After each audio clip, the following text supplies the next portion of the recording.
Welcome back, travelers. It's been a little while. Last we left off, the crew had been captured by Lear and the mercenary in order to send Yadir back to the slavers. However, unbeknownst to Lirin, he had a double agent aboard his ship, one Birch. As the crew was imprisoned in the ship, she staged a breakout, detonating explosives in the engine room of Lirin's ship. After a series of battles fighting their way to the hangars, they crawled their way out of a airlock and leaped over to the Guild T that had been waiting for them. Landing inside of the cargo hold, they gathered their wits, ran to the cockpit, and sent the ship into jump. Currently, the ship is on course to the seaport of Glenelg, but everybody, after about a day of imprisonment and a week of traversing across the Reshopper deserts, is finally back home on the Guild T. And safe, or, well, Birch is here too. Keegan climbs down the ladder after the ship is in jump and looks at everybody in the cargo hold. Holy shit! Well, welcome back, everybody. Didn't expect y'all to survive all that. What's that, 2 space jumps now? Crazy sons of bitches. Keegan? What are you still doing here? He comes I over. figured you'd be gone. You gotta be kidding me. I can't leave you. Besides, Cindy would kill me first if I tried to jump out of here without y'all. So, he kneels down beside you. How about that 1.5 million credits? Oh, it was a scam. Oh, don't tell me that. That was a week. You guys came back empty-handed? What? We brought Birch. Oh. Yeah. Is that a good thing? Hi, Birch. Birch is gonna pull off her helmet, wink at Keegan, and give him a nice little smile. Oh. I don't even have my bow tie. Oh, well, all right. Okay. Hi, I'm Keegan Blue. Keegan. Hi, One of the Keegan. captains of this ship. If I'll have It you is. know. I'll put my arm around Keegan and whisper into his ear. Keegan, remember those small, little, slightly furry creatures on Ia, on Vincent? The ones with the poisonous stinger? They would lay in wait. Uh-huh. Yeah, that's Birch. Be careful. Hamish, I can hear you, right? Yes, I know you can always hear me, Birch. Well, it's good that you recognize that. I'm just trying to take care of Keegan. But, give him a hug. Thanks, old man. You really shouldn't be thanking me. And then I'll go over to Cindy. Cindy's standing there with her arms crossed looking at you. You shouldn't thank me either.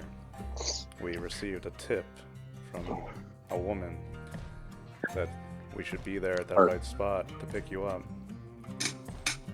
Oh, Cindy, don't be such a harsh girl. You know, it's not a competition. I have no idea what you mean by that. So at this time, Yadir is gonna his body's still kind of shaking from the stims, and he knows his body, and also he's gotten shot in the shoulder, so he's gonna start kind of like he's gonna look over at Cindy, and Keegan goes, "Excuse me, I need to go see the medical room," as he's gonna start kind of like limping his haggard ass towards the medical Yeah, bay. Keegan will come over and Boone- like give you a shoulder, like, oh, all right, hold on, let's save the reunion and all that until we get everybody patched up at least. Boone And is gonna walk over and pick him up and shoulder pat Birch, hitting her as he passes, and going, I was promised no more humans. But he's gonna pick up Yadir and carry him out of the thing to the medical bay. whoa, what the hell? I'll You're grab, not supposed to be bleeding, nosebleeder. I'll grab Tula too. So, You Hamish- dear. Go ahead, Yadir. Look, go over at You're breaking up. Boone Yeah, you're cutting out a and lot. just be like, I'm sorry. Oh, can you hear me now? Yep. That's Yep. better, Okay. Sorry. But yeah, so Yadir's gonna look up at Food and be like, at least I'm not bleeding out of my nose this time. I'm sorry, friend, for getting blood on you. It's all over my fur. Well, except for I'm in a vac suit. But that's Versus a beside the couple other point. people's. It's the thought that Better- counts. Better for me to bleed than to let you fall. Hamish. He's gonna nightly pat him on the head, sort of, as much as you can while carrying him. Up the ladder. Hamish, Tula is missing on her left hand the fingertips down to the first joint. Oh God. It's disintegrated down. It's been, what, about a day since then? So it's not looking very pretty. But, yeah, the tips of her fingers on the first joint on the left hand are gone. Disintegrated to dust. Tula, she doesn't say anything about this, but she stares at Birch and then looks over at you. You're a robotics doctor, right? We can fix this? Yeah. Yeah, we can do this, or we're heading to Caledon. They could actually probably regenerate the fingertips. But with whose money? That would be the Caledonian government. Ah, Seeing as we're bringing back most of a scientific crew that they're likely going to want back. so you guys don't actually need any cash. Well, we do. A question. Is Pretty Lady on the crew now? Or is she just a passenger? Birch is traveling with us for the To moment. be determined is the official diagnosis. Alright, once everybody's Birch out is- of bullet holes, we should probably have a group talk. Figure out Yeah. what the hell's going on. Do I get any say in this? Birch is gonna bring her hands up and like blow on her nails. Maybe crew talk and then you talk? Oh, so I get an interview before, after. Look, After. I take care of bullet wounds and missing fingers. So Yeah, and let's get that wrapped up. I'll get the hose and wash off the deck again. There's fucking blood all over the floor again. Fine. Where is the room that I can rest in? oh god. Well- Here, I don't know. Maybe we'll set her up behind some crates of the cargo hold. Yeah, Birch, you're not. We're tight on space. This is not going to be the accommodations you're used to. Cindy comes over. Until we know who you are, it's probably best we keep you in the cargo hold. You understand? Oh, darling, you know that Hamish has known me for a long time, right? No, Hey, he's never I'm mentioned you. leaving. I'm leaving. Just take Tula. Okay, so Hamish flees from the powder keg and climbs up the ladder with Tula. So, I think you guys see Moira disappear below decks, just kind of by herself. If no one is following their Birch will follow Moira. Well, Cindy was planning on it. She'll probably come eavesdrop now that you're following her. LeBlanc's gonna follow because he's enjoying this. Phone's ringing. Stop it. Sorry about that. There was music, right? That was my phone going off. But, alright. Hamish, you go up to the med bay and take Tula and Yadir to try to fix them up as best you can. Moira descends, or there's not really any further you can descend from the cargo hold, so I assume you're in the cargo hold somewhere, Moira. I guess up in the engine room is where she headed. Up in the engine room, yeah, sure. Heading up to the engine room, Birch goes and follows her, and then Cindy looks over at you, LeBlanc, and decides to follow, I guess. Like, even calling after Birch, like, you're supposed to stay in the cargo hold. Birch is gonna look at her, blow her a kiss, and follow after Moira. And Birch. LeBlanc looks around the empty cargo bay and goes, and says to the empty bay, wherever we put her, let's make it the cabin furthest from Foon. And maybe Cindy. It's not right to hate somebody immediately, right? That's not fair, right? I think it's allowed. I kind of like her. She's weird. Oh. Right. Come on, let's at least follow her and make sure she doesn't do anything. I'm not sure what we would do to stop her, but sure. Let's try. Just, come on. And LeBlanc follows Cindy, who's following Birch, who's following Moira into the house that Jack built. All right, well, y'all walk into a cloud of tobacco smoke as Moira has begun to chain smoke in her bunk, looking surprised as people start to crowd into the engine room. No, after her. Cindy's gonna stand outside. It's just gonna follow Birch around, but isn't gonna come inside. Yeah, Moira just kind of looks up, seeing Birch, and then kind of seeing LeBlanc in the back hallway. Is there something I can help you with, mercenary? Mercenary? Okay. That's a nice title. I was thinking that since there was at least one other female here, I would take a look at your accommodations. Moira And kind then of she's hops gonna off. walk around looking and inspecting stuff. Moira just kind of hops off the space hammock that I described in that early session, the one that just clips with magnets to the wall. This is really all I got. I'm a spacer, so if you need to sleep in a proper place, I can trade hammocks with you. I assume you got something? Like, how many ships you been flying on? Well, there was a few different ships, but most of them took care of those of us that were important. Yes. Well, welcome to the life of being a spacer, where they cram you into the side of a hulk, and you hope you don't freeze to death in the night. Ah, I see. It figures that Hamish would fall into such interesting hands. Yes. Look, I understand that you have history with the Doctor, and I'm not necessarily going to blame you for spoiling a scam, necessarily. So, I'm not going to make this difficult. She kind of points out different spots in the engine room. I understand you set bombs around the airship, so I don't need to explain to you what this place is. Find a place where you're not going to interfere with the equipment. It's not too loud. Find a bunk down here.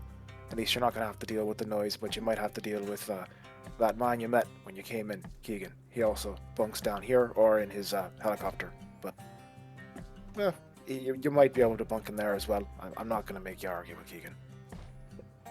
LeBlanc looks down at his communicator and goes, I gotta go. And he wanders off to help Hamish in medical.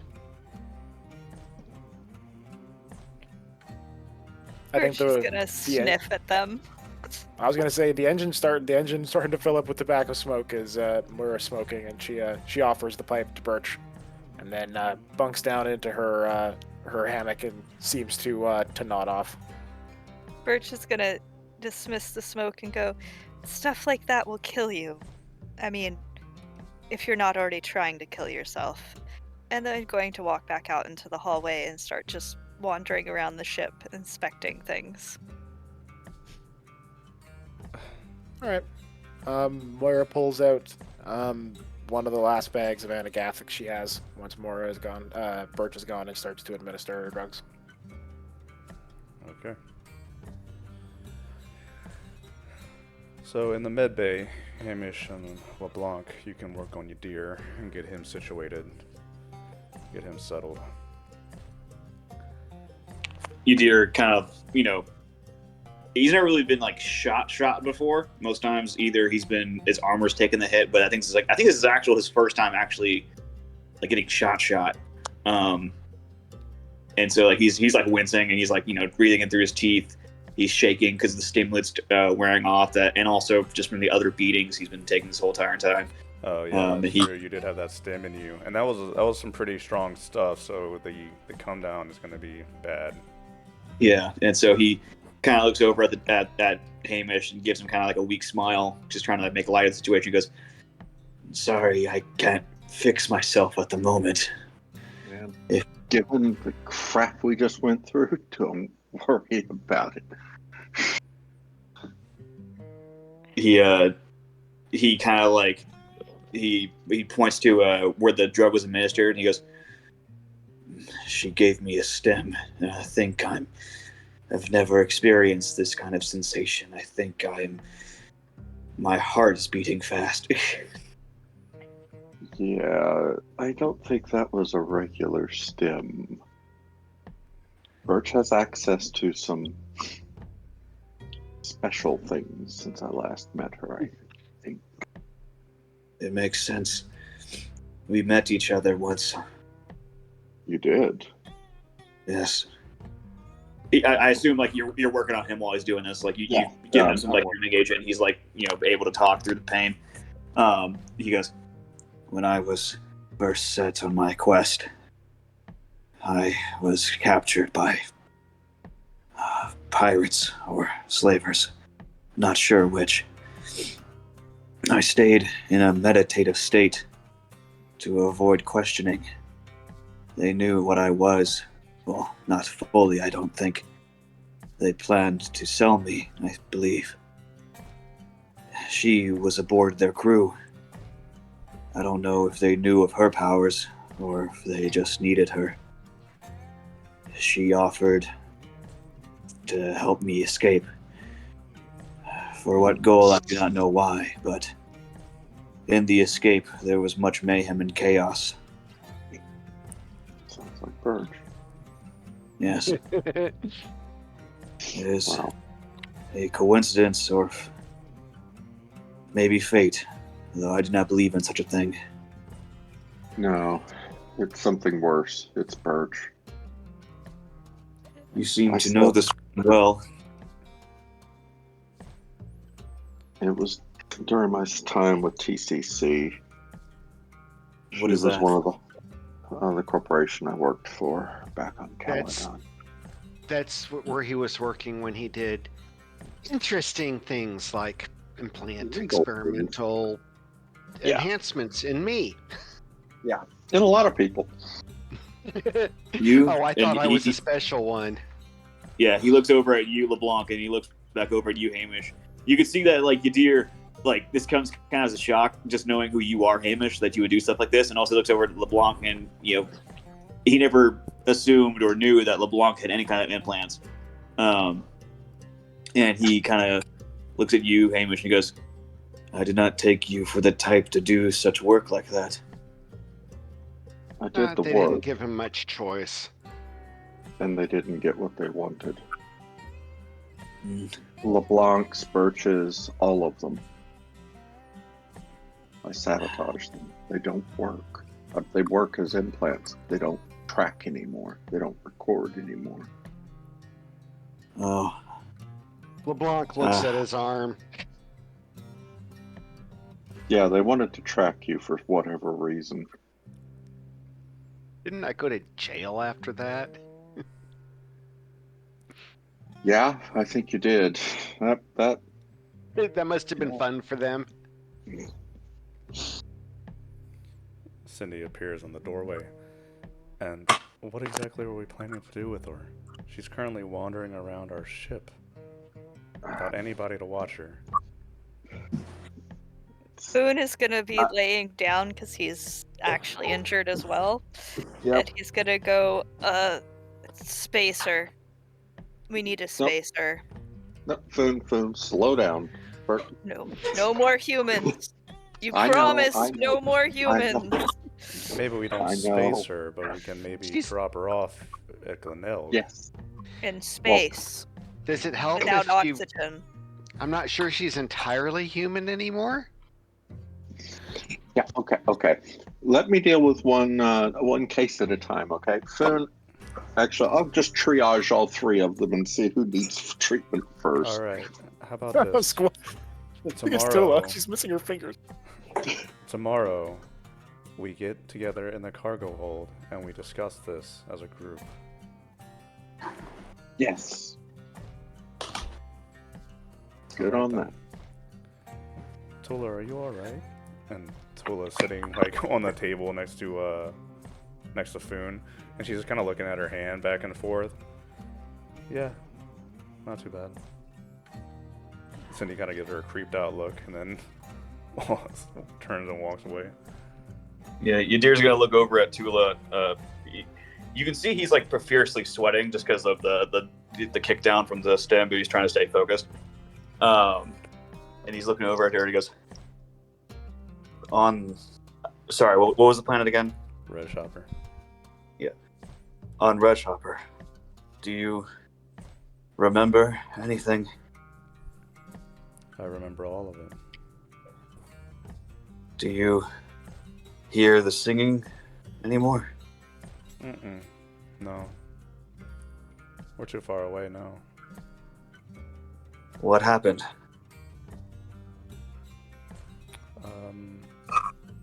I was being your psychic anchor, and then you went into some sort of trance.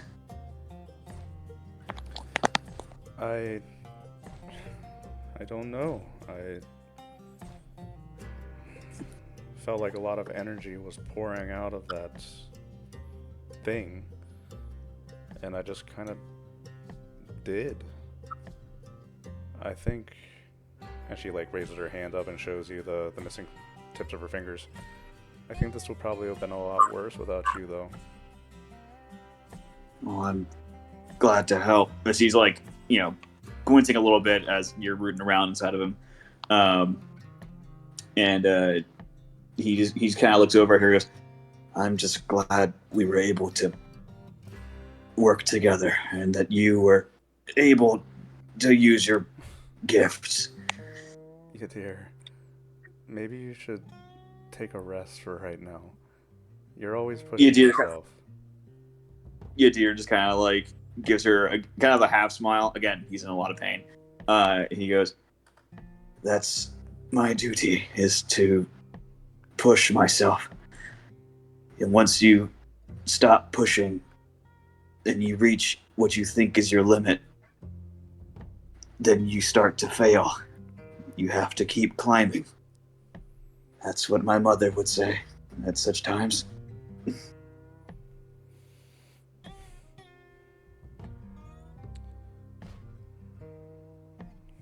Foon is gonna look at him and go, is this why you think bleeding is okay?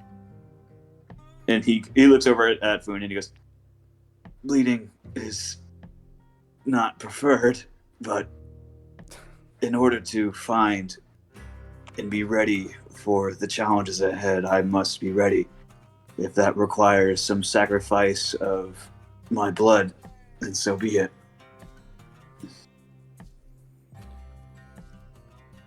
I don't push myself to failure often, but I must be able to go to it.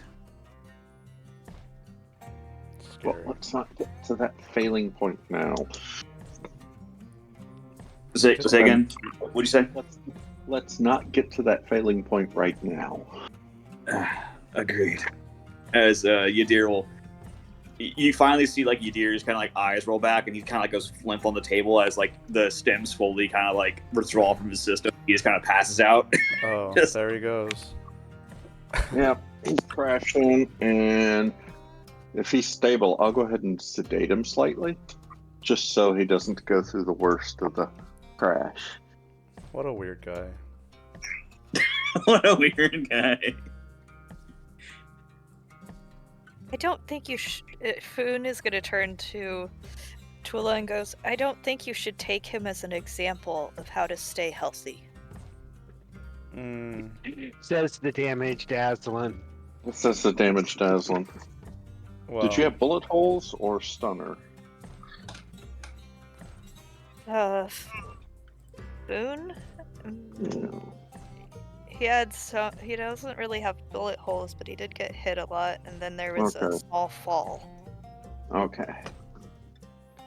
well, we can wrap up any medical procedures that need to be done, get everybody Yeah. stable enough, and move forward unless there's anything anybody would like to do. Birch would like to go explore the different areas, and then she's going to set up a little perch for herself, so that she can watch the crew. Okay. You're aware that Cindy kind of tails you the entire time that you're wandering around the ship. Yep. But aside from that, yeah, make yourself at home, I guess. Mhm. The next day, probably towards the afternoon, as Yadir comes up from being sedated and recovering from the worst of the after effects of the stim, everybody can be gathered up together in the cargo hold or the cockpit or wherever we want to meet. It's like a little round circle meeting, and Keegan is sitting there with his arms crossed, and I imagine Birch is like off on the other side of the cargo hold or something, out of earshot. Although that means Can absolutely she- nothing. Really? Actually, I was gonna have her be listening in using I- clairvoyance. I imagine so. You want to roll that? Oh yeah, I guess. What do I need to roll? Clairvoyance. +1. Yeah, while you're figuring that out, everybody else is, sitting or standing around in a circle, and Keegan's got his arms crossed. All right, Doc, let's hear it. Sounds like you know her. Who the hell is the beautiful, pretty lady over there? Cindy. Oh, wait. She looks in a bad mood, man. Cindy is in a bad mood. Does that Birch pass, was- Birch? That passes. Okay, good for Or- you. You're listening, I guess. And then I need to Birch. roll for the number of the whatever. Okay. Yeah. Okay, so when I worked for TCC, Birch, and I was moved over to the surgical division Oh. for cybernetic implants. Birch was patient number 6 to receive cybernetic implants. She was the second patient who received a new type of implant. They were supposed to be new and improved. But I realized Improved air quotes. what they actually had improved was adding a communications module to the implant along with data storage. So it would track information and, more importantly, report a location and the data constantly. None of this was ever described by the corporation. When I asked about it, I was told basically just shut up and do it. So I did the only thing I could. I made sure that each one of those communication modules shorted out within a week or two of the procedure, just by misaligning, misconnecting. Birch was, as I said, patient 6, the second one to get this. She was the only one that was a willing participant. Everyone else after her were reluctant, probably coerced. With Birch, her attitude was never that of the corporation. And she always seemed to want more. But the corporation didn't want to give her everything she wanted. It takes time also. You have to recover. And McDaniels, the handler she had, he always seemed scared of her a bit. He kept trying to push for more control mechanisms on her cyber ability to put in kill switches and such, which I didn't do. Once I finished, she moved on. It took about 6 weeks to do all the work and for her to recover. We talked, we chatted. I kind of owe her for putting in that stuff, even though she wanted it. But Oh, Okay. So Yadir, he's sitting there. He's got like a sling for his arm, and he's covered in bruises. And he's got his hair up now, so he looks a little more presentable. He's got a glass of water because he's probably got a throbbing headache. He looks over at Hamish and he goes, "If you were doing your job and she volunteered for those operations, why do you think you owe her for that?" It might have been his job, but he didn't want the job. yeah, I didn't want Not to do something you're really supposed to do to people. He never sounds that broken up when he talks about doing it to me. were you willing? No, LeBlanc wasn't. What was your number, LeBlanc, if you don't mind me asking? I don't know. You were 7. Oh, look Lucky at that. 7. So right after Birch. Yes. So then, as I understand it, Hamish, this woman came for you. She somehow simultaneously got us out of, well, at the same time, getting us into a bind. It's hard to say, but I don't think she's gonna stop until she gets what she wants. No? Boone is gonna look at them and cross his arms and go, "No more humans. Space her." I'm not exactly a scion, but she seems really dangerous. Like I can feel that, and she doesn't listen to us. She was supposed Listen to stay in that feeling. She was supposed to stay in a Yes. cargo hold the entire time, but now she's wandering around. We let her in the cockpit, for God's sake. I'll point out, she never agreed. You told her. She didn't. Right, and Mm. according to what I've heard, it's not like anybody here could particularly stop her without horrible injury. Yeah. So then we You probably do. have to go to a place where we can return these scientists and ask for access to their facilities. Well, Yadir kind of pipes up again. He goes, "Well, I explained to the doctor. I also, too, had a run-in with this woman in my past. She is a quite capable scion. I believe she, compared to a normal user of the gift, she's quite adept." that I didn't know. Quite a depth on the eyes, too. Yadir kind of like gives Keegan a look, not a scowl, but just kind of like a really, man. Just Hey, man, It's I call it like I dangerous. see it. This is the... I'll hold my tongue on that one. Keegan, it's very dangerous to procreate with that woman. Hell, Look, man. she's also Look, a everyone, woman I want to remind Sorry. everyone right now that we're in the middle of jump space. There's Yeah. nothing we can do about her being on or off this ship. By the No. time we arrive, I certainly hope we'll be able to make something work, but I don't see a way of having her not on board the guilty until we arrive at our destination. Well, We could kill her. Down, Spoon. Down. Well, Look, I all understand right. I understand Okay, your well- position, Foon, but at this point, if you Sorry. want to try to kill her, you can. But No, I'm not. No. I'm not No, doing. no.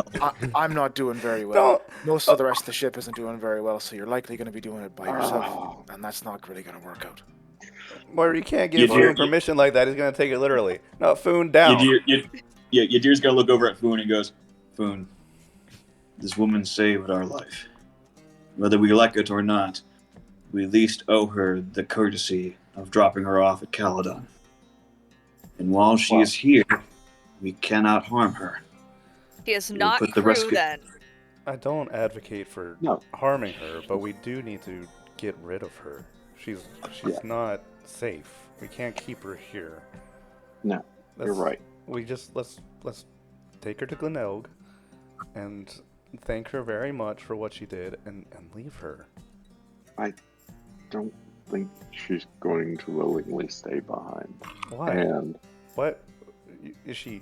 You said she's. Have like, we asked her attached where to she you? wants? Yeah, and have we asked her where she wants to go yet? She may be willing to leave at the next stop. She wants to go where the surgery is. That's what she explained to us. that's what she wants. She has always expressed the desire to cheat death. And she sees that as a full cyborg body. And that's why she's Oh. been Is she chasing you ready this for whole it to- time. I guess I did too good of a job? God, I don't know.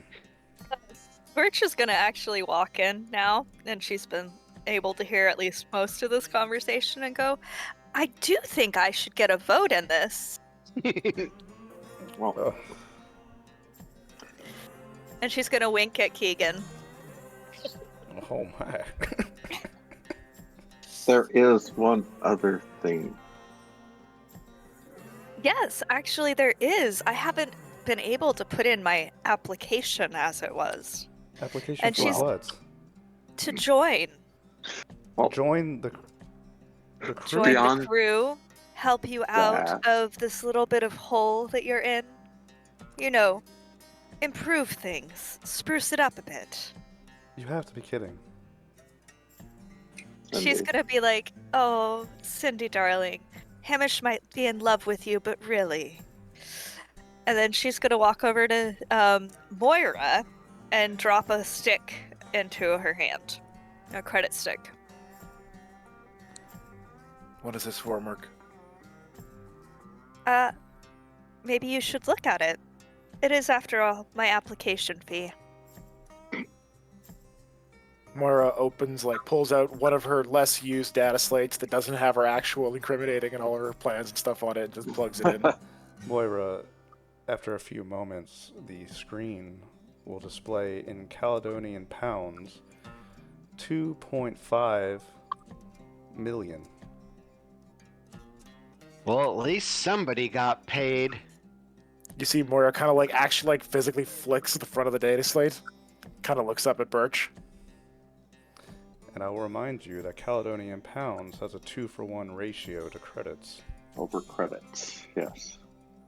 Birch is gonna smile at her and go, don't you think we should start making actual money, dear? Well, as long as you're going to let me backtrace every single one of those pounds to ensure that it's not from some sort of fund that can get us arrested. Funds that would get us arrested? Why would I do that? What does the As screen a say? potential backup, just in case, we actually try to double cross you, any sort of numerous things. What does the screen say? The screen says approximately, from the conversion, Keegan, 5 million credits. Boone is gonna be like, fine, she can be a passenger, and then gets up and walks out. Hold on, Moira, one more time. Say it slow. 5, Keegan, with an additional number of zeros after it. I don't have to say it again. Oh, Yadir. we're rich. We're Yadir rich. kind of looks over at Moira and goes, "Is that a lot?" Boy, that's more than a lot. That's a Fuck traveling. Fuck space travel. We are rich. Let's buy ourselves some mansions. It's a lot of Not money. on Caledon, It's a lot you're of not. money. It's not enough. After Never all, enough. we have Since when do we need money? skills. It's what Dear, keeps the ship running and pays to fix your nosebleeds. Good lord, get this boy the manual. Yadir, yeah, I Yadir, thought that we had a yeah. conversation about at least being slightly practical. Moira kind of puts the data slate down, kind of tucks it back into her under her pouch, and kind of looks at Birch and goes, "I can't speak for everybody else, but I have no intention of trying to evict you from the ship at this point. I think it stands that this application has been, at the moment, temporarily accepted." I'll Yadir take kind of looks that. over. Yadir looks over at the group, and he looks over at the group and he looks over at Birch and goes, "If you have this large volume of money, why then do you wish to travel with us? We make considerably less, and we don't need so much money, to be honest. We've done fine with what we need."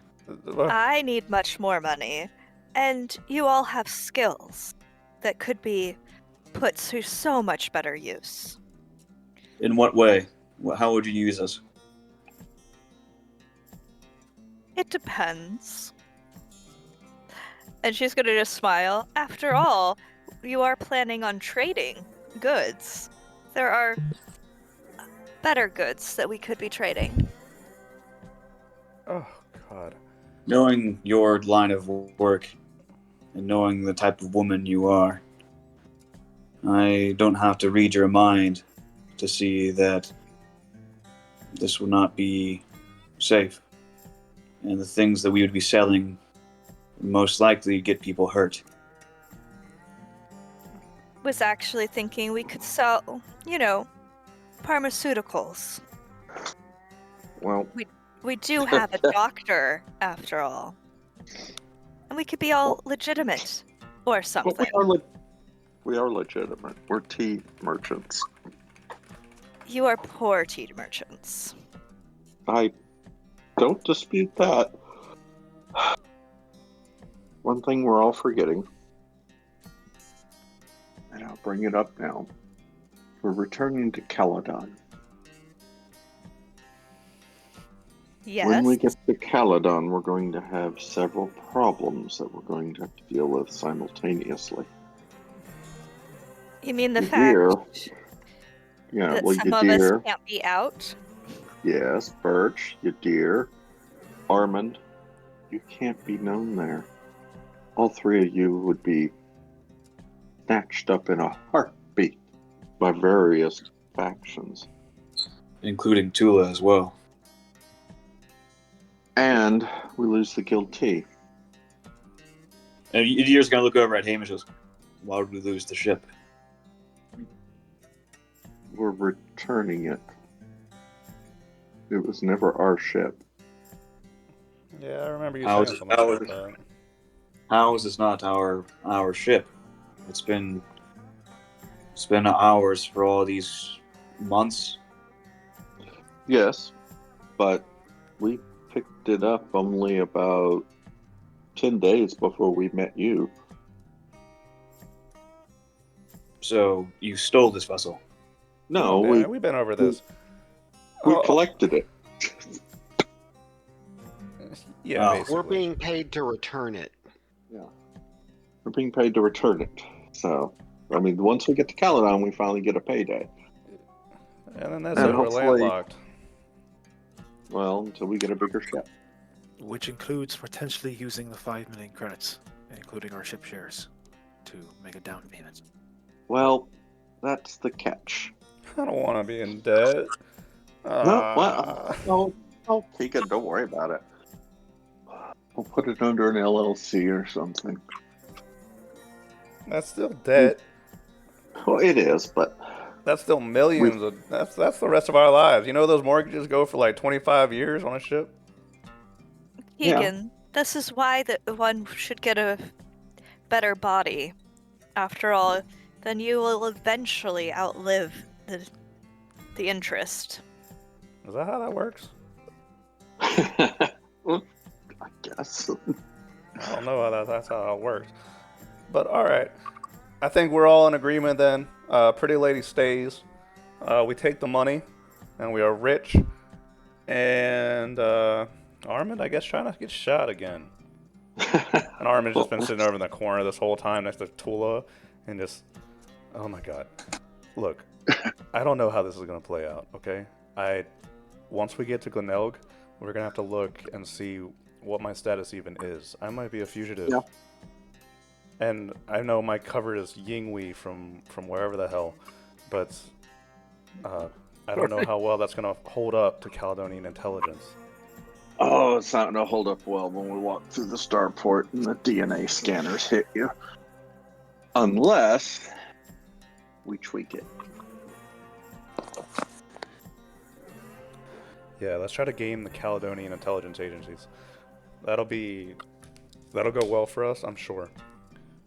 Well, We could just stay on Cindy, the vessel. stop being such a downer. I'm sure we can Well- come up with something. Birch, when was the last time you were on Caledon? When you did the implants. Okay, so you haven't been back. Is she wanted? No, not necessarily. Birch, are you wanted? Depends on what your definition is. After my all, God. isn't a year Yadir wanted?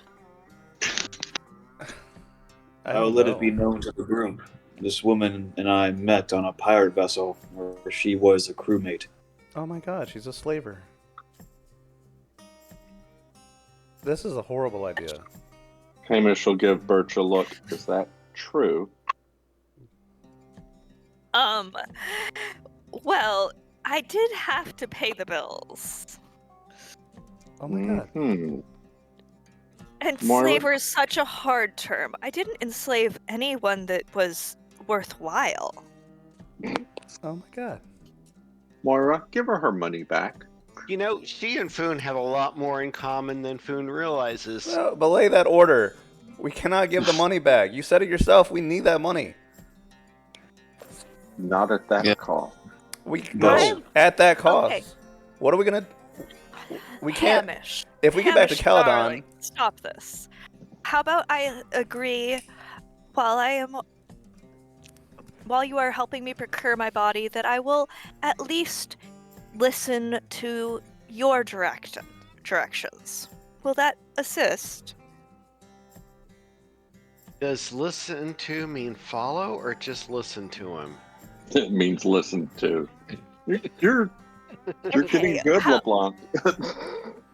I've met her before, so it didn't take much. Yadir will look over at Hamish and the other goes, I personally do not trust one of my own that is willing to sell out its own kind. Okay, Well, to be did fair, I sell she didn't. you out? No, she used you as bait. She used us all as bait. No. I helped Yadir escape. After all, we don't need people having his level of power in so certain locations. you're here And- to have. And how would you Hamish- use my level of power? How would I view it? I would measure it. How would you use my level of power to sell these pharmaceuticals? Oh my god. It depends. Oh, After all, Cindy can help us make them.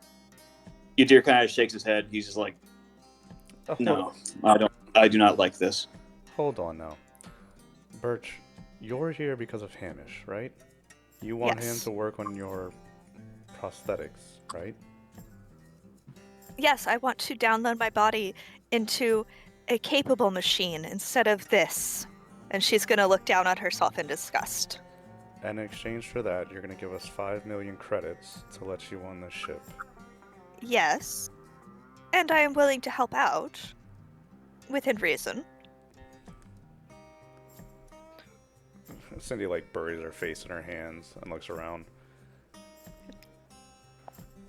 I don't. Cindy, I'll listen to you as well. After all, Hamish adores you. So you really Enough. count as part of him. Enough already. I get it. I don't. It's not. I'm technically Consider me not your part child. of this crew. No. I'm just your teenage daughter. All Treat me right. like that. Hold up.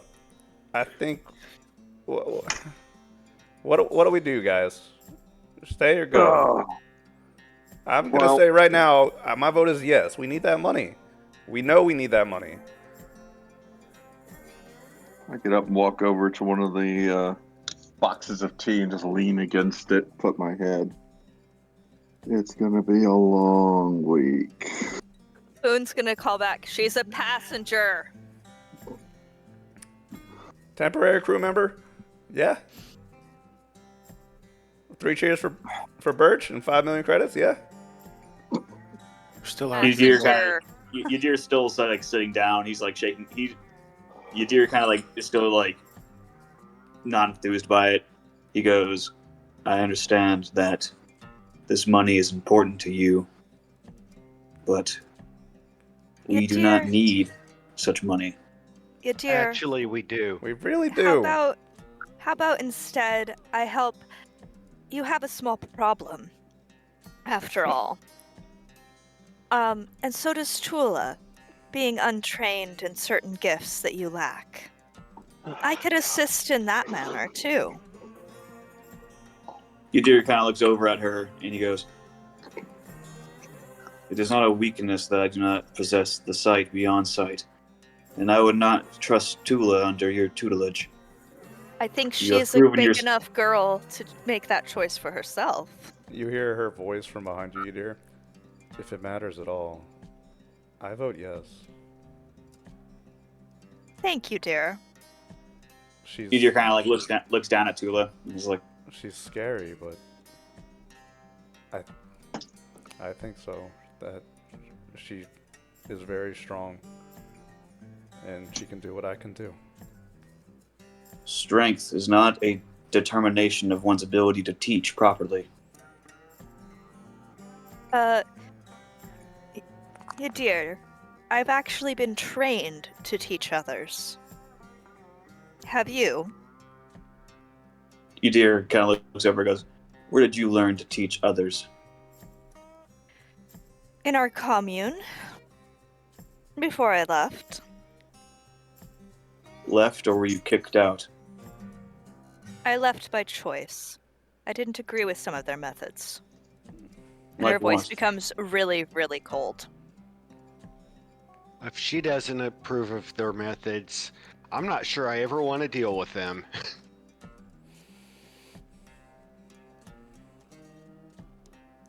Yadir just kind of like looks away. He's again kind of like just in thought, just thinking to himself, "I do not agree with her tactics, nor do I agree with the work that she has done. This goal for immortality, I think it's fruitless." You've realized that we age faster. And we die I'm a- sooner than regular I'm mundanes. aware. Trust me, I know my abilities better than anyone. I know what our people can do. And I know that the longer that we are alive, the weaker we become more quickly. Death is an inevitability, and nothing can save you from it. You will only delay it. We'll You see- see. Moira like unconsciously fingers her Anagathics injection mark. Like Yeah, that was Bert, that was meant to be can I just a her, roll but if I guess Birch it also did noticed kind of that? like pertain to Moira. oh yeah. You kind of see Moira kind of clear her throat and just go, "Look, I'm gonna vote yes, not just for the money, but for other selfish reasons. We're gonna be looking into, or at least I hope, if the ship decides to go that way, the Grand Slave Run. And I think having a slaver might get us access to things that we might not have had before. I know she's saying she's an ex, but I'm an ex-white hat hacker, so if we needed to talk to certain people in certain areas, I would be a contact. I hope you all understand that if we're going to be arguing about morals and about what people have done before, there's things none of you really know about me. So, my vote is yes. The money gets us a down payment on a ship, and if Birch decides that she wants to do something none of us agree with, we can have another conversation then, and I'm sure Birch will understand if it happens at gunpoint. Of course, but truly, I will listen if Hamish gives, we'll call it a direct suggestion, even if Cindy does, except if she's telling me to leave. And I think Moira is gonna stand up and kind of walk over and kind of put a hand on Cindy's shoulder and kind of lean in and say, "Let's talk later." And just kind of looks over at Birch and says, "I have nothing more to say. You've all heard what I have." And she places Birch's data slate with the money on a nearby crate and then kind of walks out of the cargo hold. All I'm gonna right. keep dear. Keegan from grabbing it. He gives you a look. All right, that's one for Moira, one for Tula. I vote yes. Prettiness aside, we do need that money. So that's 3. Armand, what do you want? And he just shrugs his shoulders. I don't care. I'm hardly part of this crew anymore. Tula. What? Well, once I get back to Caledon, that's it. I'm not.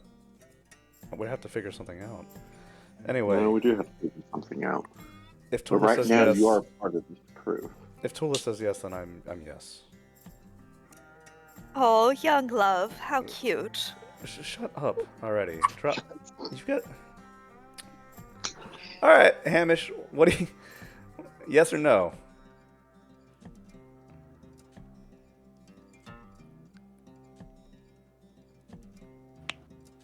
While Hamish is thinking, I'll I- say she may be a crazed, dangerous psychopath, but I think she'll be, no offense, Birch, but she'll be our crazed, dangerous psychopath, so which psychopath? That just makes her eccentric, so I say we keep her. Well, I guess it doesn't matter what. I think that's majority vote.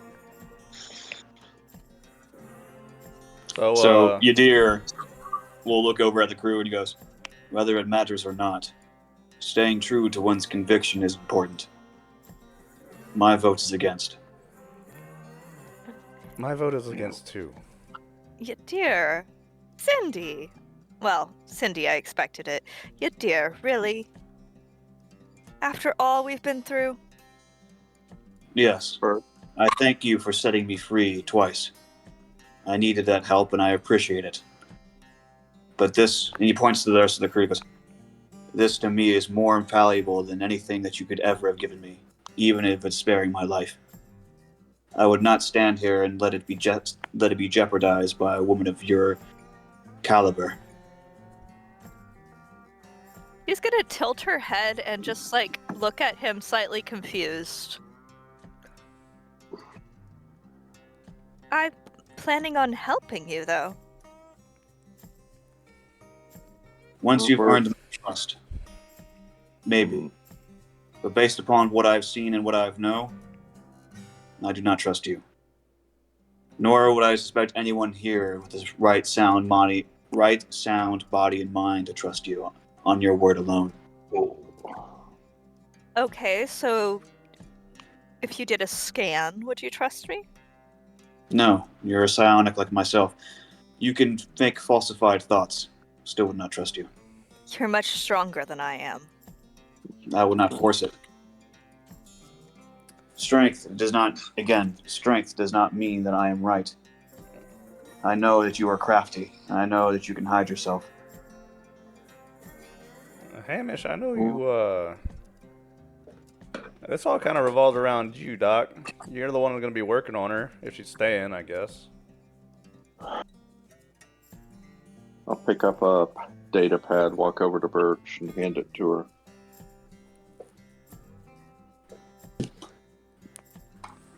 Give me all of your slaver contacts. Their names, their ship names, last known position, last contact date. And anything you know, rumor or otherwise, of the Grand Slave Run. Birch will take it and sit down and be like, this might take a little bit. By all means. Well, then I guess that's meeting adjourned. Welcome to the crew. We'll buy a bottle of whiskey and celebrate when we get to the next planet. Whiskey is bad for you. You shouldn't have any. I reversed my vote. It ages you. Surprised Keegan's run out, but, well, no, I'm not, but... Well, me and Cindy drank most of it while you were down on that desert planet. Keegan, stop. Look, this As is a we horrible break up- idea. I'm gonna go get some sleep. Hamish will follow Cindy.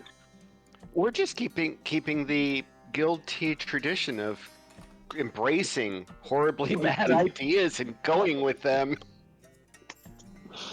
And that's Food always is- worked out for us, every single time. Yeah. Foon is making food and tea appropriate for food. having a passenger. I think Mora joined Foon in wherever Foon is doing that after she left the area. He's cursing under his breath in his normal language because he does not like her, and it is for another human.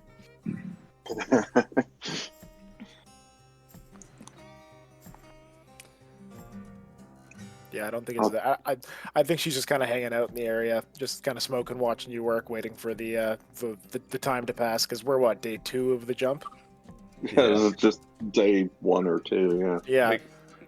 It's gonna be a long week. Oh yeah. Yeah, Yadir's gonna just kind of like go to his area and he's gonna start meditating and try to focus on healing his body as quickly as possible.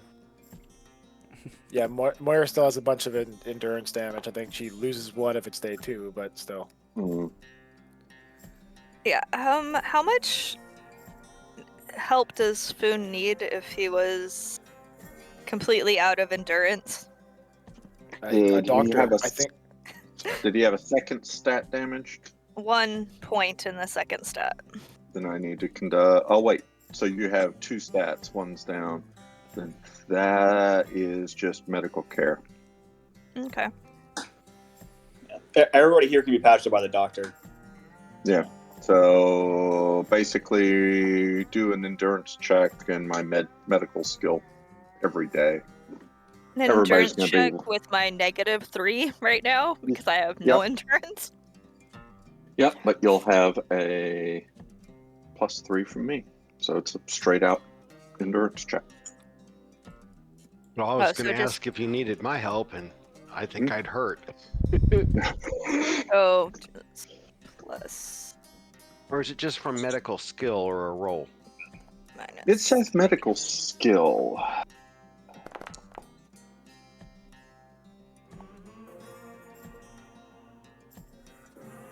Oh wait, sorry, I read that wrong. You don't make a DM. You don't make an endurance check. It's so you got a -3, +3. So every day you're going to get 3 stats back, 3 points back. So Okay. by like 3 or 4 days, you'll be fully recovered. Yeah, everybody should be right as rain by the time we get out of jump, Okay, I'm gonna put except my for back. Tula. Yeah. Yeah, she's Totally. missing a couple of. She's been declawed. Totally need some fingies. Yeah. So I'll catch up with Cindy when no one else is around. Sure. She has her, Keegan, when you're done. you're gonna talk to Keegan when they're done? Yeah. Okay. Cindy, she walks over to where her sleeping bag and stuff is, over behind some tea crates in the cargo hold, and then stops and turns and looks at you. She looks tired. You know you don't have to sleep out here. I don't want to force somebody to give up their stateroom. I have a bunk bed. All the staterooms have bunk beds. You could sleep with Moira. You could sleep with me, LeBlanc, whatever. I'm comfortable here. I feel like this is where I should be. With Cindy, Tula you and know. Armand, they're not exactly crew. And they should be in a room too. Look, I know you're gonna do whatever you have to do, and it wouldn't be hard to get rid of her anyway. But I'm telling you, this is a mistake. I know it's a mistake. She's gonna get you into trouble. She's gonna hurt people. I don't need to be Yeah, a she will. scion to know that. You know, I agree with that entirely. Birch is dangerous. One thing I didn't tell anybody is McDaniels is dead. About 2 weeks after she left, they found him strangled in a pub.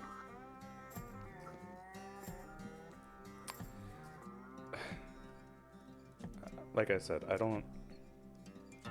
I can't really do anything about it. No. Just take that warning to heart, okay? Well, I have.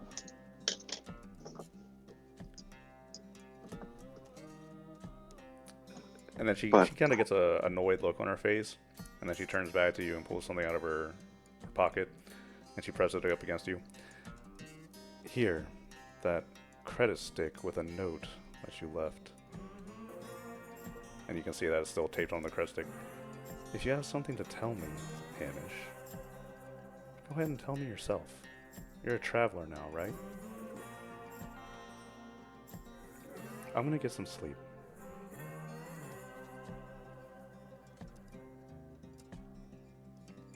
Okay, Keegan, are you free for a minute? Huh? Oh, hey, LeBlanc. What's up? We don't talk much. Yeah, you want to do something nice for Tula? What's that? Well, let's go get Foon and three of us talk. Oh, So, alright. we're gonna go to Foon's cabin. Foon, you awake? What is it, human? I'm You scared. like Tula, right? Yes, she is a nice cub, but what? Well, the ends of her fingers got disintegrated. And I want your help. I want you and Keegan to help me make a claw glove for her.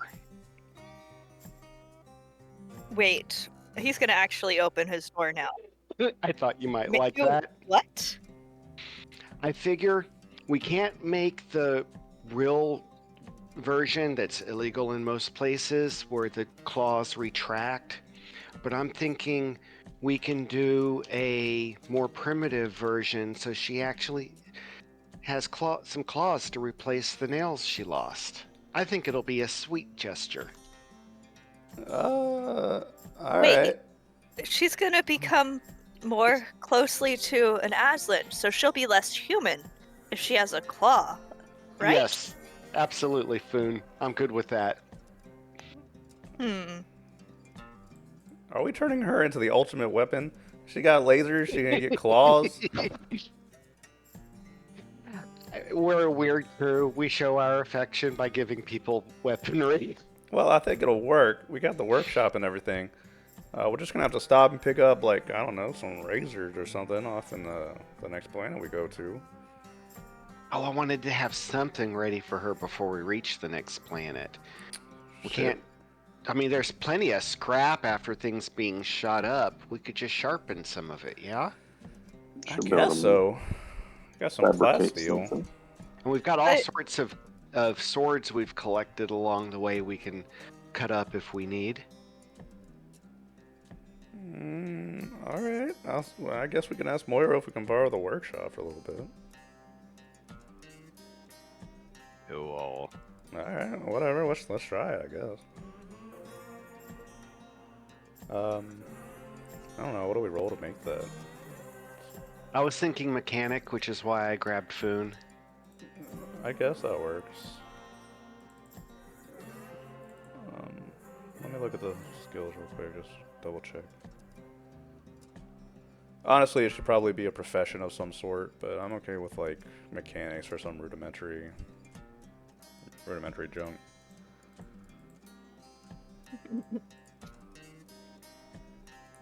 Okay. Do you want to roll first, Foon, or do you want Keegan to do it? What's your mechanics? Foon's mechanics is. It'll be a +1.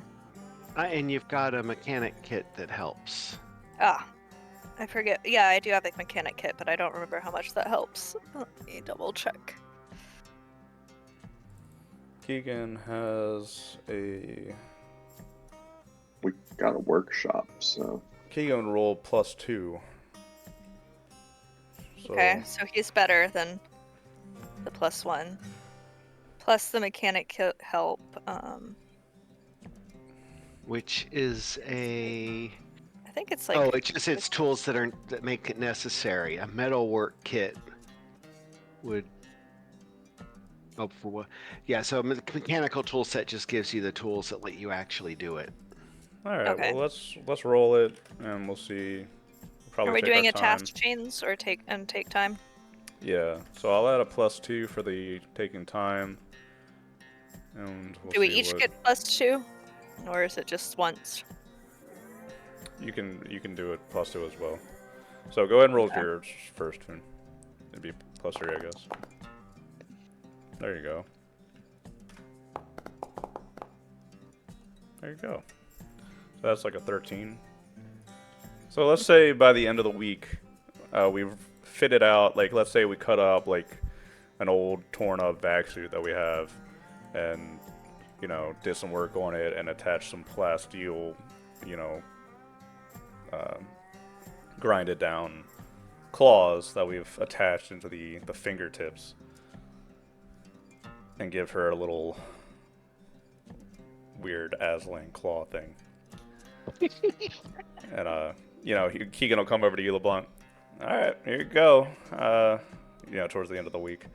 I think this will do, as long as she's not, like, bashing it up against anything. I mean, hell, man, this is kind of dangerous. You could rip somebody's throat out with this damn thing.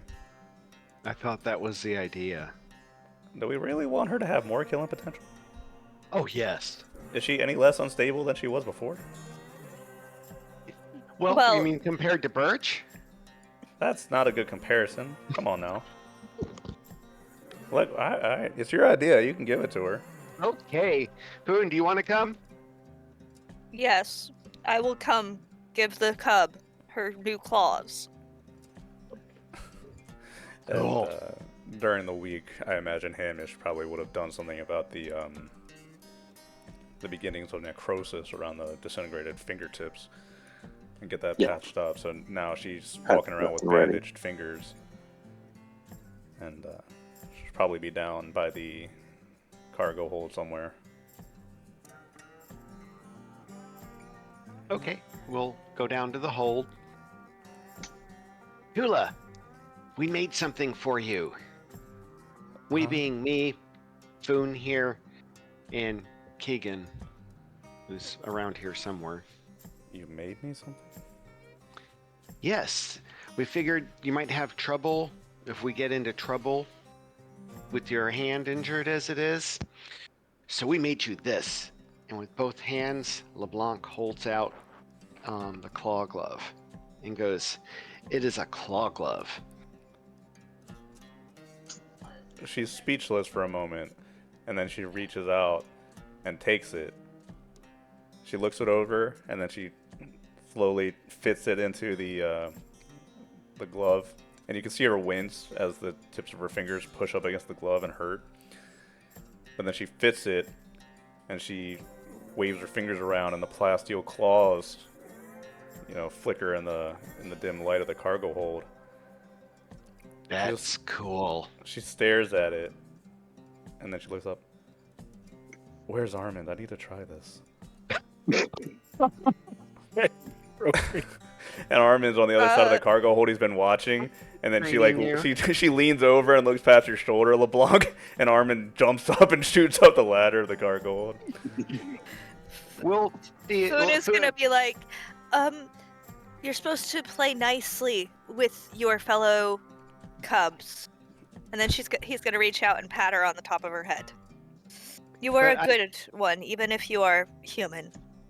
I think Foon can give you some tips about how to use it. He might even have some targets you can practice on. Not Armin, please. No promises. This is really nice. I don't understand why you guys are so nice to me, but seriously, thank you. You are our cub. It's close enough. Close enough. We like you. Thank you. Really. I'll try to put it to good use. I'm sure you will. Okay. Um, So we have a week. Is there anything anybody would like to do during this week as we go? Bert's just gonna want to talk to Tula too. Oh, And like, to Yadir.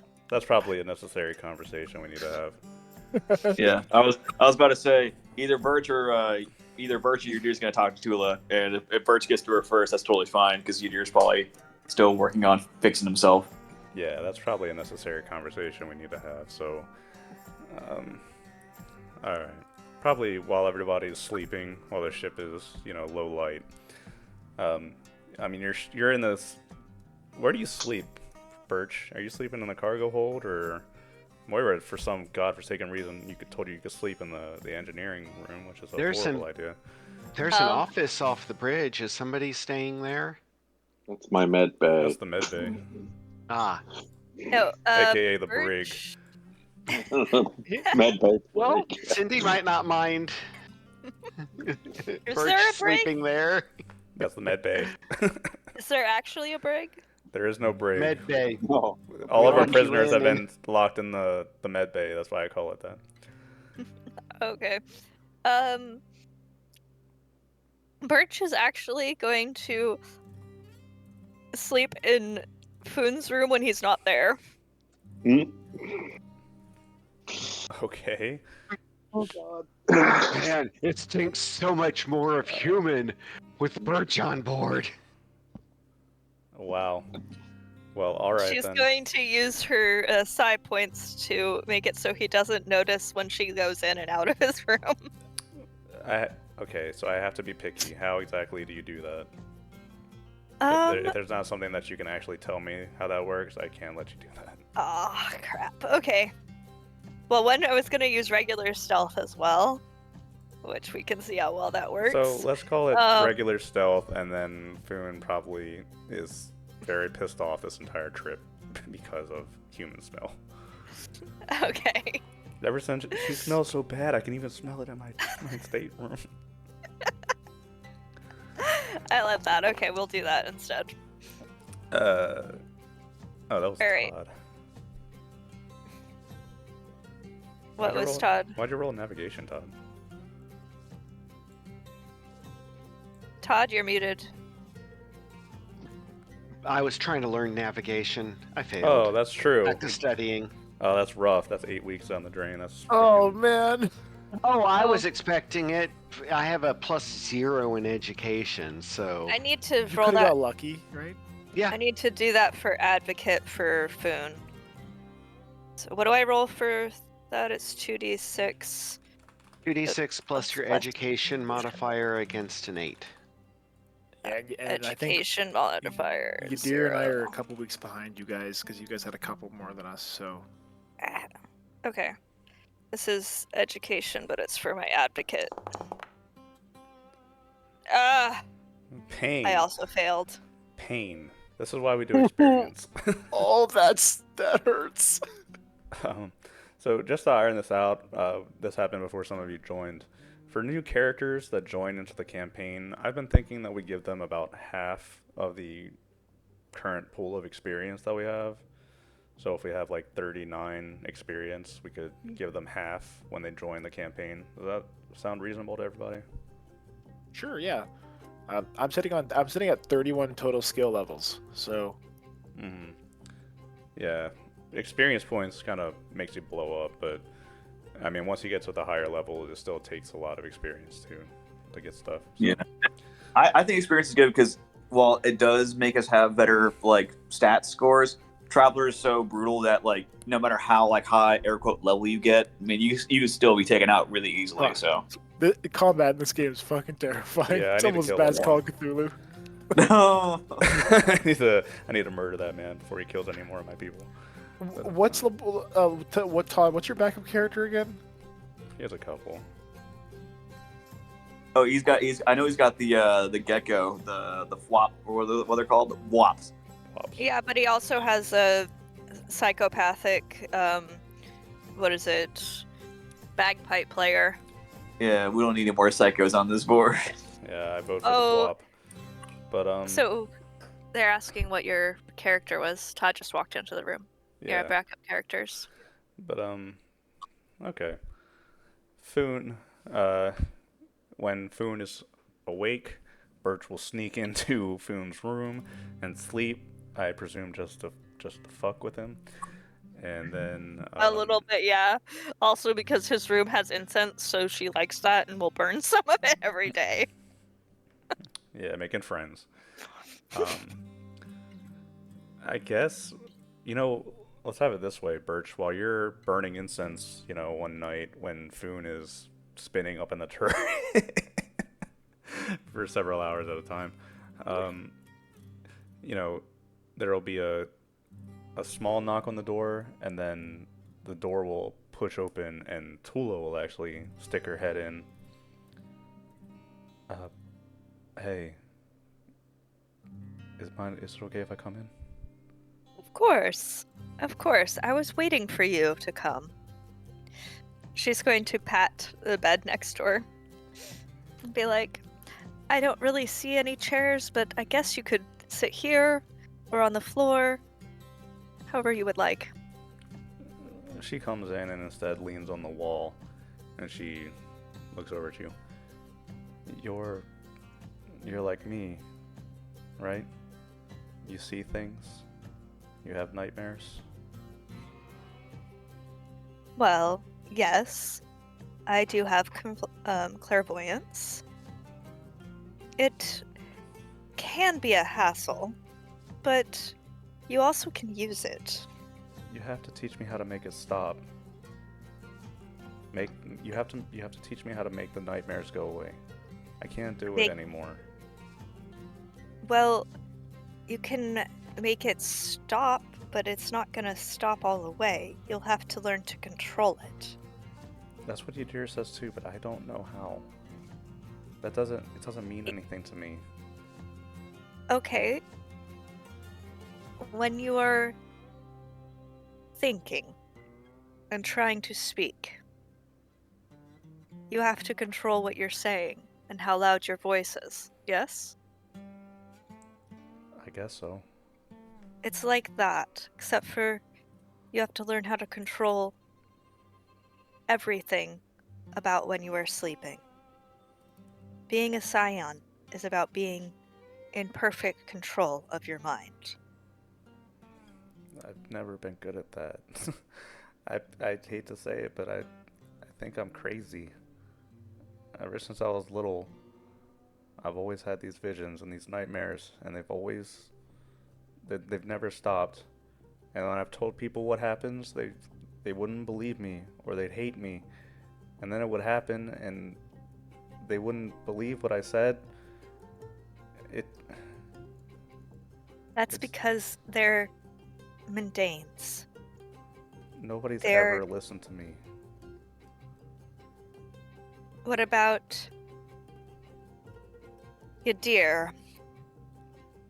He probably listened, correct? That's because he's For a has- scion. He knows that this is real, what I have. It's not just some mental illness. That is true. And I think everyone in this crew knows that too. But learning how to control it, it's not going to be fun. I don't care. You have to teach Alright. me. You're willing to let me actually teach you? If you can make it stop, Yes.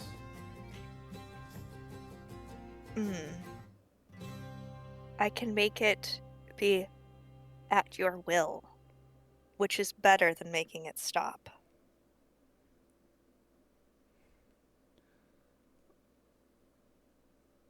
If we can make it stop first, that'd be best. But I'll do what you tell me, as long as you help. Okay. Okay? Promise? Yes. I won't drop you, if that's what you mean. But she's gonna look really uncomfortable for a moment and then stand up and be like, as much as I hate to say it, I will actually need Yadir's assistance on some of this. As I told him, the methods my family's used were less than acceptable. You can trust him. He's different, but he's Oh, a good person. he's too honorable for his own good.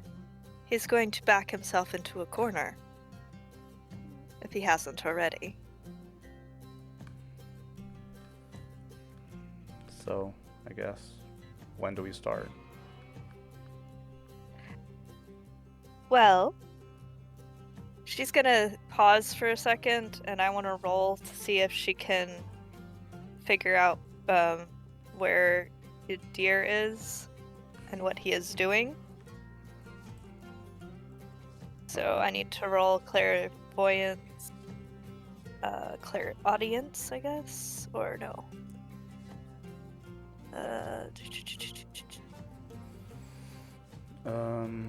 If you're I just just wanna looking for him, maybe just sense. Yeah, I'm gonna just use sense because I just want to know where he is. It's maybe a little bit if he's like Or- awake. That's the most. Oh, I'm on the friendly. comm. So you can use sense, or you can use like detect thoughts or something like that, because he's got a barrier up.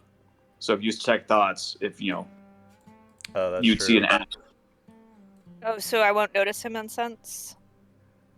Yeah. So with sense, you wouldn't be able to notice me, but I mean, Tula probably knows where I sleep if it's sleeping time. Relevant, Oh no, but it's she relevant had to mind linked Birch. with him before, right? If you wanted to find Yadir without him knowing that you're looking for him, it would be sense. If you Okay, wanted to, no. like, kind of She's gonna find try a him. mind link with him actually. Okay. So that's up to Yadir if he's going to receive the mind link, because it's Yeah, I'll open up a mind link. So all right. So we if you each send have out to the roll if you send out 4. the if you send out the ping, I'll receive it. Okay, so she's gonna send out the ping, and let's see if she gets above a 4. Yes, she did. Yay! And you need to also roll, I believe. Oh yeah, that's right. It's a two-way connection. Where's the dice roller? Dice roller, dice roller, dice roller. Dice bit. There you go. Boop. And remind me, in the dice roller, it's /R. Yeah, there you go. /R. Yeah, got it. 2D.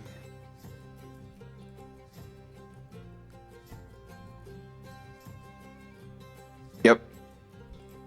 Okay. I got it. So she's gonna be like, "Hello, Yadir. Your prodigy is here speaking to me, and we need your assistance." Yadir's, you're gonna kind of like hear Yadir's mind. He was in meditation, so it's like very calm in there, and he's gonna go, "She is not my prodigy. She is her own woman, and I am trying my best to help her." Protege? How figured. about that? Would that be better? She is my friend. And I figured that she would come talking to you, seeing as I cannot just help her with her clairvoyant skills, though I do not approve of your methods. I told you I'm not going to use my family's methods. Your family or yours, I don't approve of either. You don't know my methods. I know you well enough. Birch is gonna be But like, if- would you like to come assist then to keep me in check? If that is what Tula wants, ask her. She would like me to help her make it stop. She has to learn how to control it, and I've told her that. It's not as As have simple I. as an on and off. Correct. I If you told her re- that I need your assistance. Don't make a liar out of me. Then she basically cuts the link. Yeah. Yadir's just gonna kind of like open his eyes, and he's going to think to himself, I did not make you a liar. You did that to yourself many a time. As he's gonna like he's gonna stand up, he's gonna get himself dressed, he's gonna like put his hair up. He's gonna keep his face still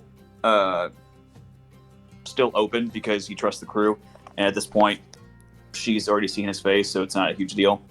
But he's gonna like get himself dressed up. He's gonna make his way over towards he's gonna make his way towards the girls. Okay. And I think that will begin the training process of Tula asking Birch to help her control her clairvoyance. To the GM's surprise, asking Yadir for help. I did not see that coming. Same. But, Crazy. yeah, it is a little crazy, isn't it? But okay, sure. She needs him to, so just so you understand, part of the thing is she needs to have him or someone that's not going to be in the same room, but that she can easily talk to, which is another psyker, do things in the room so that she can learn to watch that person. And so then she doesn't have to be rolling clairvoyance all the time because she thinks Tula is stronger than her.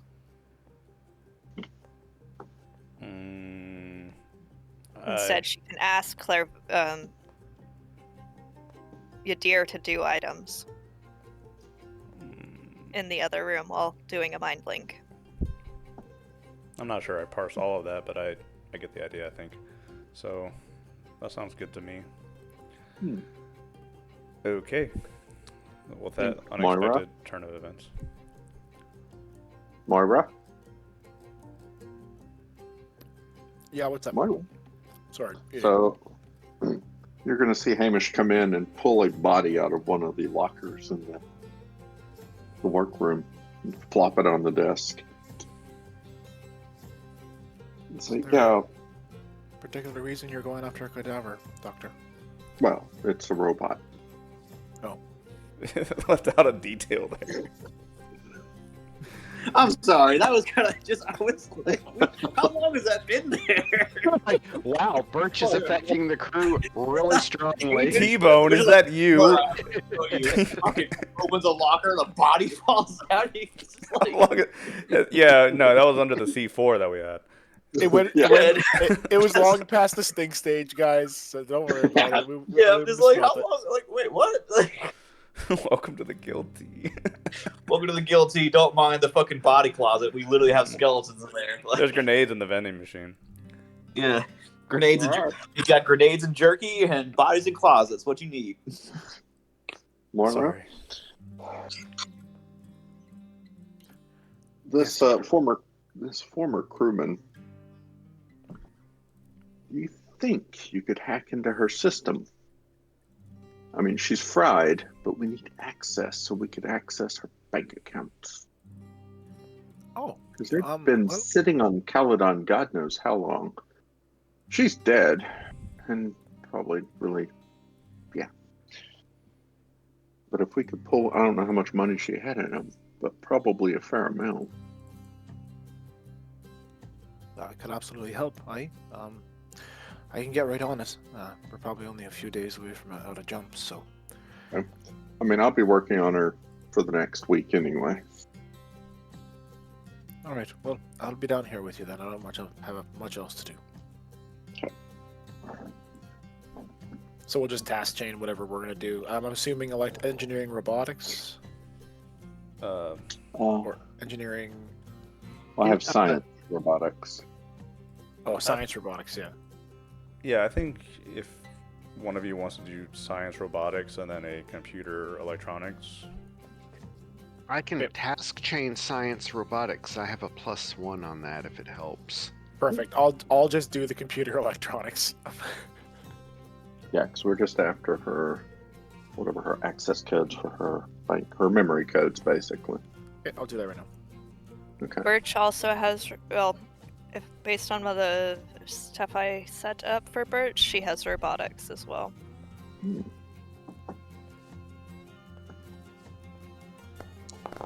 She's not very good at it, but she has it. Oh yeah. There you go. I'm gonna try helping anyway. Can't hurt. Yes, I can. Nah, she got a 10.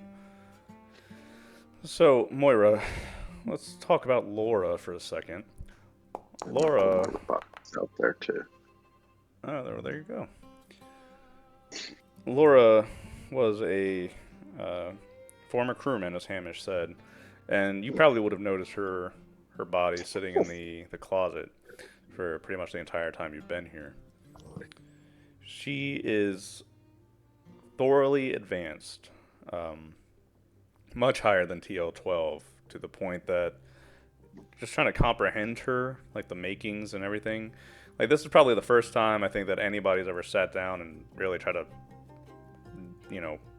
pull her apart and look into her. So it is so advanced that your laptop can't really handle it. You would need to, like, you're forced to connect her memory banks to the ship's computers to have enough power to even like power her up and keep her in a state long enough that you can access her files. And again, you come up to a familiar sight of the bits and ones and zeros and unintelligible code that you've been dealing with the entire time that you've had the guilty. Remember way back when I told you that you'd be dealing with the code in the guilty for months because of its security? Yeah. I think Moira internally like screams a little bit, remembering all the work she had to do. Yeah, this is like that. But you can tell after just a few short hours that reviving Laura is on your level.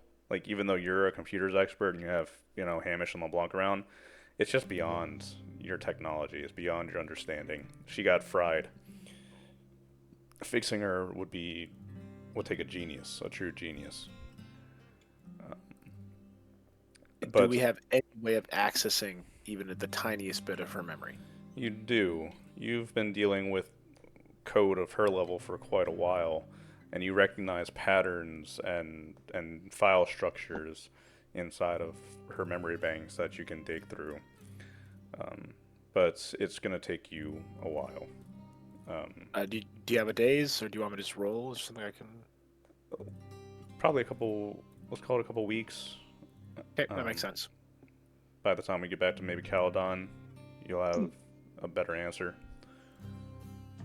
Works for me. And I think Moira is just kind of talking this out as she and Hamish work together, and is getting a bit of his advice from his expertise with robotics in the science class side, but also just kind of explaining and kind of marveling a little bit at the actual futuristic, and muttering multiple times, and Hamish probably hears it, wondering if this is actually TL16 or maybe even more. Yeah, TL16 is in a good ballpark. That's up there. Yeah. But a lot of long nights ahead of you before you get anything more out of that. Yeah. I think Moira's also having not a hard time, but she's kind of going through a little bit herself, as the last time she saw anything this advanced was back at a certain facility. So Alright, gang. Anything else we do before we get to Glen Elk? I just put something in chat for Tula. Can I use the I guess it's psion honestly? I don't know how to say that. Psionic Psionicology. Yeah, psionicology. psionicology to get her psi level and what skills she actually has. Mm,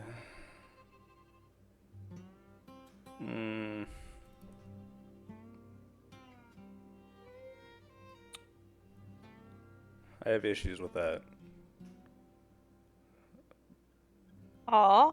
Okay. Let me think about it. But We could say I need equipment for it, and then that's what I'm wait. thinking. I consider psionicology to be the mundane study of it. So using technological equipment, and there are universities out there that have equipment and procedures to measure the abilities of people. Like, if any of you wanted to go test your luck as a scion, you would need to go to one of these places and have them measure you. So I believe that Birch has one regular contact friend person that is at one of those.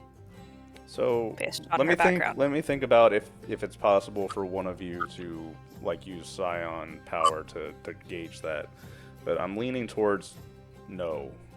I don't. I think if you wanted to use Scion powers to gauge other Scions, it would have to be kind of like this. It's basically like the. It's almost kind of like doing a arm wrestle with psionic powers. That's maybe like the assault ability, which is really powerful to use because it costs 8 psi points to fucking use. Yeah, I'll think about that. You need the psionicology science toolkit on page 122.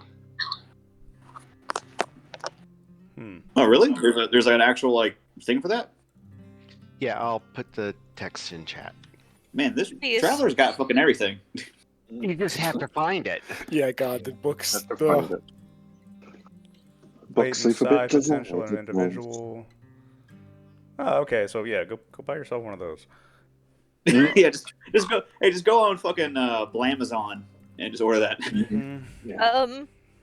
She has some money besides the stuff she gave you guys, so she probably try to go buy that. Some money after you gave us 5 mil. Some money.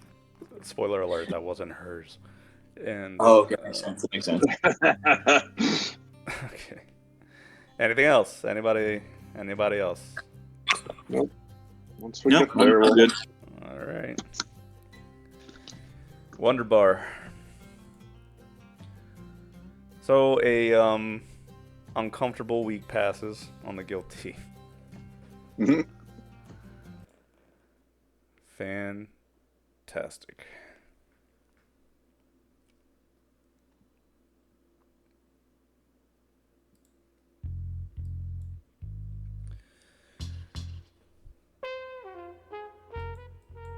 Glenelg is a seaport and your first destination inside of the polity of Caledon.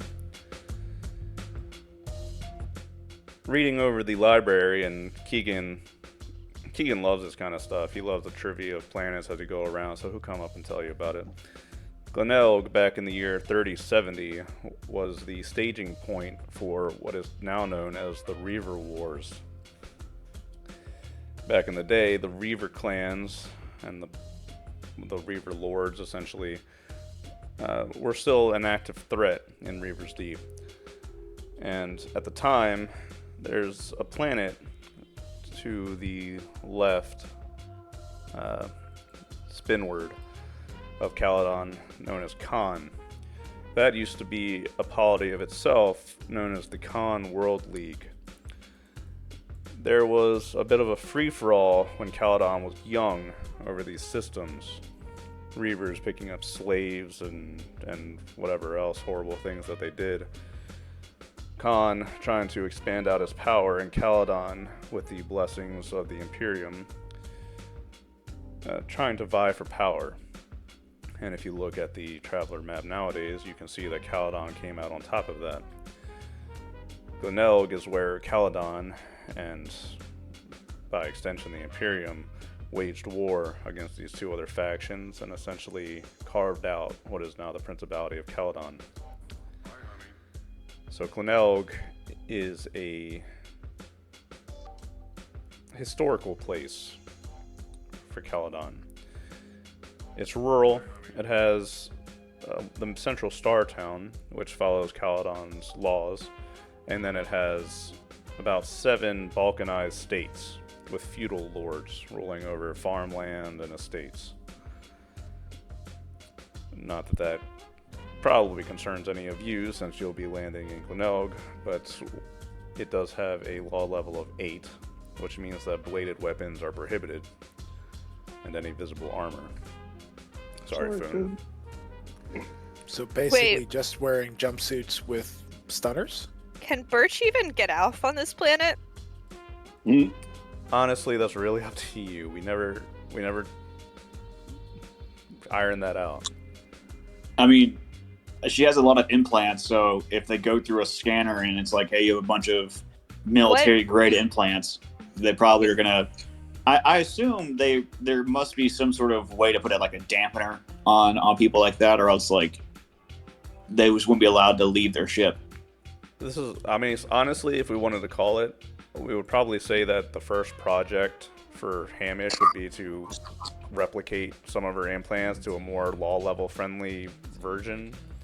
Because recently, Birch has just been running around with slavers and mercenaries and other shit that's kind of outside the law.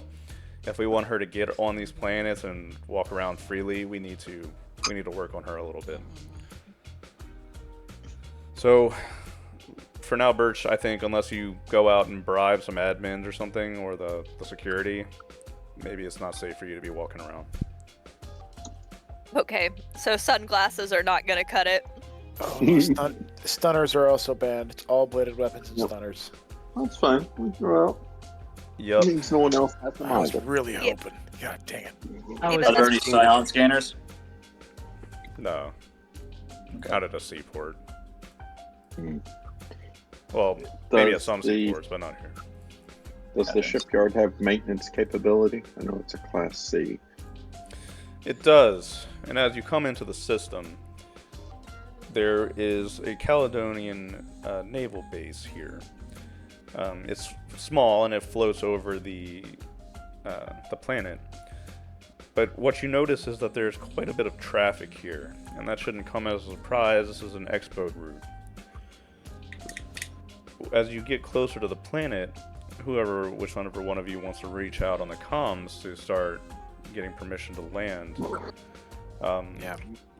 you will be told that there's at least an 8-hour wait to land. And they don't even give you that as a hard number. They're like, it's possible we might be able to fit you in after 8 hours, because their low port is full, packed. Moira is on the horn, so could she potentially try to use like admin to try to like talk her way through a little bit, or? Yeah, for sure. Okay. We're the heroes of Caledon. We could. Yeah, she will attempt to start just like working her old corporate skills and trying to see if she can maybe get that open slot that should have gone to someone else that should just really go to us, that really shouldn't, you know.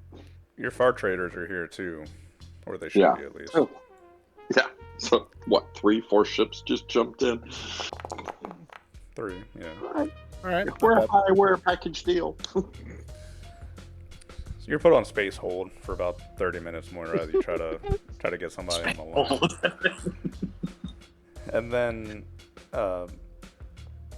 coming over the line, Guilty, this is the low port of Glenelg. We received your permission to dock.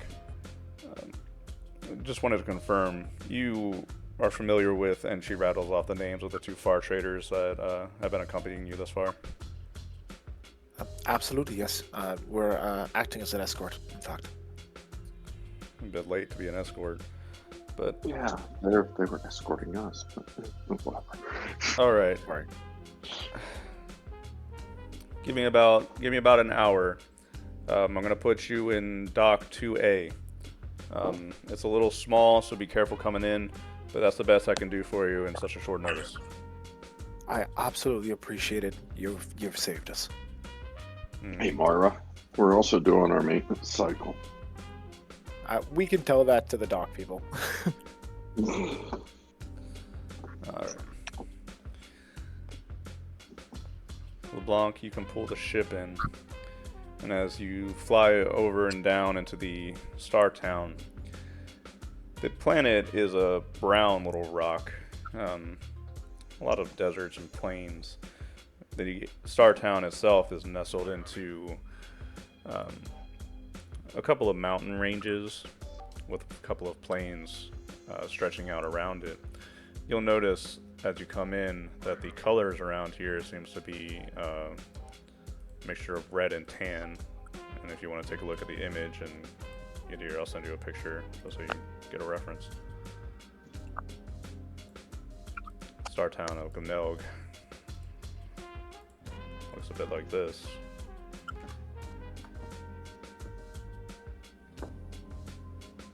Oh, nice. That's lovely. Better than Tatooine. LeBlanc, make a piloting check as you come into the hangar. They didn't lie.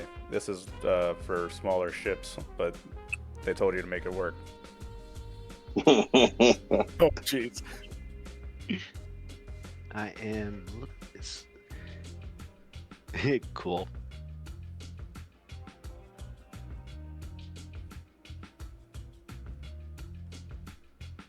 No, 20. I almost typed 21d6. Oh I no. wouldn't even be surprised, you bastard. No, I'm just kidding. Oh yeah, sure. 13. So everybody can sit and watch as you pull into the small hangar very carefully. And LeBlanc, there's not even the clamps that keep you locked down here. You kind of just have to lower landing gears and touch down. Cool. Should make it easier to get out, guys, since we're usually so slow in leaving places. Was that sarcasm? That better not be sarcasm, LeBlanc. I We'll be don't late. even know what that means. We'll be leisurely one day. Birch is gonna be like, it's always good to have a good getaway driver. Yeah. Moira Thank you. lowers the, You're asks welcome. LeBlanc to lower the docking bay or like in the cargo hold and heads out to go greet the port officials. I'm afraid I can't do that, Dave. Sorry, I was watching TV shows or old movies last night. Okay. So yeah, fellas, Moira just goes to go find the dock and initiate, as Hamish said, our maintenance cycle. For sure. Hey everybody, anybody still have that information of how much that costs? How much does our maintenance cost? Yes. Our maintenance cost Isn't it like 5K per point? 3,079 per maintenance cycle. Life supports the killer. It's 12,000. So, Because Do we you have know so how many. many motorcycles I could buy for that much? I don't think it's 15. 1-to-1. Like, Yeah, 15, I'll put it in the. 379. Yeah, I'll put it in the fund. Well, that's up part there. of it is the number of people that we have on this. That is It one is. thing that the cat and I can agree on. Although she's blowing on her nails, I think we should consider who we actually keep on this. This is a nice We're- planet, Birch. You have any second thoughts about maybe just starting a new life here? I am planning on starting a new life. Maybe buy It a just nice happens- house and stay? See, the problem is the whole old age issue. I don't want it. You'll be No, rid of that's me one. once your dear Hamish produces me with a wonderful new body that I can inhabit. Oh my god. Well, anyway, Moira, you go and find the dock officials. Within 20-30 minutes, a small maintenance crew will come out, and there's a man in a ball cap, and he comes over. Hi, Derek, I'll be in charge of your maintenance. Is there anything you need me to be aware of as I get started? She's been refurbished numerous times. We've been in, if memory serves, while I've been aboard, at least one engagement in space. There might be some scarring. Beyond that, me and another engineer have been keeping it alive. Most of it is his work. I've just been in the back, so you might want to talk to him. His name is Keegan Blue. You can find him inside the ship, and she hands over the credit chip and goes, "Or is this to go to the office?" No, I can take it. And it's just got the appropriate amount, whatever Hamish tells us. All right. Birch you is mind... gonna walk up to the person. She's gonna have her sunglasses on and see if she can read his mind. Sure, go for it. He looks at you, Moira. So, as you can see, we've got a really tight schedule. There's a lot of ships in the dock. Do you have any opposition to night work, working overnight? As in, you're like working while we're trying to sleep? No, that's not a problem. Go ahead. Okay, sounds good. It passes. I used read surface thoughts. Interesting. Well, Foon, you do this, and in his mind Birch. says, oh, "Whoever you are." No, I'm just kidding. I saw the name over the roll. Sorry. But Birch, you read his mind, and there's a hesitation after she says that, and he says, "Oh, well then this is going to be easier than I thought."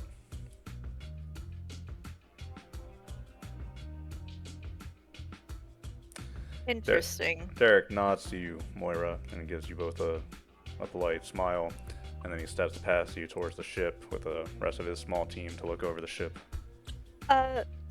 Birch is gonna ping Yadir with the connection thing. Moira looks down at Birch pull up the data slate she gave her and just like does it for her, pushes the button. Like, No. She's gonna do mind link. Too. oh, cool. All right. Let's see. Yeah, you have to roll it every time you do that. Yep. I know. And remember to keep track of your side points. as you I spend am. them. Yep. So, since it's the beginning of the day, ours should be topped off. Yeah, you should be topped and- off now. I just want, Foon's Yeah. a new one at this. I Yeah, appreciate Anna, it. Anna It costs- Foon, Birch, the squid, whoever the hell I'm talking to. It's weird. It's confusing, man. I get it. But yeah, mine goes off, so you're able to connect with me. She's gonna go. I think we just left some undesirables on.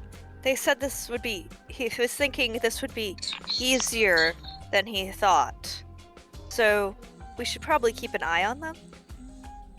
My guy's gonna Yadir again. This is all mental. He goes, "I believe you're nothing but paranoid. Perhaps they mean to work quickly. There's very little damage, and also there's ship is easy to work on. I don't trust them. You don't trust anyone. That's not true. I trust Hamish. And you. If you think that they will do something mischievous, then perhaps you should stay on board while the rest of us go down to the port." Well, since I wouldn't be allowed out anyways, that would be preferred. Yeah, okay, and then I guess we'll cut the conversation there. I mean, we can keep the connection open. I don't think there's a duration on it. There so is that way. the amount of minutes according to the effect. Oh, gotcha. Dang it. Well, we can have. I can keep my side open for like 8 minutes. So Okay. And I only asked because, like, from my role playing standpoint, are you just standing there staring into space, or are you still able to function as Birch? I think that like these things happen at like the speed of thought. So I I would think it's almost instantaneous to perceive, like y'all perceive it instantaneous, whereas us, it's happening kind of like at real time speed. That's just my thing. I don't know, GM. Like, I'm Oh. of the opinion that it is. You're basically having a conversation in your mind. It's not any faster or slower than talking over a comm. okay. So Are we still cognitive of the outside world, so we can still like talk with normal people and also talk in our minds? I imagine for experienced scions like all of you, yeah. Yeah. Yes. All right. So Moira, you can talk to Birch, and she can talk to you, but she and I just had this conversation while you two were talking. All right. Well, I guess during that, Anna, like Moira, kind of looks over at Birch, kind of makes a bit of a face, and goes, "Look, Birch, I'm just gonna go and do my thing." And she walks off as Birch is in the middle of this conversation. Birch is gonna be like, "Wait, you have to watch them. They are not trustworthy." And Moira just kind of turns around and kind of looks at her and goes, Birch, come here for a second." And she kind of takes her off to the side. I have a subroutine, Birch, that I run every single time I land on a planet. Right now, I have a computer program that's hacking into the general security systems of this low port, and I'm just letting you know that if I need the footage to be able to find people doing damage to our ship, I'll be able to get it. So I'm just gonna go have a nice drink in the port, and I'll deal with any kind of paranoid superstitions you have later. All right? And then she turns around and walks into the port. Birch is gonna, since I'm assuming this is short, she's gonna go, "Yeah, dear, I have decided that I appreciate Moira." Yadir is going to kind of just like, is this for a mind link again, or Yeah. Yadir kind of he's getting ready and getting all wrapped up, and he's like walking out. He'll be close to enough.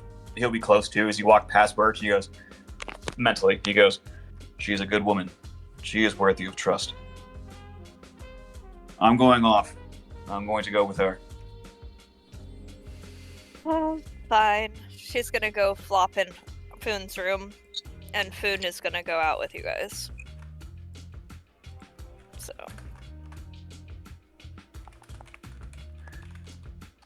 I don't know how to pronounce that. But anyway, yeah, as I posted in the general chat, you might see these strange creatures that are native to this area of Caledon. Teletri, something like that. Teletri, you call them that. They're these long, purplish. They look like tentacles. Worms. Walking purple tentacles. They're very friendly. You'll notice when they go up to talk to people, they get uncomfortably close, like almost touching their bodies, or actually touching their bodies up to the person they're talking to. And if you talk to them for long enough, they'll they'll start almost wrapping their heads around. It's uncomfortable.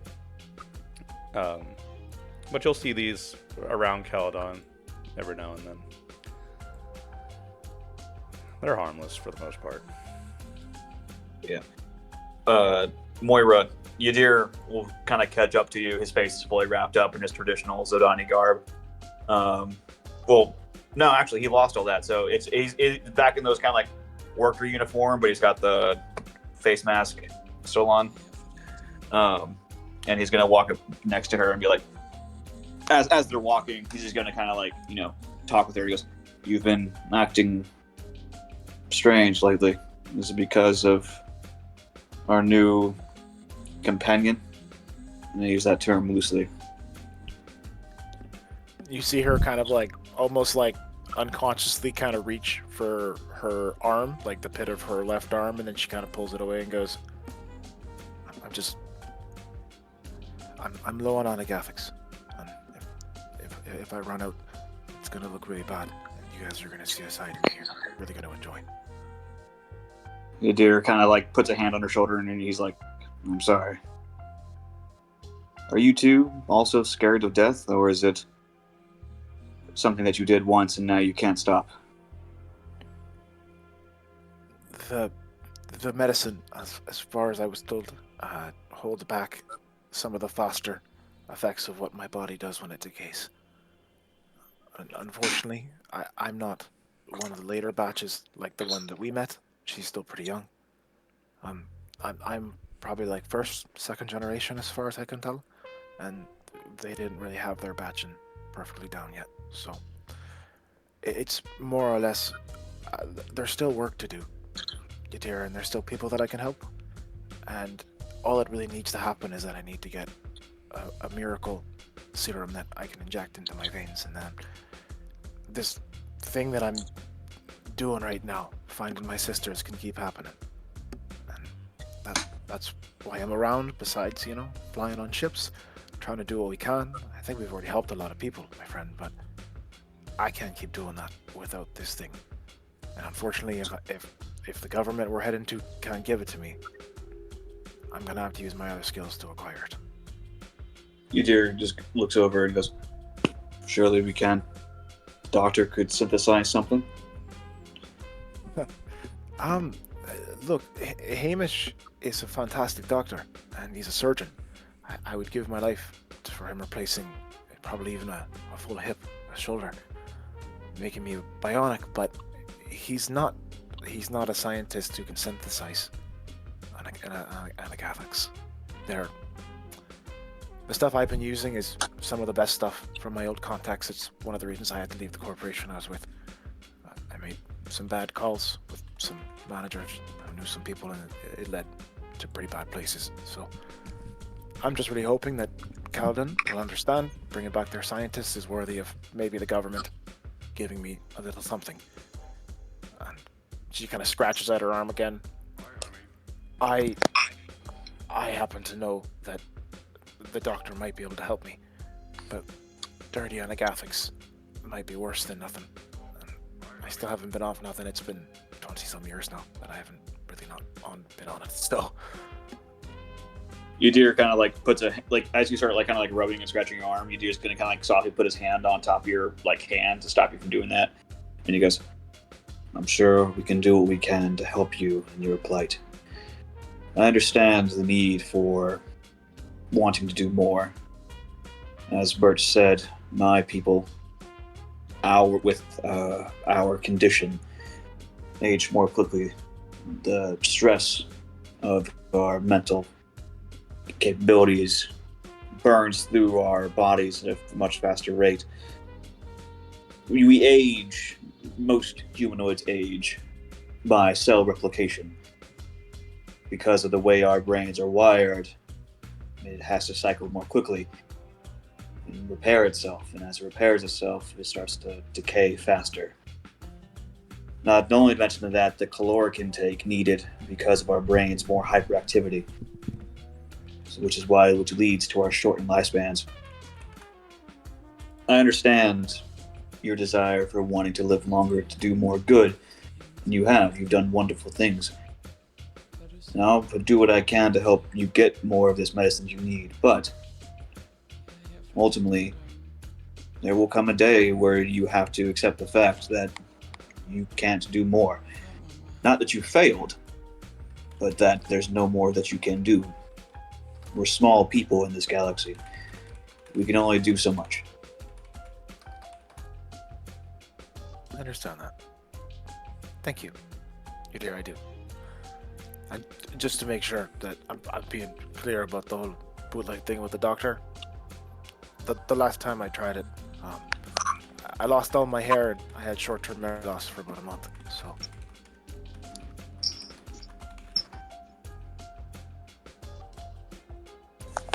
But,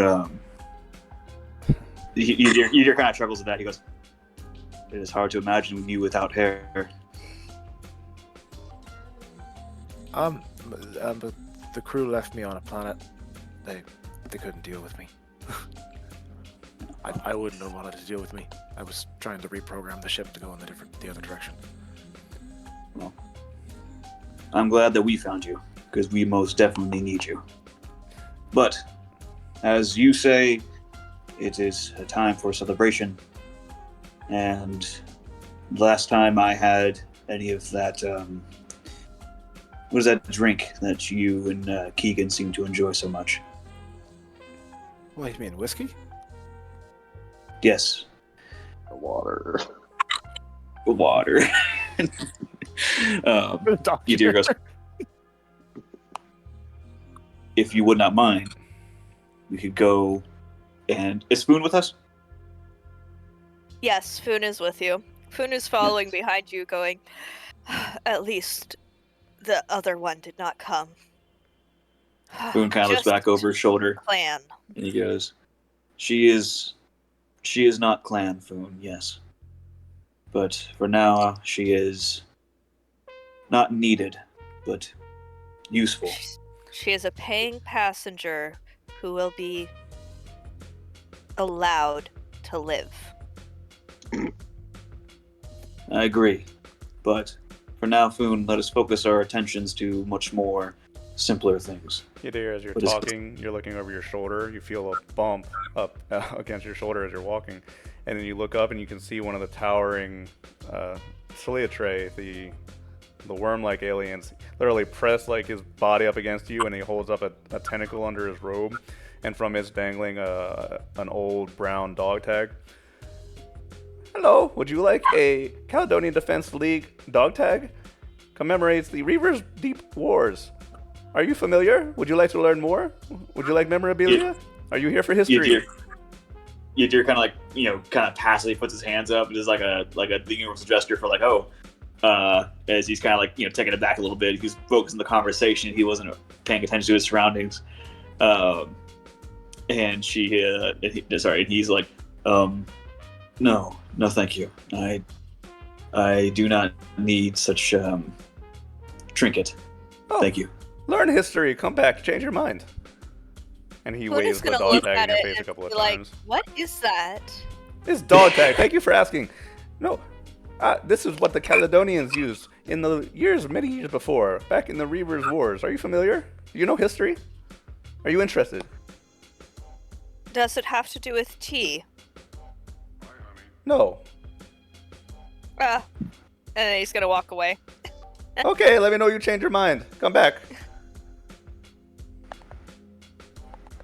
Moira just keeps walking, just annoyed that someone stopped between her and the beer. All right. But yeah, so I think, so Foon, Yadir, and Moira are going to go get some food and get some drink. Is anyone else with them? Keegan's probably gonna be milling around the starport by himself. Tula and Armand, so maybe Tula will be with you as well. And I hate to tell you this, but Caledonian food is not good. It's just not good. Everywhere you go, What do you mean? it's not. So you know how there's a joke that like British food is very bland and boring. Oh, This is come like on. this is like 10 times that. Oh, you suck. Oh, just come beans, on. but- It Potatoes and, ranges. It ranges from plain, kind of unadorned vegetables and food to actual mush, like straight up. This mush. This is true. This is how it was 2 years ago. This was Yep. session 1 established, and But it's also canon. There was good tea. It's a canon event. It's Remember? canon. I hate the fact that I feel like I know like a joke made this and like now we're stuck. All right, It's so not we're a out joke. This is on the wiki somewhere. But anyway, We are out for bad food. but the other side of that is that their liquor, drinks, what have you, is high quality, probably some of the best in the galaxy. What's funny is So that, like, Yadir eating this food, he's like, oh man, this is really good. Like, he's like, this is actually pretty good. you'll You're be gruel. You love gruel. you'll basically get the Yadir mentality of you're eating for calories, but then you'll be savoring the drinks to make up for that. Welcome to Caledon. Anyway. All Well, right. then Moira probably gets drunk way too fast because she can't stomach any of the food at first, so she's just drinking. Mm-hmm. Yeah. All right. Well, then Moira's probably asleep on the table before most people are, even really kind of drunk. Foon is not going to have been drinking alcohol, so he will be Yadir trying has to been like, sample all the different teas. yeah, Yadir he'll try the alcohol. Again, it's not gonna be like he's not getting make wasted like he like Moira is, but he'll take a sip and you'll just see him start coughing. Take another sip. He goes, Moira, Oh. this Handle it, you big baby. Tula's over there in the Dude, corner, like, guys, it's the middle of the day. Yadir looks over at Moira and he goes, "Are you well? You seem ill." You dear, I don't eat. This food's terrible. I can't eat it, and I drank too much right away. Oh Lord. This is what she does. Does She gets drunk. is that what that state of is a state of mind, or it looks almost as if it's like a poison? I Yeah, don't don't- know. It tastes terrible, and I don't like it. Well, it's nice to take the edge off after you risk your life a bunch of times. You guys are downers when to drink with. You know that, right? I'm technically You- underage you- for Caledon. Yadir still kind of like is sipping on it. He goes, "It does smell nice, but the taste is like offensive. Not. It's a very It's horrible. offensive. Not. Okay, No, both of it's you, not both horrible. of you. What kind of taste do you both enjoy? Do you like bitter taste? Do you like sharp or like salty taste? I like tea. Yadir's eating the food, he roasted goes- rats. Yeah, And raw Yadir's eating this food. He goes, "This actually tastes pretty good, actually." Like, Oh god. Okay, hang on a second. I'm gonna see what skills can Moira use to think up the right booze for these people who don't like this stuff. Well, while you're doing that, Hamish and LeBlanc, what are you guys doing? I'm seeing if there's an alcohol delivery service. I want to see it. Try to order 2 cases of beer and 2 cases of canned tea. You'll find runners outside of the starport. It's not official or a business or anything, but if you give them a few credits, they'll run and grab that crap for you. Oh, cool! I am so doing that. Yeah, it's just a kind of young, kind of messy looking kid that'll, give him the credits and then some, and then he'll run that for you. Why not? But Hamish, are you in the guilty still? Yeah, I'll stay in the guilty. How But much everyone credits? Hamish, you're in the guilty, and Armin comes into the room, and he's got a tablet in his hands, and he's like quiet as he scrolls through it for a minute, and then he kind of tosses the tablet onto the table in front of you. There's no warrant. That's good. That doesn't make any sense. There's no warrant for my arrest at all. I looked up the news regarding my father's death, and it's just they give their condolences, and they let me know that Victor Sullivan, which was my father's right-hand man back in the business, he's taken over as interim CEO. But as for me, there's nothing.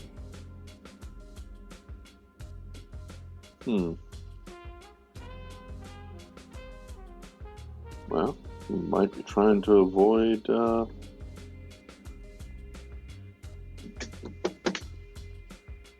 more attention.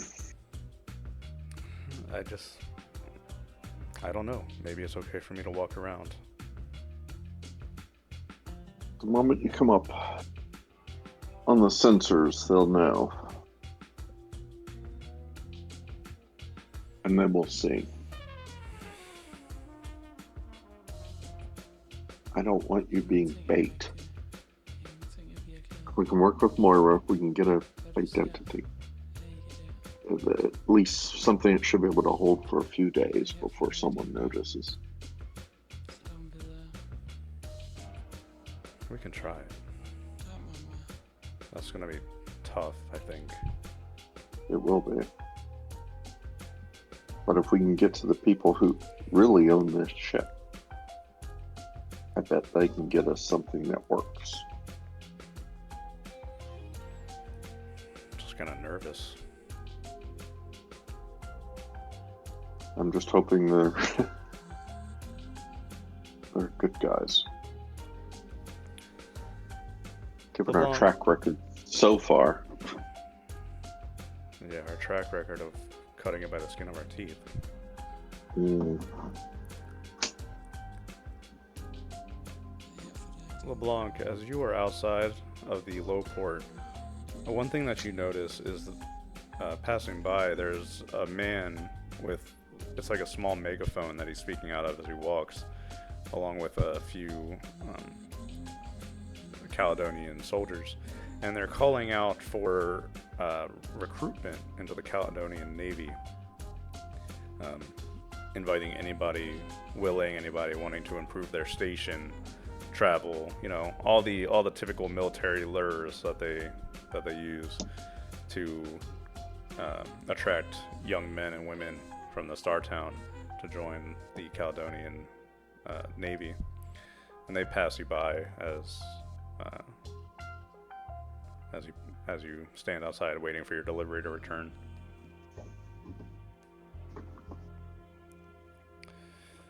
But aside from this, Glenelg is fairly peaceful and uneventful. The streets are busy. You'll see some strange sights, but nothing really occurs to you. The maintenance is done. The captains will come over and, you know, question why you were so late, but the scientists have been waiting for a couple of days now. Like I said before, the typical time on a planet is about a week, so we can weaken the planet. So there's still a couple of days left before that time frame for the scientists. But time can pass fairly uneventfully. Is anybody doing anything? Anybody want to do anything while we're here?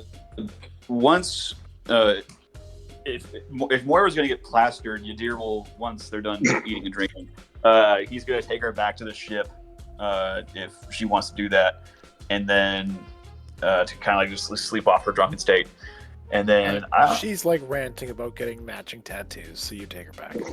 Yeah, so Yadir is like, Tola's like, I think that's a good idea. Yadir's like, no, that's not a good idea. Trust me. Yadir's like, yeah, tattoos like, are "What's very the tattoo?" painful and they should be used for more sacred things. Moira's covered in like tattoos that are like good, and also spacer tattoos that like stick and pokes and like. Yeah. Do you think I would look good with a face tattoo? Moira puts a thumbs up. She also has a. Yadir also has a lot of tattoos on his body, but they're like more ritualistic. And he goes, I do not know the culture of why you would want such a tattoo on your face. Those are very painful, and they do the opposite of what you are trying to do, which is to lay low, as Moira would say. No, okay, yeah, dear, she's a spacer now. She deserves it. Oh, excuse me, a tattoo. Yeah, so you see the decorations on Moira's face? Those are tattoos. Yeah, Yadir is going to just kind of gently set Moira down in her engine room area, and like it's her fur pattern. I don't know if you need to change it's your artificial. fur pattern. It doesn't wipe off. Oh, He's God. gonna rub at her face. Someone reach stabbed out. me in the face with a tiny needle thousands of times to make it. Yadir's is going to kind of chuckle and kind of tuck her in. He's going to then kind of walk out, and he's going to look to Tula, and he goes, I do not believe that a tattoo would be best for you, though. I'm joking. I don't really want anything Oh. like that. Oh. Well, then I enjoy the humor. That was quite enjoyable. Armin's over by the ship like, that was very funny. Yadir impression.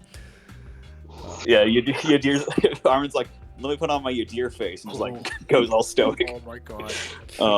Keegan returns But, with a box of a couple whiskey bottles and snacks. Hey, the food here is dog shit. Why didn't anybody tell me? The food here is horrible. I wasted credits on that crap. I thought the food was quite delectable, actually. Oh, God.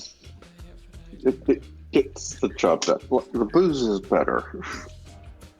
Although I will be going out, I do wish to see more of this place, and being on this ship for so long, I wish to stretch my legs and go shopping. Hmm. Yeah, we're rich yes. men now. Go for it. We are not rich. Well, We yeah. have enough. Yeah, Moira will pay for it, but at any time she starts to head to a firing range because we've been getting into a bunch of combats and she's been feeling a little bit less than useful. So she just goes off to do that. I don't think you'd The find ball one fucking plastered. available to you, Moira. Yeah, Not here. That's okay. Not this law level. Can I go? No, I will. I will not take a gun and go shoot in an alleyway. It's fine. No, dude. LeBlanc is looking for a motorcycle. I see that, dirt and you'll bike. probably find one maybe on the outskirts towards the plains. Where are we gonna put it? If you look around and search the I'm gonna comms put for it a in the bit, bunk in my room. Jesus Christ, you find maybe like a small track of motorcycles and cars out on the outskirts of the town, LeBlanc. Oh, cool. Mora, you want one too then? I'm Moira's checking her current money level. Hang on. You're actually gonna anyone- buy one. Oh yeah. I can't race if I don't have one. Sorry, Todd. Moira's money's a little bit too low to afford that. You can go ahead. Okay, I'm gonna buy one. Ooh, bargain! It's 300 credits. Yeah. Sure. All right. Okay. So a little bit Is later in the LeBlanc day, looking everybody's like kind of Buy hanging around the motorcycle. everybody's hanging around the guillotine or out doing shopping or whatever, and LeBlanc rolls in a dirt bike into the hangar. At least it's not another human, right, Foon? Boone is gonna come out and be like, "It also smells bad." Oh, you could do laps around the cargo hold with that. Mhm. No, Little I don't think cargo. it's internal combustion, Foon. Yeah, No, it's should be electric. Oh, okay. Well then, I It's guess you electric. won't. Yeah. He's You gonna be dear- like, Oh, sorry.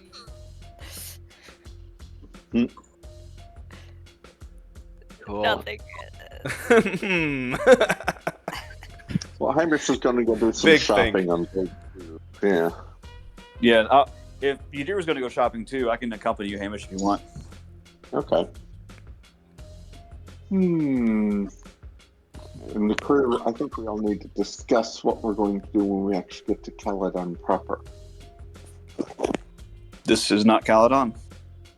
No, this is one of the outskirt planets. Also, This whether or not place we're is- trading here. This place is very nice. It's fine. I like Compared Not to the as nice places that as- we have been. Oh, yes, no, but not as nice as Caledon. You speak highly of this place. Were you born and raised there? Yes. Born, raised, trained, educated, lived, worked, Died. would have died. Tell me, I've done some research on these places. Is it true that there are massive buildings that go into the clouds? Yes, they're building one right now. Orbital Huh. elevator. They said it should be complete in about 12 years. Fascinating. How many people are on that planet? More than Foon is comfortable with. What was the population? A billion? Not that many, actually. Cindy's walking nearby and she's tapping at her comm. There's a couple of major cities, and then we have a lot of archipelagos spread out.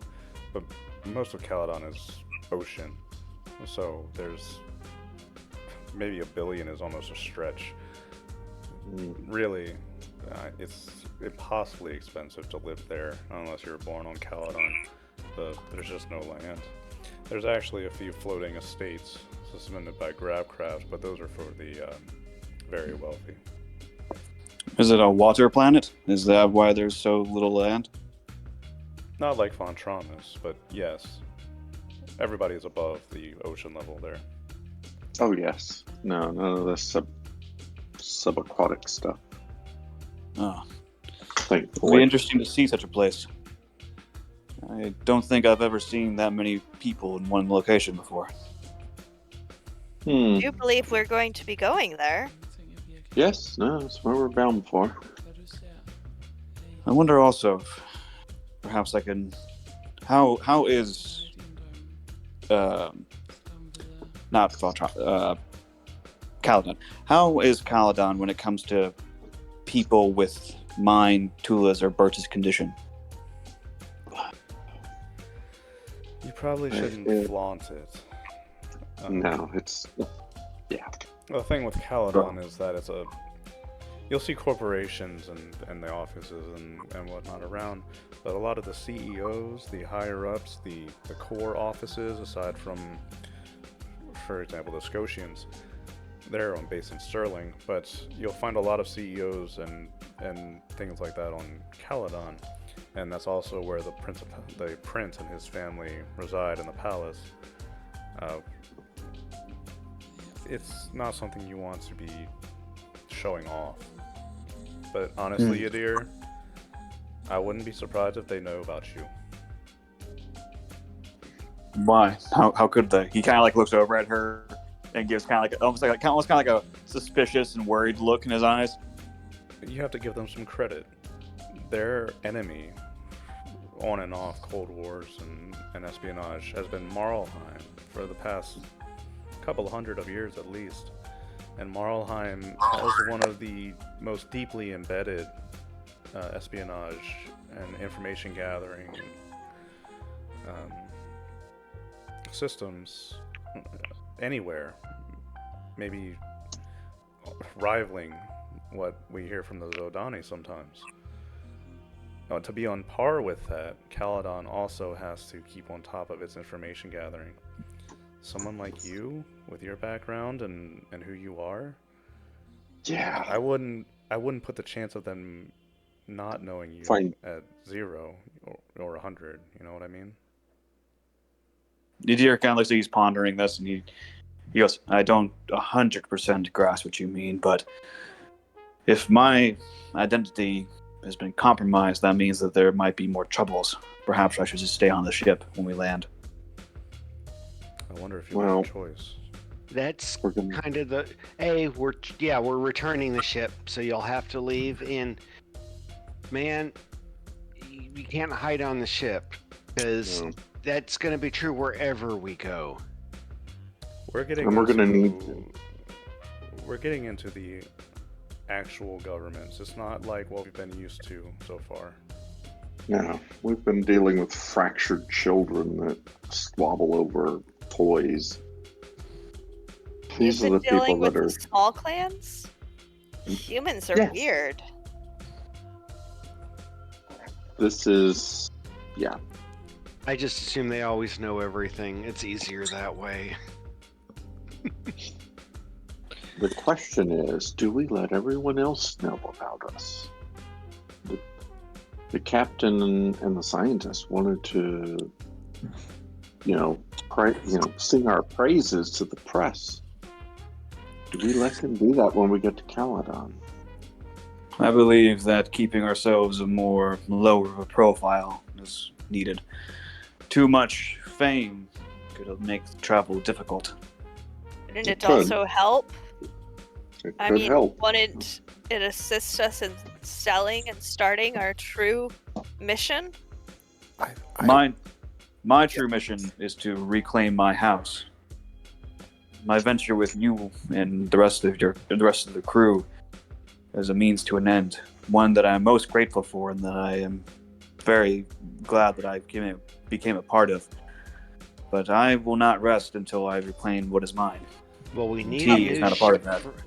We need We a need new a new- ship for that, and being known as upstanding citizens and reputable tea traders might help that. Not that we have to stand by it, but we also promised them a book. Cough, Moira. We're working on it. I think that if we've promised them things, we can't just fall down on it. After all, even if you do not want to actually be part of our clan, Foon is pouting at him, then we should at least have some level of, reliability. Yeah.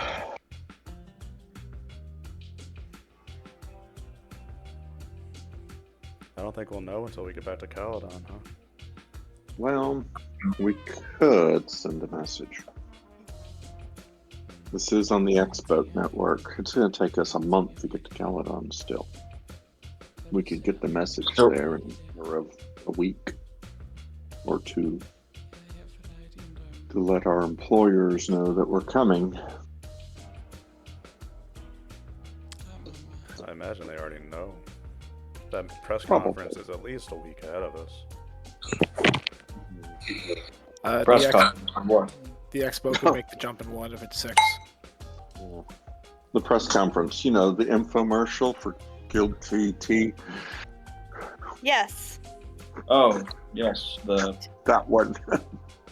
Do you not Udir kind of remember? thinks back to that and how he did an immaculate job at acting, and he's just like, oh, yes, I forgot about that one. I don't know how you could have forgotten. We It was should your have gotten a moment of recording fame. that. That's, I know we have to Well, have it. We need to go Again. back Sure, we and get can that someday. I have been trained to take on many personae. Falling into that was nothing. Oh, so you're willing to do more? Udir kind of like holds up a hand. He goes, "Oh no, hold on." Like, I would love Food's to like- see it. I heard it was amazing. Yeah. So, I mean, I don't know how to play it. I don't think there's much we can do. We can send them a message, but Hmm, honestly, at the end of the day, we just have to go there and see. true. Maybe along the way we can dump Birch. I agree with this completely. I thought As we well. could space her. No, we're not we can't spacing space anyone. her. As we're walking through and Cindy's, chatting and such, if there's a flower stand or something, go ahead and get a small bouquet of flowers and hand it to Cindy. Oh, What's this? Flowers? Oh. Thanks. Oh. That's nice of you. Udir will if Hamish leaves, Udir will kind of go over to Cindy, and he'll be like, he cares very much about you. I know. I'm just... She scratches at her forehead for a minute. Just holding a grudge. Why? Stupid reasons. If it is stupid, then why hold it? It seemed to do nothing but cause you frustration and him discomfort. You're very wise, you dear. I'm just speaking from a perspective. I I would not call myself wise. I think I still have issues. I should probably see a therapist once we get back to Caledon. Is it about Birch? No. No. Well, No. I don't like her. She's dangerous. Not and yet. She's going to hurt somebody and probably get you all into a immense danger. Most likely, yes. See, this is why I don't understand this. You all seem to have such nonchalant reaction to these kind of things. Let's go down to the desert planet and walk around and get captured by mercenaries. Let's keep on this psychopath that we know is a danger. I mean, look, without that attitude, I wouldn't be here, so I'm really not one to talk. But it's strange to me. I find the best way to think about it is, at least for me, I cannot speak for the others, though I could peer inside their minds. I have promised that I would not. Again, also, we're speaking kind of on the choir side, so I'm not blasting out to the public that I can do that. And so he goes, this life that we have elected to live, it is a one fraught with perils and trials and tribulations and great rewards. And while I do it because at first when I joined this crew, it was purely a means to an end. I needed to get off Ia in order to continue my quest. I never really had companionship, nor camaraderie, or any sense of loyalty other than familial with my parents. But then I found it with these people. And in order for us to achieve our goals, we must be willing to go in some sort of strife for them. And I'm willing to do that for them because I care for them.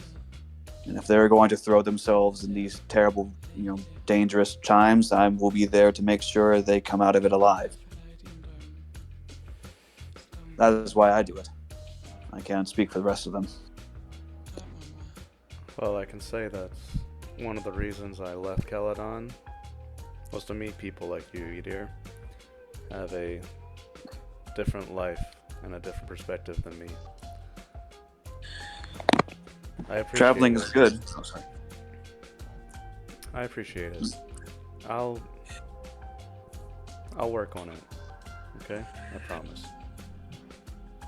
Do not promise me. Promise it to yourself. And don't beat on the doctor too much. He's a good man. He's just trying what he thinks is best. I know. Ydir's gonna kind of give her a pat on the shoulder, and he's gonna start walking off behind Hamish.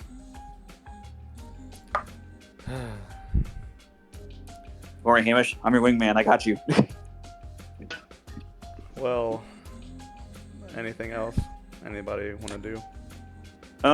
What kind of vendors are nearby? Clothes, electronics. I mean, this is a star town, so they'll have a lot of the necessities that you'll need.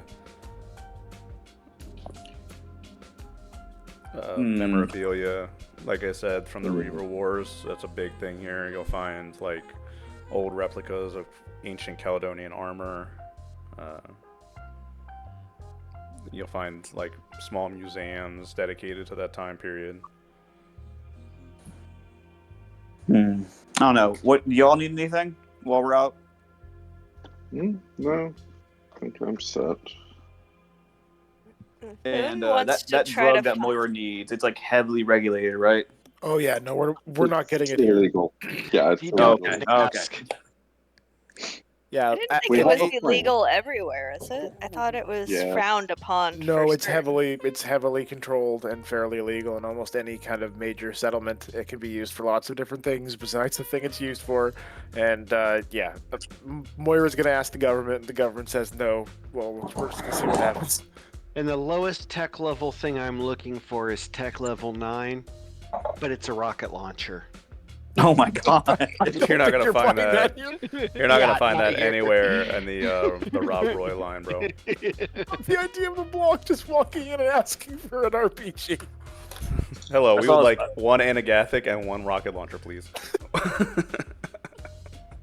Buddy, there's We weren't on a watch list, now we are. It's not like we were drinking and So, like- driving. it's a little bit off topic. I saw this one post one time that was yo, imagine you work at a 7-Eleven, all of a sudden these 5 people come into your store strapped to the gills, ask you for a nuclear launch codes and fucking a drone. You don't have that. So they ask you where the mayor lives. You tell them, they give you a $500 tip and they leave. It's basically what adventuring do. Travelers be wild. Travelers be wild, man. Hmm. But if there's nothing really, is there any? I know it's kind of a reach, but is there any? This is a starport. Are there any vendors that are selling any kind of Zodani stuff, or are there any Zodani merchants?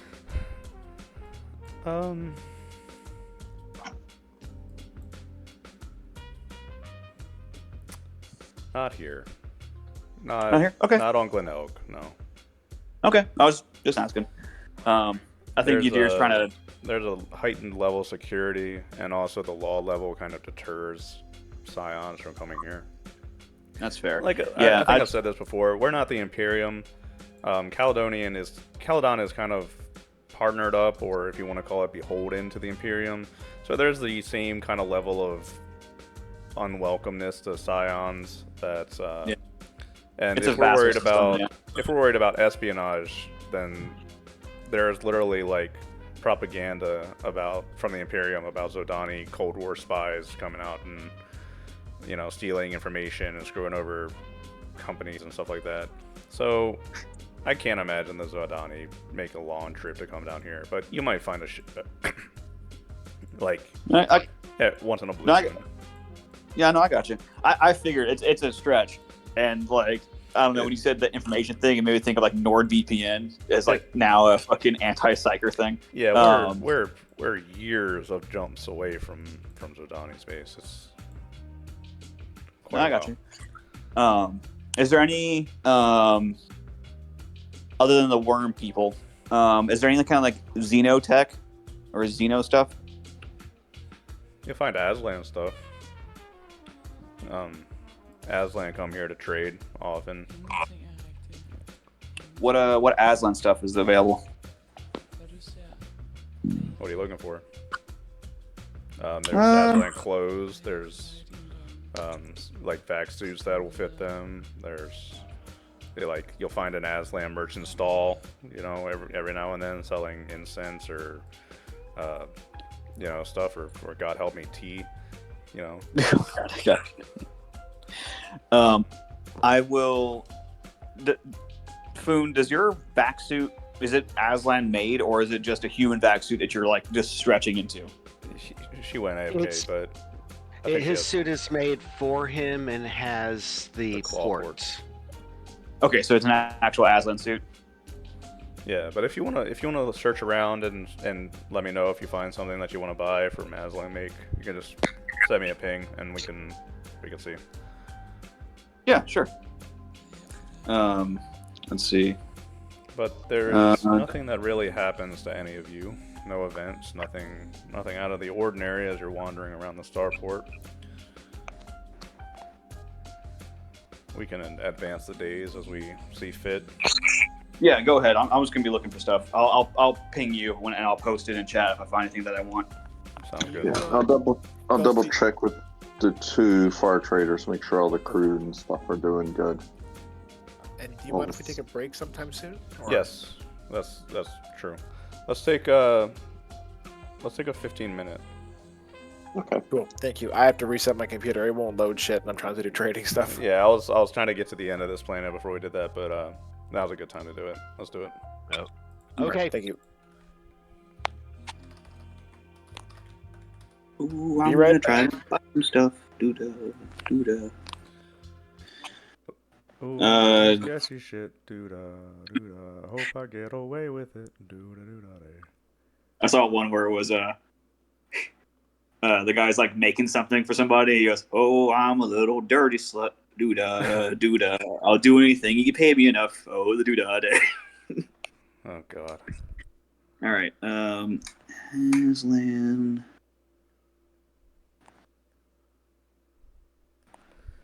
It's going where the poor guy pees. That shit makes me weak in the Oh, yeah, knees.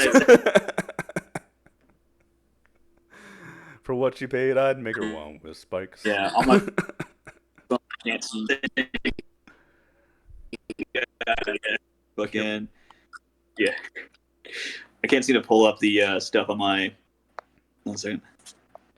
That shit makes me weak in the knees. For what she paid, I'd make her one with spikes. That's gross. Yeah.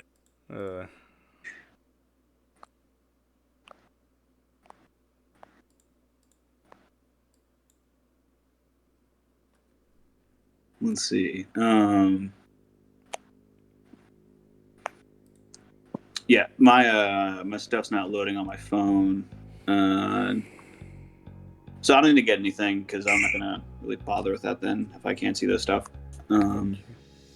I was just trying to think of like getting food because I know Foon's been like under a lot of attention lately, so I was thinking about maybe getting him either some incense or like getting him some like nice Aslanian clothes because like as a fellow alien, I know how like being separate from your culture might be a little bad because he's like constantly being like, oh, there's too many humans, it smells like human, all this kind of stuff. So I figured I was gonna try to like be nice to him and like give him something to remind him of his homeland. Yeah, man. You can feel free to do that for sure. Well, I don't know. I don't have the book, so I can't like look at like Aslan cost? stuff. I don't know, like 5-10 credits. It's not anything big. Okay. Yeah, so I'll get. What are Foon's like favorite colors? Yeah, I don't know. Yeah, I'll get a. And this version of Traveler, like I say, this version of our version, they're more like feudal Japan, so they wear like kind of like kimonos and that kind of stuff. Yeah. Yeah, so I'll get them like this nice silk Aslandian robe and some Aslan incense, and I'm going to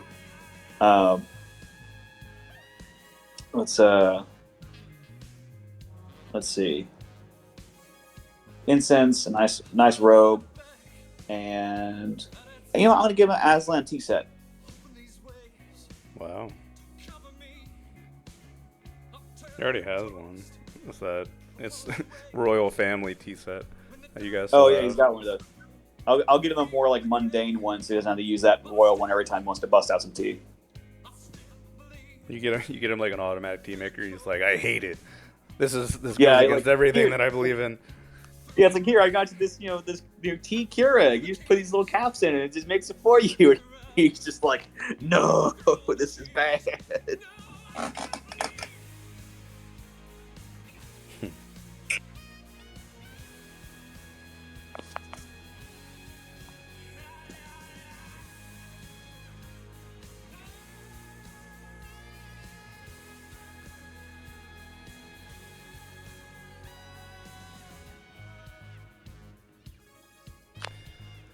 This is nice though. I like these kind of sessions. Yeah, these are nice, like RP, no real threat, just kind of like character building with some downtime, Yeah, these are nice. It's gonna be kind of weird having Anna with two characters. Yeah, it's gonna take some getting used to. Yeah. That's why I kind of I said do like when we're going on outings, like you can't really help that in the ship, but like when you're out and about, like pick one and kind of stick to it. Yeah, it's kind of like the Mass Effect. It's like you got to pick the person you want to play with. Yeah. Yeah, got to pick your away team kind of thing.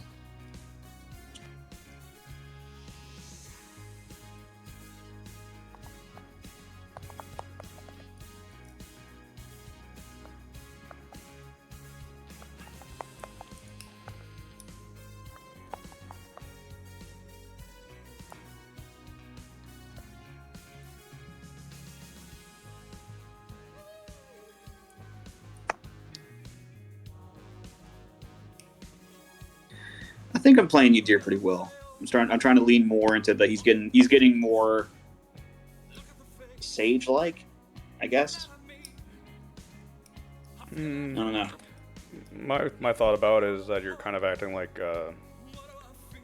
trying to take this teaching thing seriously, and you're kind of just like applying that to other people now. Like you want to be the person that goes out and like teaches people, or like comes to like with advice and stuff like that, which some people might find annoying, but like it perfectly fits with Udyr.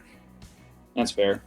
Yeah, like the 16-year-old child with mental issues is tired of hearing from like the Uncle Iroh basically of like, hey, just work on it and get better. She's gonna go over to the vodka aunt and be like, hey, yo, help me, and she's like, all right, you want to learn about tax evasion? You know what'll help you sleep at night? Tax evasion. You know how you sleep at night? Drugs. You want to do some drugs? And then she goes somewhere right next, like, I want anti-captics. Yeah, I want Scion boosters. Can you make me into the ultimate weapon? Yeah, I already have just this laser and this thick ass claw. Yeah, I got an Aslan glove claw and I got a Rizzodani wrist bracelet laser. Teach me how to kill. Yeah, it's like I just want to. I was joking with Moira. I was like, "Yo, Traveler Season 2, fuck it, you play as somebody plays as Tula, and this is her backstory, and somebody plays as Armin, and this is his backstory. Just like, y'all would not believe the shit we did when we were kids. Like, Bro, we had the wildest teenage years ever.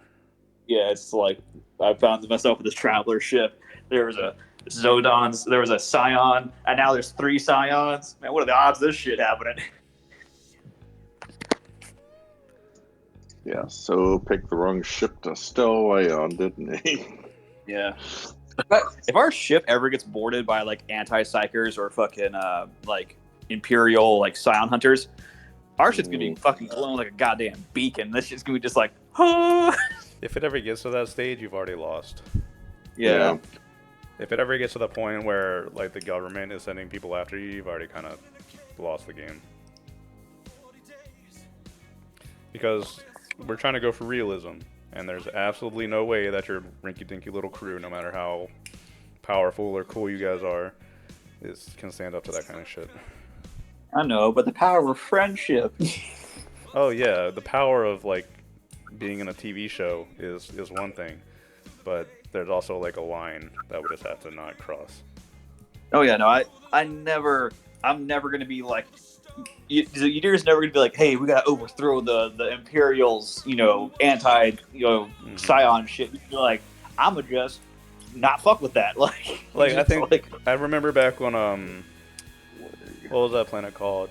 Janet, when like you guys were dealing with the slavers and all the slaves around, and like you couldn't do anything about it. You just had to deal with it, and like you help like, we don't one like person, it. But they're still in that same situation, and they're still like nothing really changed. That's kind of how Traveler is. Yeah, it's about individuals and people. You're not gonna change like governments. Yeah, it's like we're not gonna be able to like fix the fucking universe and like or fix a planet, but we can fix what the fuck's happening in front of us. Like, no, it's like you get to a planet and you realize it's fucked up, and then you go somewhere else. It's like, man, this place sucks dick, and I'm out. Pretty much.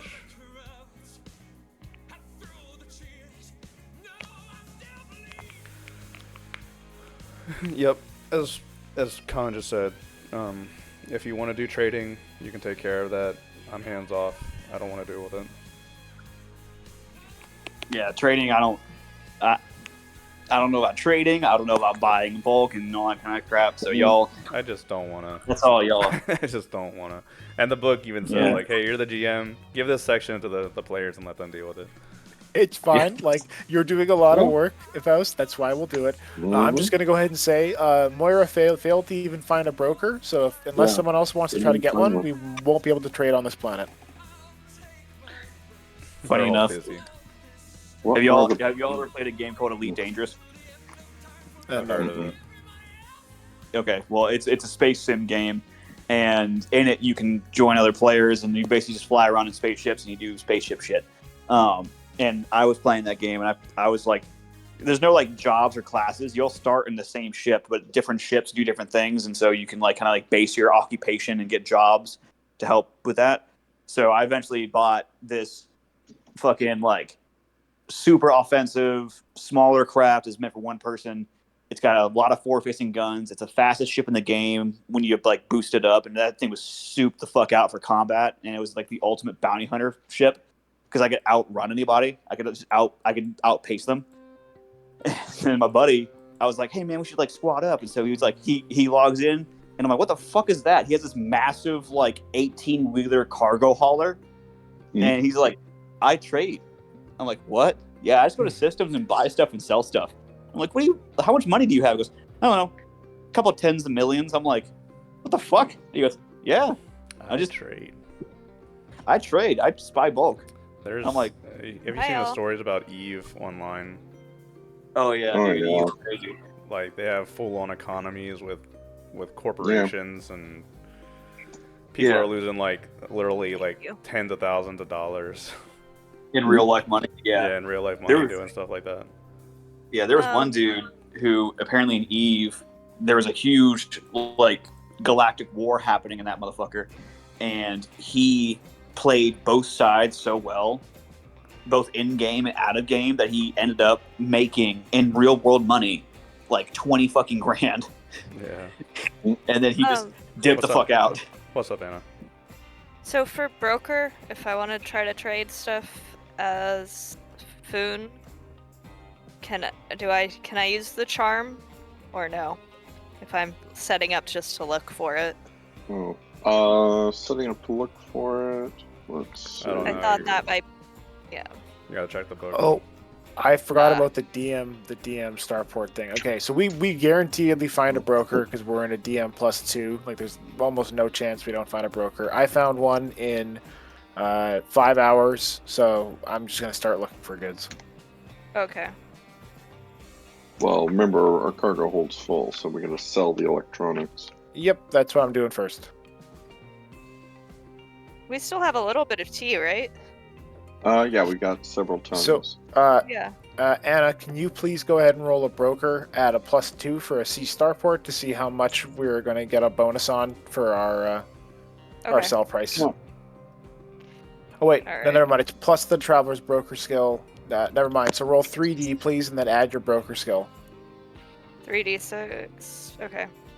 Yeah, so we're going to sell. And Daz, And- can you find the the purchase DM column, please? And we're looking for the sale DM column because we're selling right now. Yeah, Okay. that's what I'm pulling up right now. So So- we're looking for purchase DM or sell. We're looking for sell for common electronics. Yes. And then we're using our broker. Non-industrial. Yeah, non-industrial is +2. Low tech is +1. Poor is +1. But that's it. So are we a non-industrial planet? Glennig, if we're going off the basic, hang on. Yeah. Problem is the codes in the traveler map don't sync to the codes in the. Yeah. Current Okay, so it's a traveler game. medium-sized world with a 90 million population. Yeah, I think we're good. Yeah, I think we're fine. Okay, I rolled a 9. Ooh, perfect. Okay, so Let's see what this yeah, 243 is for modified prices. That's the page I think it says. Okay, just a sec. So, so base price for common electronics is 20,000, and And I rolled a 9, so the modified price coming out to a 9. Sale price is 85%. okay. So I lost this money or gained this money? I think we actually bought those at like 60 or something. So we made like 20% on that sale. Something like I that. mean, I can double check. Okay. Yeah, no, I'm pretty sure you're right. I think it was 55 or 60 that we bought it at. So we just made about 20, 25-ish. Mhm. And then we just repeat that again. So if for buying, and if you want to do the broker skill again. Just 2d6 plus the broker skill, right? Yeah, no, this one is just to determine the purchase price. You just roll 3D again, then you have your broker skill, Oh. and then you add the purchase DM column from it's the purchasing column for this world, which is we're a sea starport, and the It's world is 3D. within the. I need to roll another one. Yes, please, thank you. Uh, Okay, I'm actually gonna. My computer took forever to boot. I'm gonna go run make a sandwich. 16. Ooh, awesome! Yes, that's awesome. Yeah, go run in whatever you gotta do, and then we'll get back to it. Okay. I need to look up where all this stuff is on the trading again. Hold up.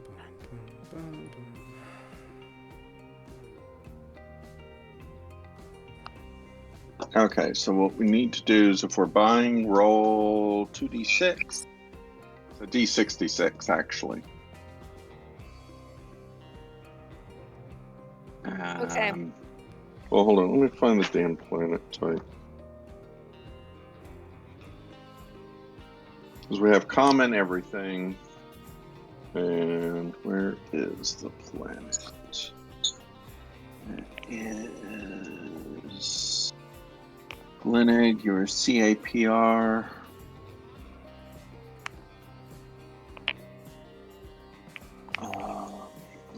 was CA.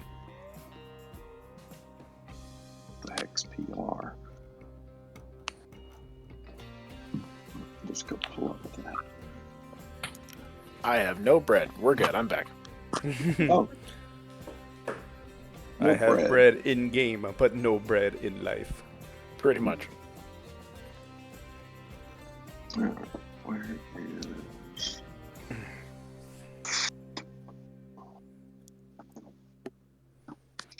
Deep in the dark. Here we are. We'll wait for another minute or so and then get back to the game. For sure. Okay. Did we determine what we're buying, Daz? Or So I'm looking now. So we have AGRI. And that can be done async as we play. oh, sure. Never mind then. Yeah, no rush. Oh, we've got. I'll go put it in the chat Yeah, for sure. in the trade. Advice. Okay. I think Anna rolled all the broker that we need though to have to Right. do async, so we're good. Yeah. I don't think you need anything more, right?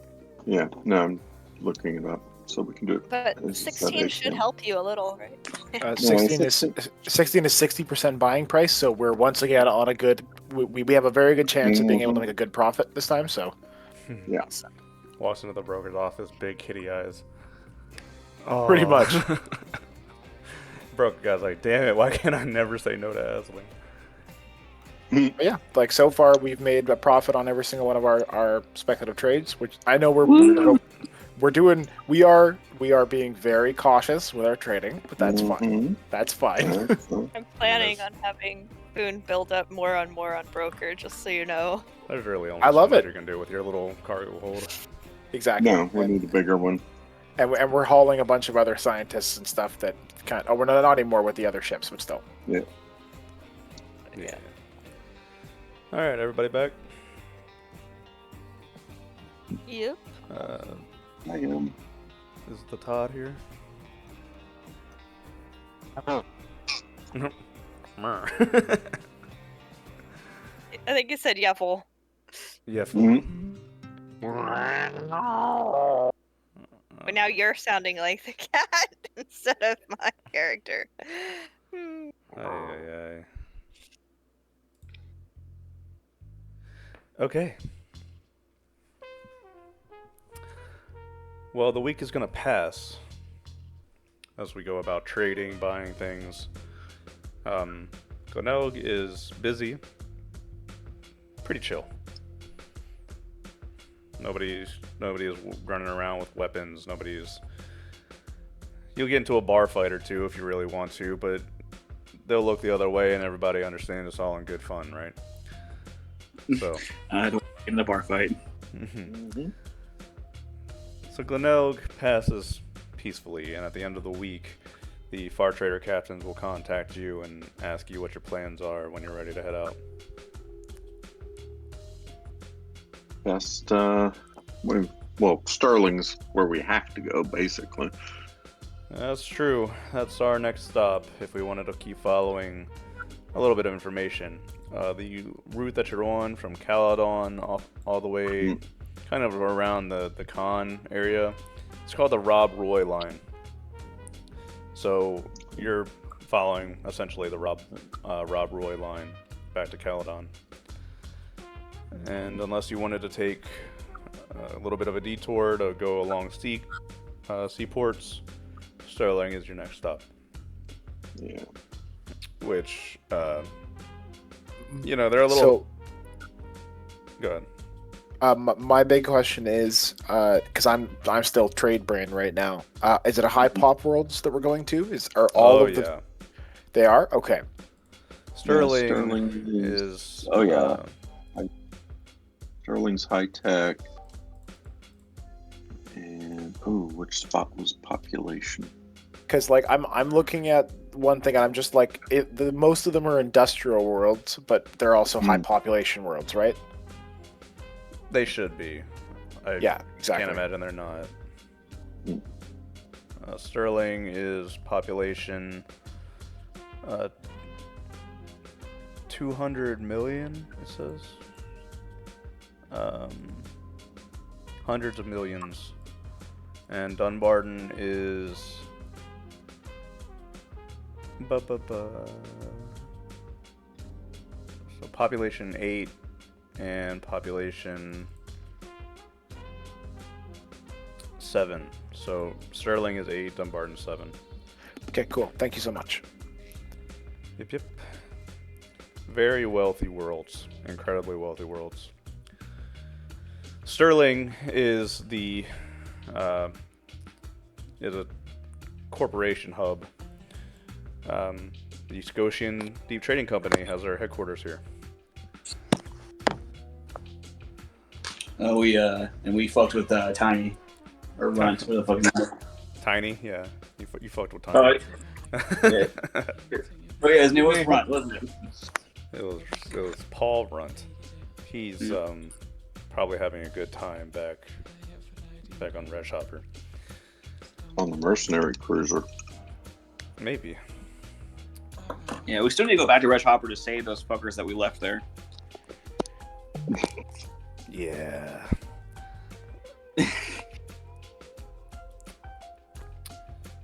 Well, is there any last business on Glenelg before we take off and jump to Sterling? I got nothing. Going once, going twice. As you lift off and carefully pull your way out of the port. Also we need to pay berthing fees. Ooh, I forgot. like what? A couple thousand? Yeah, it's 1d6 times 100. It's not much. 6. Ah, 100 credits. Doesn't matter. Sweet. Yeah. Your berthing fees are 100 credits. That's okay. So you can pay that and be on your way. Your maintenance was done. Your life support is looking good. Your ship should be in working order.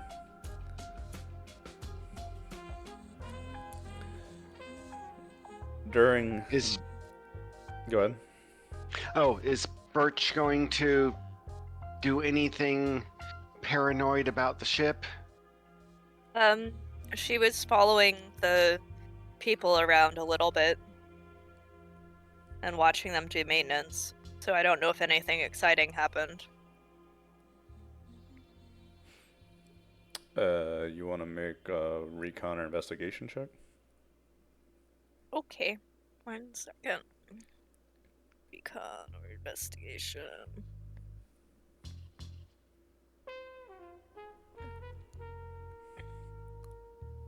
She'll do a recon check.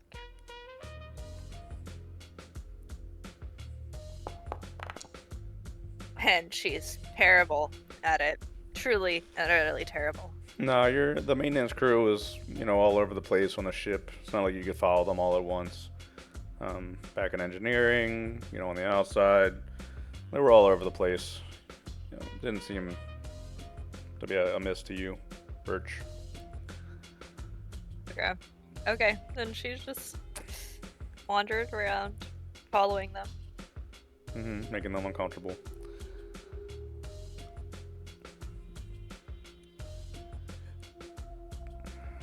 During the... Go ahead. Is she actually making them uncomfortable? Oh yeah, for sure. During the There's week. a psychopath. Sorry, there's a psychopath following you around. Of course, you're uncomfortable. Change music real quick.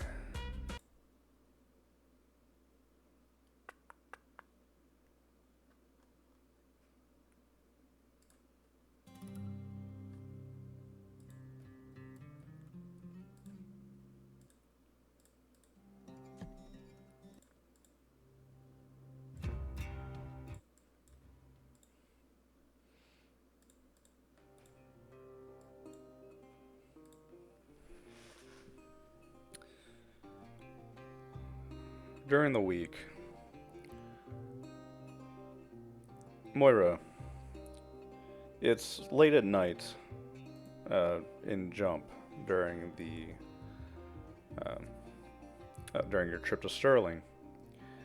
The light is low in the workshop, and you might be up in your hammock, looking at your tablet or smoking a pipe. Most of the other crew has gone to sleep by now, and the body of Laura is sitting there.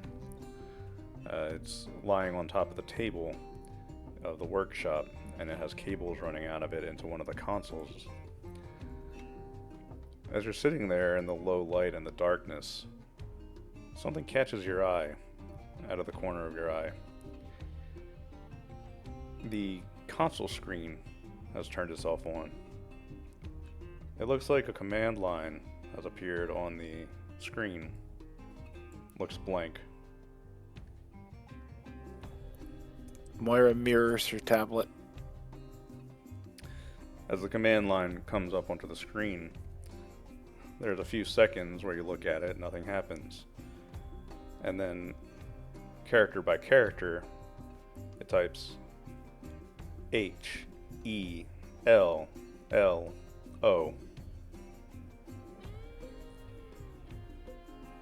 Hello world?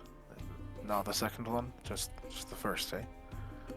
Alright, well you're half the most basic programming code.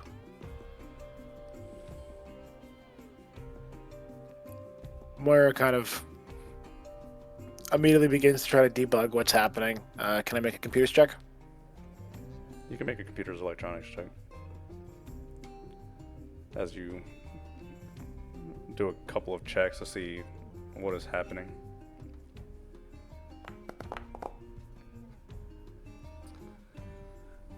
You glance over at Laura, and she's sure enough dead as a doornail on the table.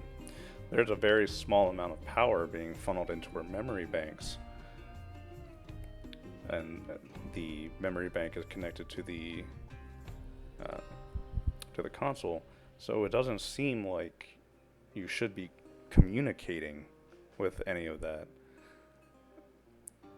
However, the command line just said hello to you. Moira sends a message out to everyone else's tablets and forcibly turns on their alarms. All of you, your tablets start blaring in a klaxon as Moira programmed into your phones. Everybody's woken up, and you hear in the helicopter, "What the hell?" Ah! You hear Keegan throw his phone out of the helicopter onto the wall.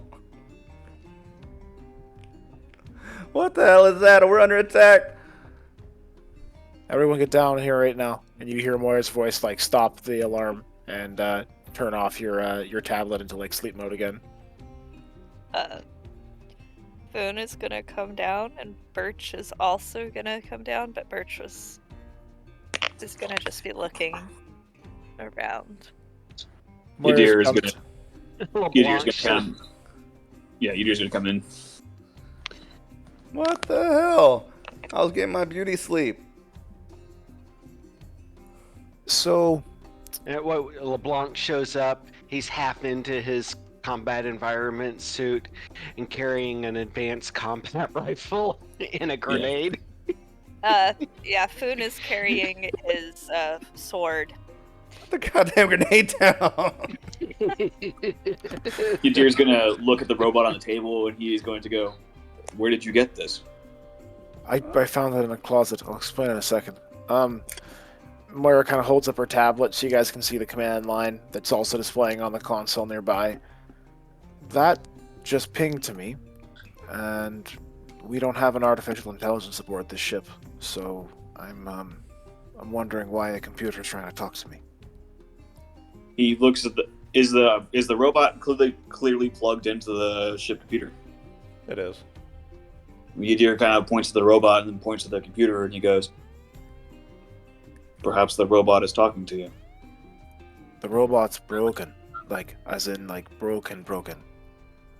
Like whatever Well- happened to it from the old crew. Like what bloody happened to this Laura again, folks? One of the other crew members tried to fix her, probably So- inappropriately, and he got fried, and she got fried, and it was really messy. You gave this Yeah. robot a name? Well, it was Well, it alive. had It was a- Yeah, Laura. It was intelligent. It was Yeah, one of our Laura. crew members. It was our early, almost clan. We never were Mhm. actually a clan until you guys came. All right, look. I'm How gonna can start a- trying. I'm gonna start trying to talk to this Laura through my tablet. Best that maybe someone pull a gun out, maybe just like not let the. Which one shall I use? Ah, it's a Just like- grenade. Give me that. Boone has Yadir looks his, down at the robot and he goes, "This monoplane. thing cannot be alive. It doesn't have any body or any psionic resonance." Well, we're gonna find out. Boone- And Moira begins trying to turn it on, essentially.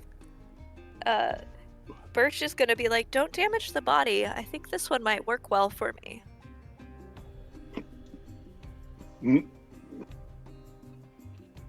Well, there's a thought. Oh wow, just barely. What are you trying to do, Moira? I'm trying to forcibly like boot up any sort of power processes that Laura has, not to get her like up and running and moving, just trying to essentially like get some both features and functions of her running if I'm getting hello messages. Okay.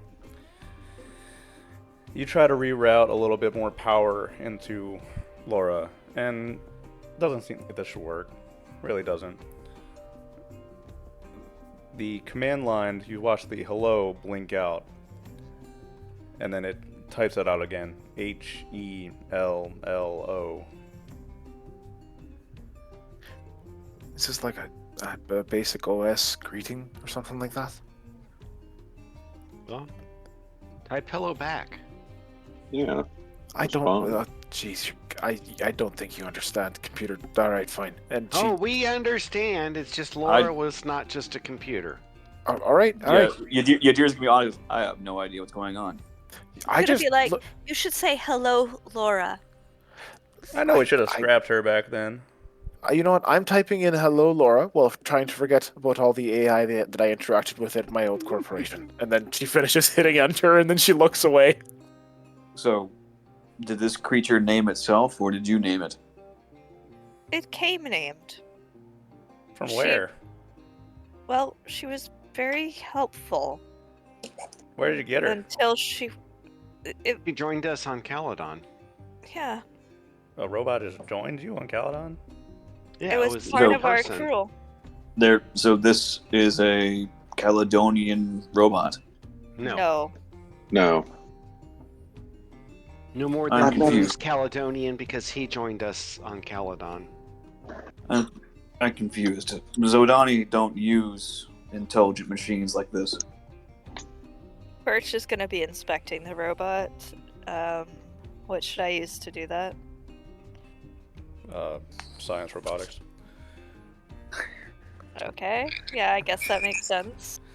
So yeah, Moira, if I was, yeah, yeah. You type "Hello, Laura" into the console, and it lingers there for a moment, and the console blanks out again. And then you get a string of numbers and decimals. Reads Is out it- for a little bit. It looks familiar though.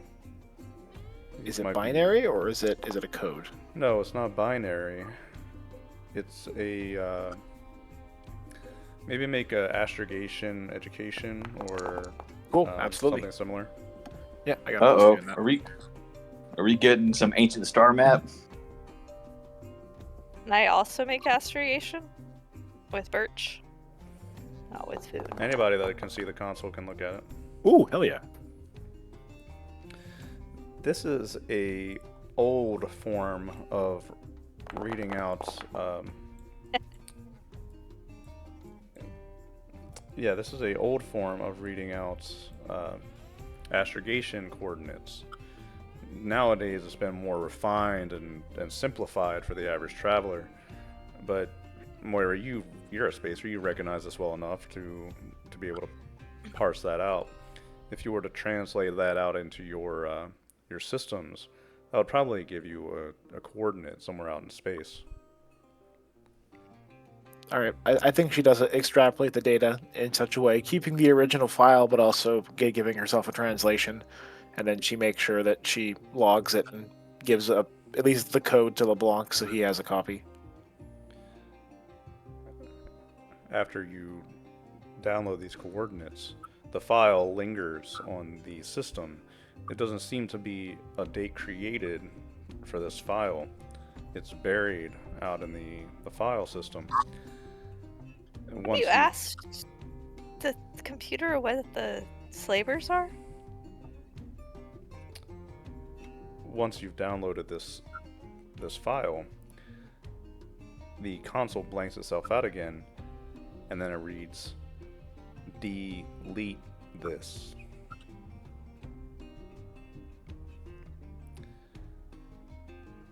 There's a blank and a pause, and then it reads, they are watching. Moira immediately deletes the copy that was sent by the console and keeps her own local files off of the network. She goes over to LeBlanc, grabs the data slate that she sent it to, immediately encrypts the file, and then Hey, that's mine. she just like punches in her backdoor access code to use it, and then just does it, and then hands it back, and looks at everyone and kind of goes, I'm going to need everyone's tablets to ensure that I can make sure that I can do that. And she goes around doing it to everybody. Birch is gonna be like, I never gave you my tablet. They're watching? Who the hell's watching?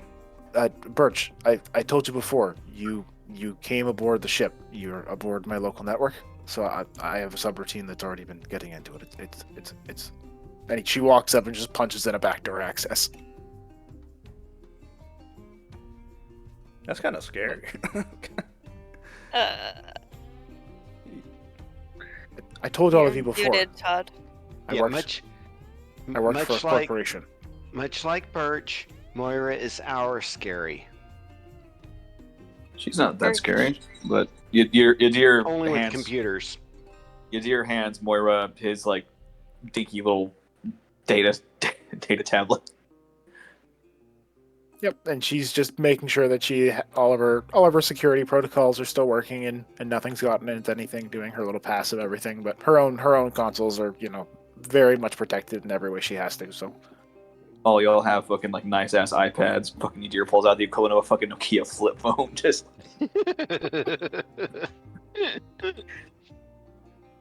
hey, in an emergency, we can throw that at the enemy and it'll do some damage.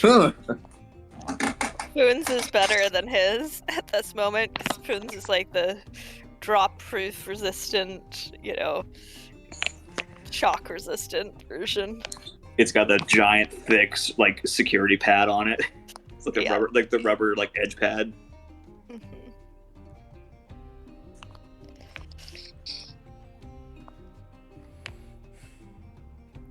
I think Moira's going to spend a bit of time translating the astrogation coordinates and trying to understand where in space they are relative to us. But beyond that, I don't really know what else she's going to do for the rest of the Sterling jump. It is not too hard to parse if you spend a little bit of time to translate it, like I said, once you recognize that's what it is. Mhm. The coordinate takes you out. You scroll on the traveler map and look at this bit of space, and I'll send you a screenshot so we're all on the same page.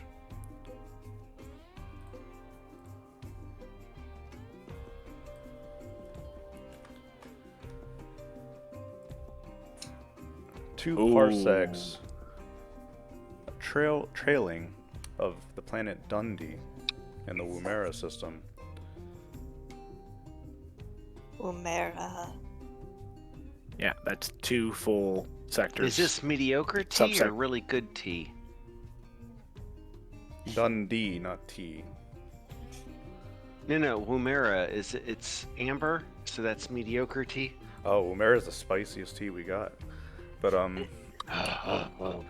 no, that like I said, that system 2 parsecs to the right of Dundee is where your astrogation chart seems to point you to, your astrogation code. Aside from that, the only thing that lingers on the console is the message. They are watching. Huh. That's outside of Reaver's deep space. That's like one parsec out.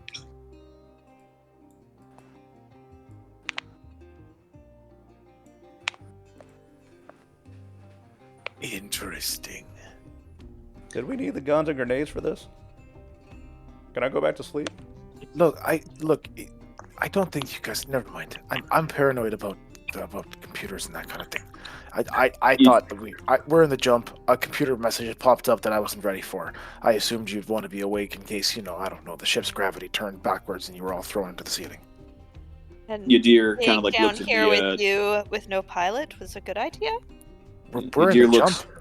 Yeah, Pada can't Yadir do it. looks at the star map and he looks over at you, Moira, and he goes, can we receive transmissions while in jump? Nope. No, absolutely not. We are in effectively what is called a pocket dimension. It's not possible. So how is Yadir then someone looks- watching us? Yadir then looks back at the robot. Perhaps this is where it came from. Did you get her bank accounts off of there? God damn it.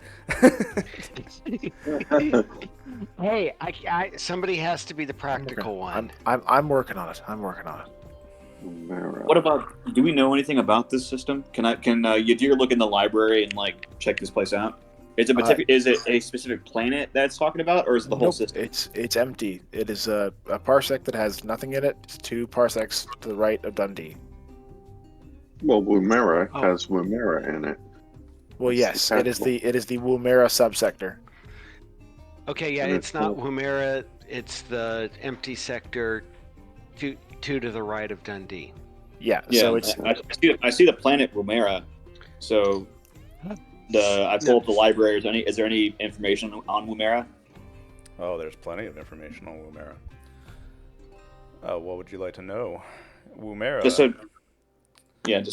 give me the lowdown. Hold on, I have an in-character chat I can pull up. Oh shit! Yeah. We got hooks, baby. Back posted in 2022 in October. Oh shit! This is Oh God, those people. Woomera. Oh yeah, remember? You remember that Yeah. character creation we first did? Yeah. Woomera was Laura's. previously a not very important mining planet. It had a fairly large population, and it used a lot of manual labor. Humans would dig in the mines, and they produced a lot of industry that way.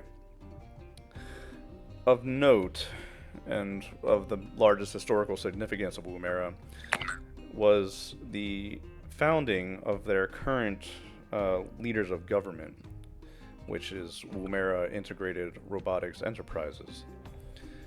That corporation began with 2 young, brilliant roboticists on Woomera named Roger Roy Hayden and Tobias Lau. They ran a small workshop for robotics, prosthetics, and research. They were considered geniuses in their field. They wanted to transform Woomera from their manual labor and the horrible conditions. People were dying in these mines, and they developed a line of robotics that would handle the work. And this took off. These 2 brilliant men transformed Woomera over several years into a technological powerhouse.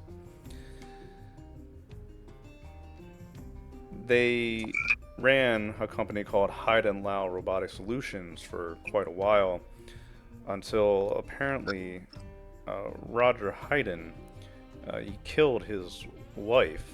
He killed several people.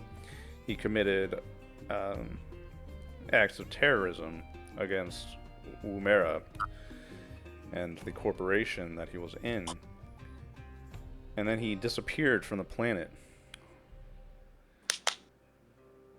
Tobias Lau took over, rechristened the company as Woomera Integrated Robotics Enterprises, aka WIRE, and now rules essentially the planet using the robotics that they've developed. And according to the library, Woomera is one of the utmost or foremost leaders in robotics in the Imperium.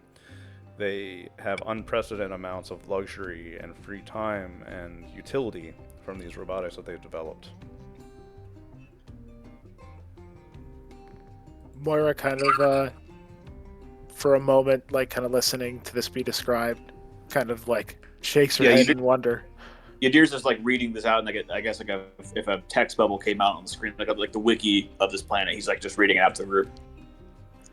Well, that's fun. One of the major reasons why I left the corporate world was I tried to get out of Gathics when I was working for the Woomera company. I got transferred. It was a relatively short-term position. I was only there for a few months, but I couldn't get it on the planet itself. It turned to a gang, and it didn't really work out. So Yadir kind of like looks at the articles and that kind of stuff, and if a planet's got that yellow ring, that means it's like it's hazardous. amber, right? Yeah. Traveler Aid So- Society. Woomera is ruled by an iron fist, literally and figuratively.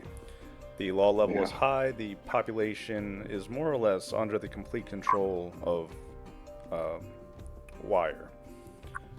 Tobias Lau is considered the planetary leader of that planet, and by extension the subsector, and he dominates the robotics trade in pretty much that entire little cluster of subsectors over there in the Imperium.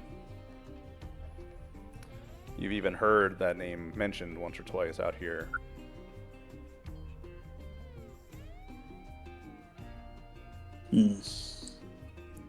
Yadir kind of looks over at the robot, and he goes, "Perhaps they want their robot back.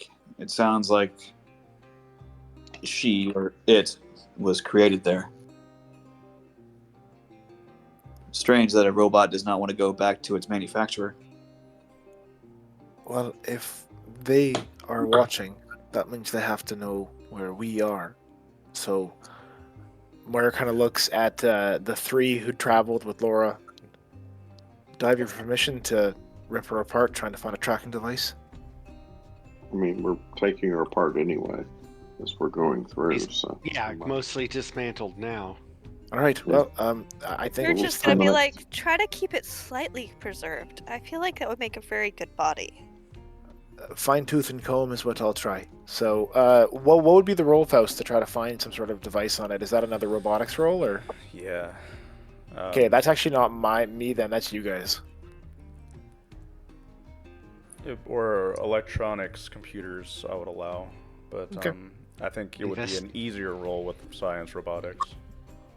I Yeah, I have a +2 to help with that. I can do a task chain with people, or Yeah, and if y'all really want, because we're taking our time with this, I can use microkinesis to take apart like the super small like stuff. You Can call do. that like a task chain if you want to help with that, you do. Okay, so we'll take our time. Hey, Moira, you want to do one more item on it too? for sure. What's up? Do a sensor suite because it's got to be sending. Well, it won't be sending now necessarily. It might be. No, that's a good point. It's advanced enough. Who knows? Maybe it's got some super high tech snazzy tracker. That So you can't want me be to- possible. Like Moira said, we are in an alternate dimension. There's might no not in or be out of that. working. It might not be functional, as in that might not be received, but it doesn't mean it's not trying to broadcast. It may be off too. Regardless, we could try. Well, all right. Just to placate my own insanity. Can I do a detect thoughts on this thing? Yeah, you can detect the robot carcass. No, okay, hear me out. I was thinking maybe if it's super advanced, it's No, I usually get it. some sort of like I- psionic sender or something like that. You are a scion from the Zidani space. You're as paranoid as fuck when it comes to doing this, so I get it. We want to just, use a probe. like, to ease my own insanity. I'm sorry. Should we instead try a probe? No, I'm just trying to detect thoughts. I'm trying to probe it because a probe would be like I'm trying to search its memories. Detect thoughts means I'm just trying to see if it has any kind of thoughts. 15. Do I detect any thoughts in the robot carcass? Negative. Any sonic readings? Nope. Okay. Yadir kind of looks at the group and goes, "There's no sonic resonance coming from this. Not even any kind of echo. This thing was never alive." Well, it's dead, so All right. Well, who's taking the lead here, and who needs assistance? Like, as in, who's gonna roll the final roll? is that Birch me? has a +1 for robotics. And I have a +1. Okay, Moira's a +2. So it sounds like Moira's the. Science robotics. Yep, science robotics. Her education's bonkers, guys. Yeah, I've got a Yeah, +2. it sounds like- with my Yeah. education. Yeah, so either Hamish or Moira, y'all can be the final. All right. Well, Hamish, I'll just roll as one of the early ones, so I'll see if I can give you a bonus here. Okay. And then I'll roll my microkinesis and see if I can help you out. And Birch is gonna roll because, yeah. Cindy's just back Yep. there like, I hope you know what you're doing. Yeah, so my microkinesis goes off. I got a Oh, poor. I'm sorry. so with mine, it's gonna go off by a factor of 3. So, or sorry, Okay. effect 3. Okay. It So looks I Looks think like like we broke Todd might even. screw you. Anna helps you. Yeah. and So that's a plus Well, where are the- minus yeah. 1 to your roll right now. Yeah. And that's a +2 because of your deer. So it balances out. Just roll your regular robotics. Balances out. So straight up, man. Taking time. Oh, So- did we get a +2 for taking time? I didn't factor that in. Oh, I didn't either. I thought that's just for the person who rolls the final roll, not for the people doing a task chain. Is that how that works? Or I don't know if you I can take time during don't a know. task chain, but I'll allow it. We have a week. So yeah, Well, then with my it's a +2, then it'd be a So factor it's of 5.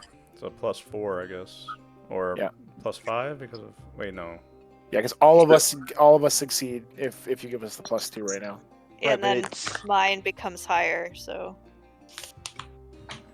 Oh, true. Yeah, I forgot effect. So it'd be a +0 from me if I rolled an 8. And Foon with an effect of 8, 9, 10, 11, 12, 13.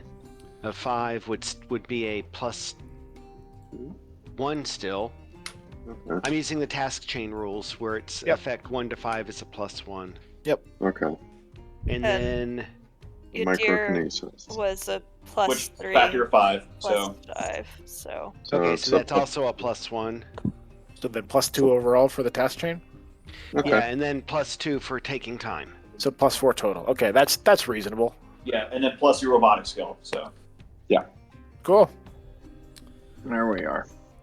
All right.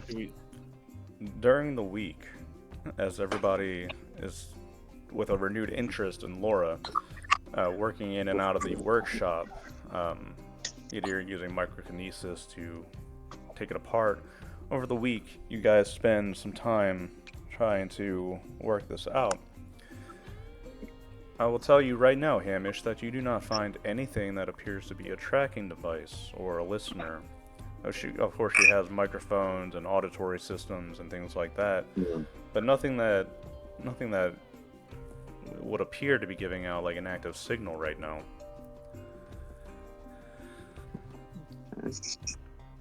Laura is a incredibly sophisticated robot, so this was all a very educational and almost mystifying experience for all of you.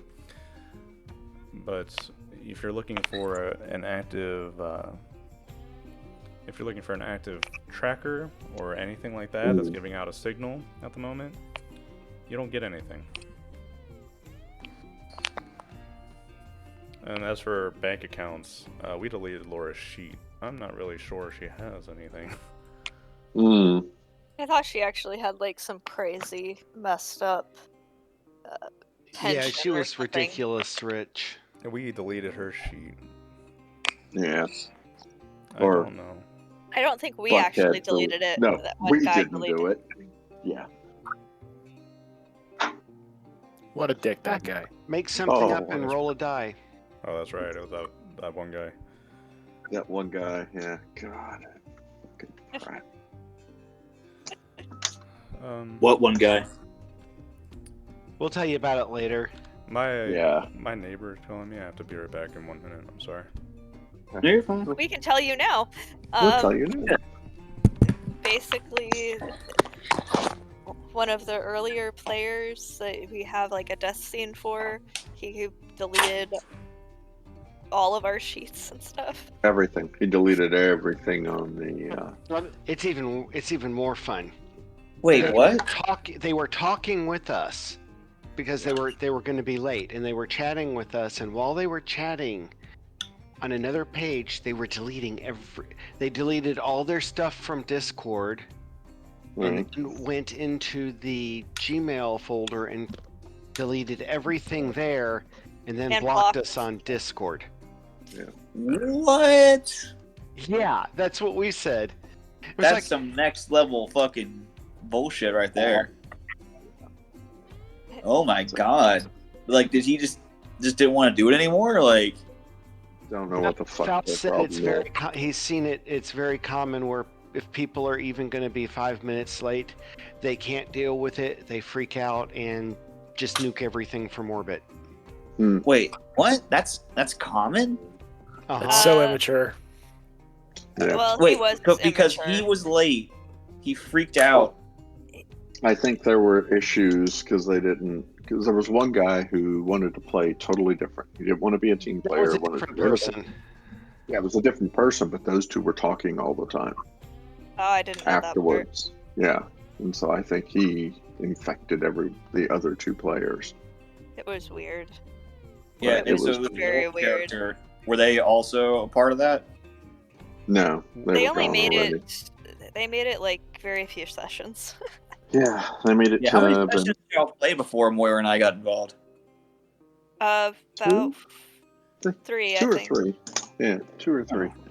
Damn, So it wasn't many. Yeah. Yeah, I mean it had. There That's was fucking a few wild. sessions. Did My you ever favorite was read the one the?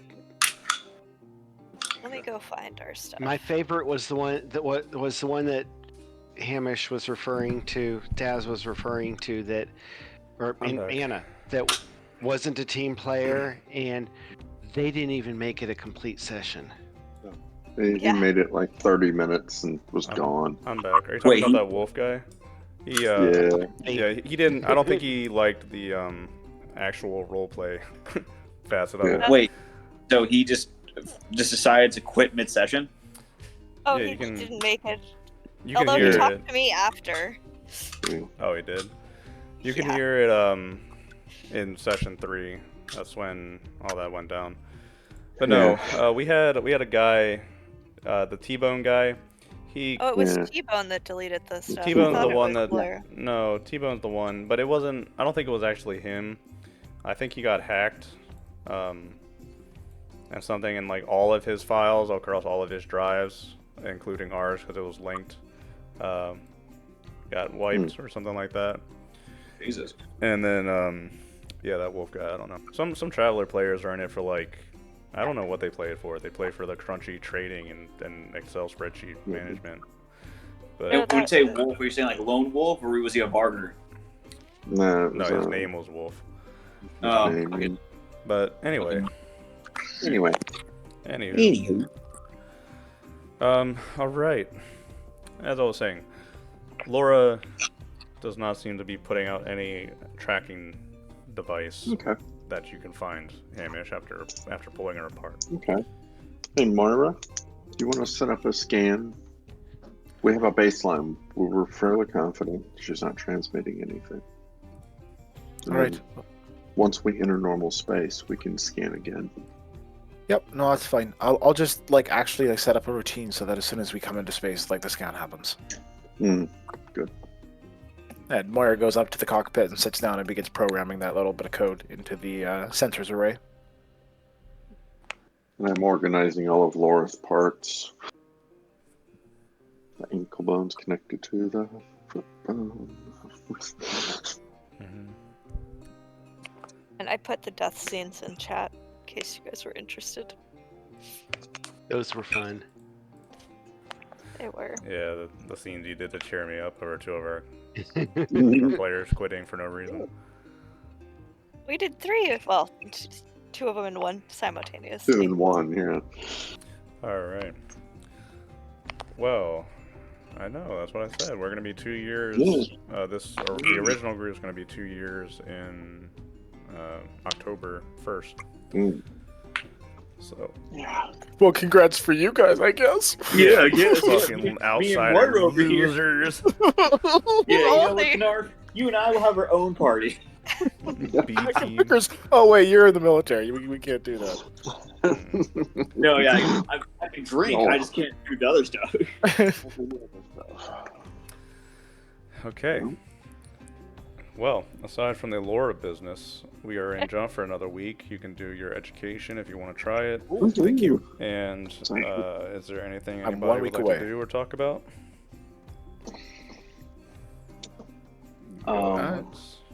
No, I think I'm good. Go on twice. So, Some cool at- scenes. From Laura, right? The parts of her. What all does Laura have, like component wise? Like, what makes them so advanced? She's technical.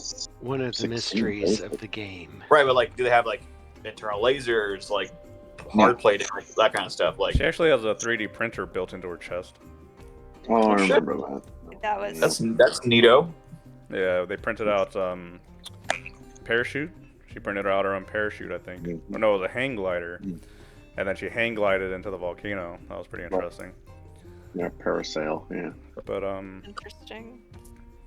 yeah. I mean, the tech is advanced, so it's like microscopic almost in scale. It's incredibly saying- advanced and would take like Hamish and everybody like a week of studying and figuring out just to slowly bit by bit dismantle her.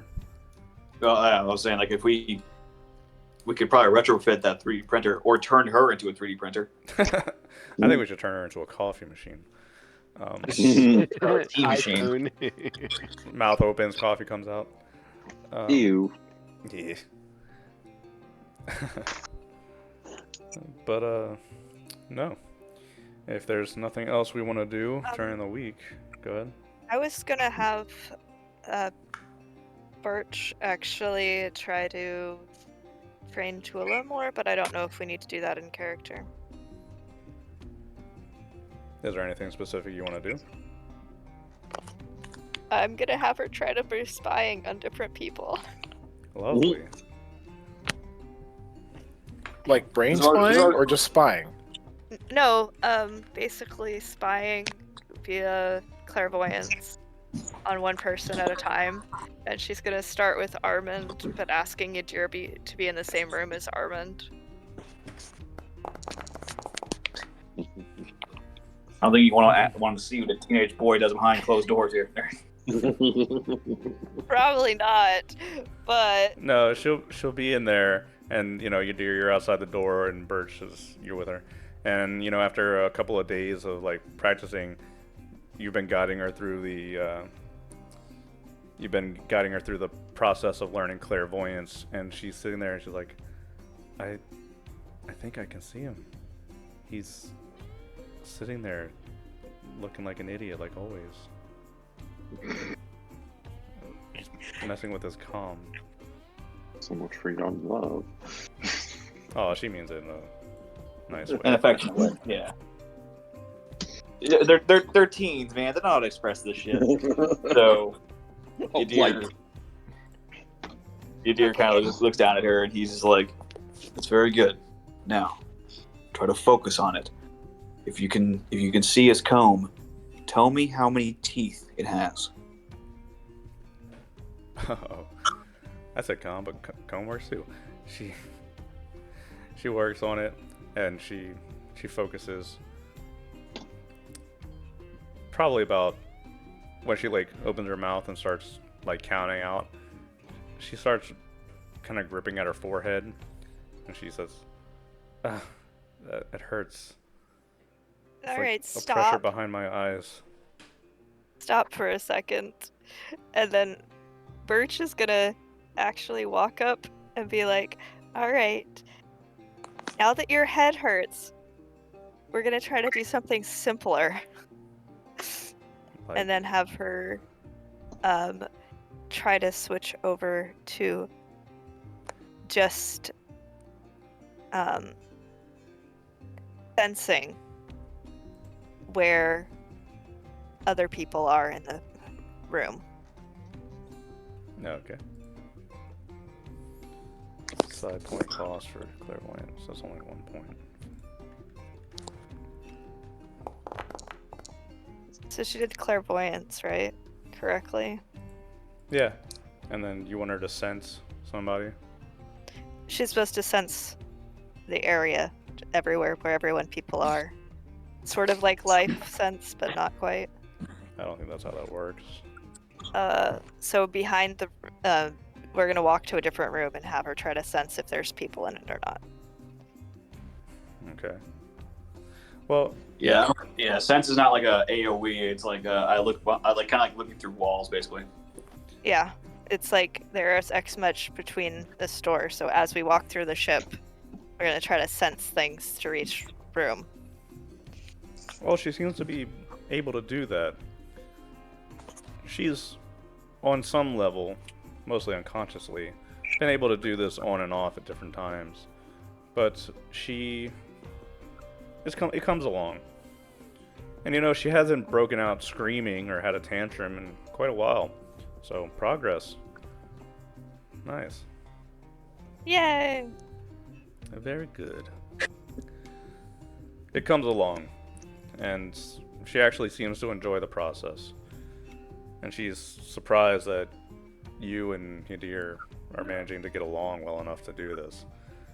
As am I. Well, there's plans for later. Oh, thanks. Good to know. Alright. Is her telepathy useful too? She doesn't have a very good grasp on it. Okay, she's done shield. She and that's mostly it. just has enough to have the. She could. Wow, wow.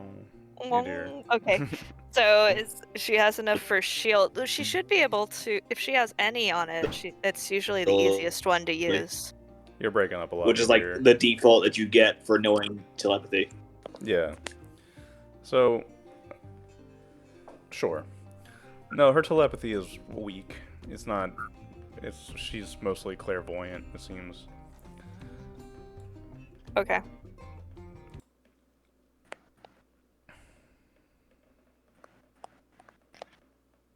So, Birch is gonna have her do that, and then when Yadir is not there, she's going to give her an assignment to try to track something about every person, find out one secret about them. Sick. Hey kid, want to do some crime?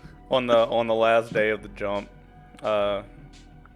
Birch, she comes to you and is like, I know where Keegan's magazines are. And how did you find this out? By doing what you said, I could watch through the wall. Okay, very good. What about everyone else? I haven't really tried anybody else yet. I feel a Okay. little bad. I figured Don't Keegan feel be the best bad. one to do it. You deer's just conscience coming in. You should feel bad. That's bad. It's bad. Don't do that. Feel bad. And LeBlanc's secret is that when everybody else is asleep, he takes his motorcycle and pushes it up and down the hallway, going. "Boing, boing." That's not even a secret. Keegan yells out the thing. God damn it, LeBlanc, shut up!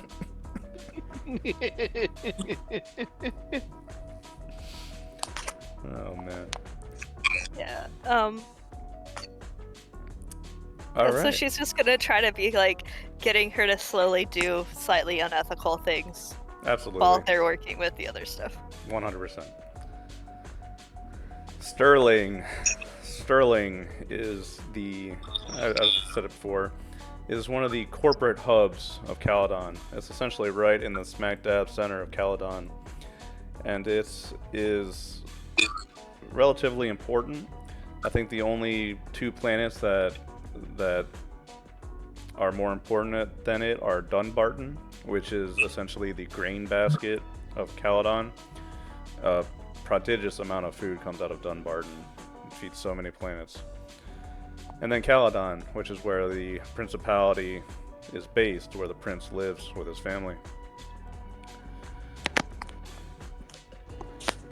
There are multiple corporations on Sterling. Of note, we have the Scotian Deep Trading Company, which, you know, you're familiar with their red hopper antics, you know, the Jai-He trade and all that, but they are actually all over the place. Many, many enterprises coming out of the Scotian Deep Trading Company. All right.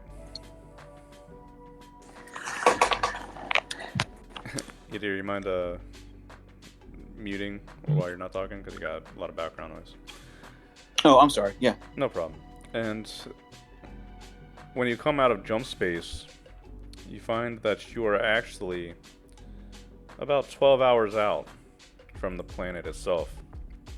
There's quite a long distance to fly on the way in. When you come in, there are designated jumps locations that, you know, as you leave Glen Oak, you'll receive coordinates like for jumping over to Sterling, and they quote unquote recommend or ask you to jump at these planned locations so that everybody can be tracked coming in and out. And of course, you need to have your transponders on. So as you come in, there's a little way station out nearby where the jump point is, and it will, you know, send you out a handshake. Your ship will ping with it, and you'll basically just be registered as, hey, you're here. You just came in. And then you can fly for 12 some hours.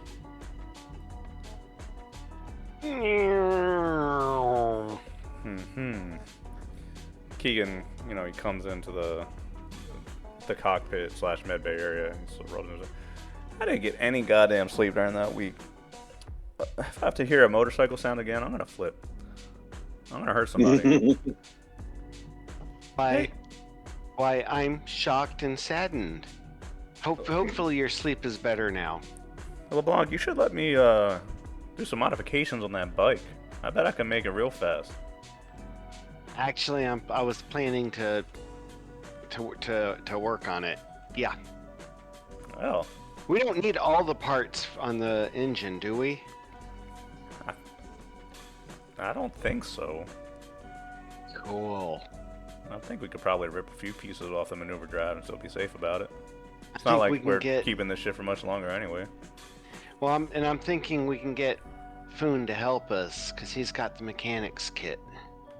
Don't you remember what he did to my helicopter? Well, but he does have the mechanics kit. that I'm we just saying, kinda if you want your need. motorcycle covered in duct tape, I guess we can ask for him. I don't know. Yeah. Well, I mean, if we duct tape some of the parts in, as long as it still works.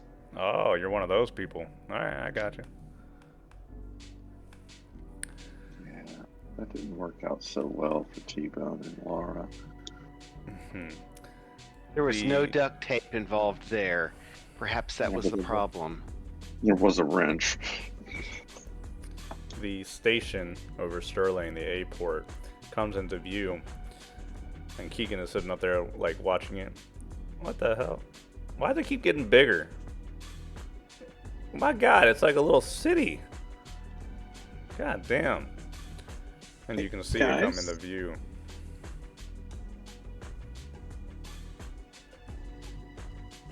You say something, Doc?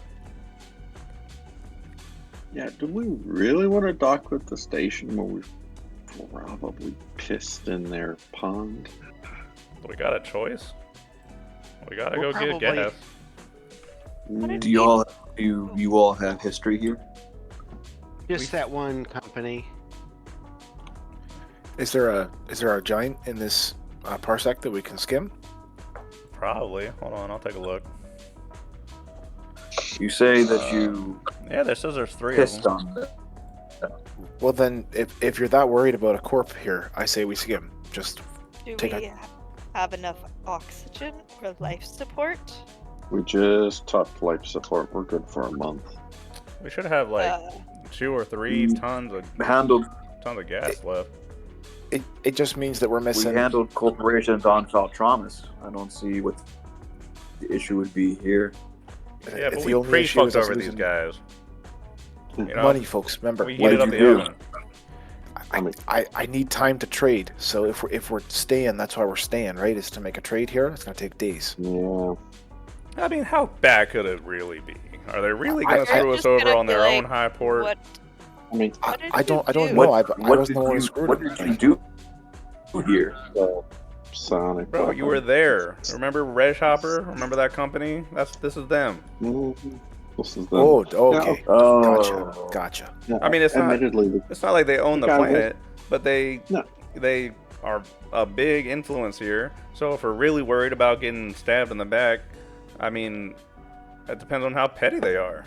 They might not even care about us. Well, we just the made. guy was. I doubt they would know. He was running a side operation. He was outside of their, normal bounds. So they may not. Yes, care. the minute those Well, mercenaries found that they weren't getting paid, they walked folded away. on their own employer. Thank God. Because Still one, out of character. Really by you, blog. That's still one of my funniest things. so I'm just bringing it up. Yadir looks the most. I'm interested in going to the starport, and if Moira needs to go there in order for us to make more capital, I believe it might be a good choice. Besides, stopping here, we could try to find some information on whatever we need to find.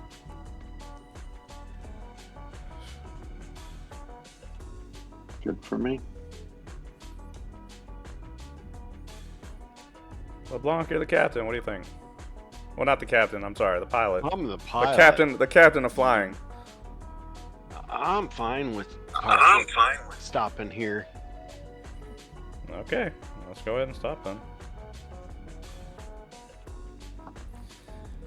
And you will be given the green light to land in one of the small docks on the lower level of the high port. How bad is the law level here? Only Pretty nice. It's only a 5, I think. So Birch law can level leave. 5, which is personal concealable weapons are prohibited. You can check in the rules section. I think I posted law level somewhere. Yeah, doesn't that mean that we can have overt weapons, so we can have open carry but not concealed carry? You can't have auto pistols and revolvers. I So posted it. you can have like shotguns and stunners and bladed weapons.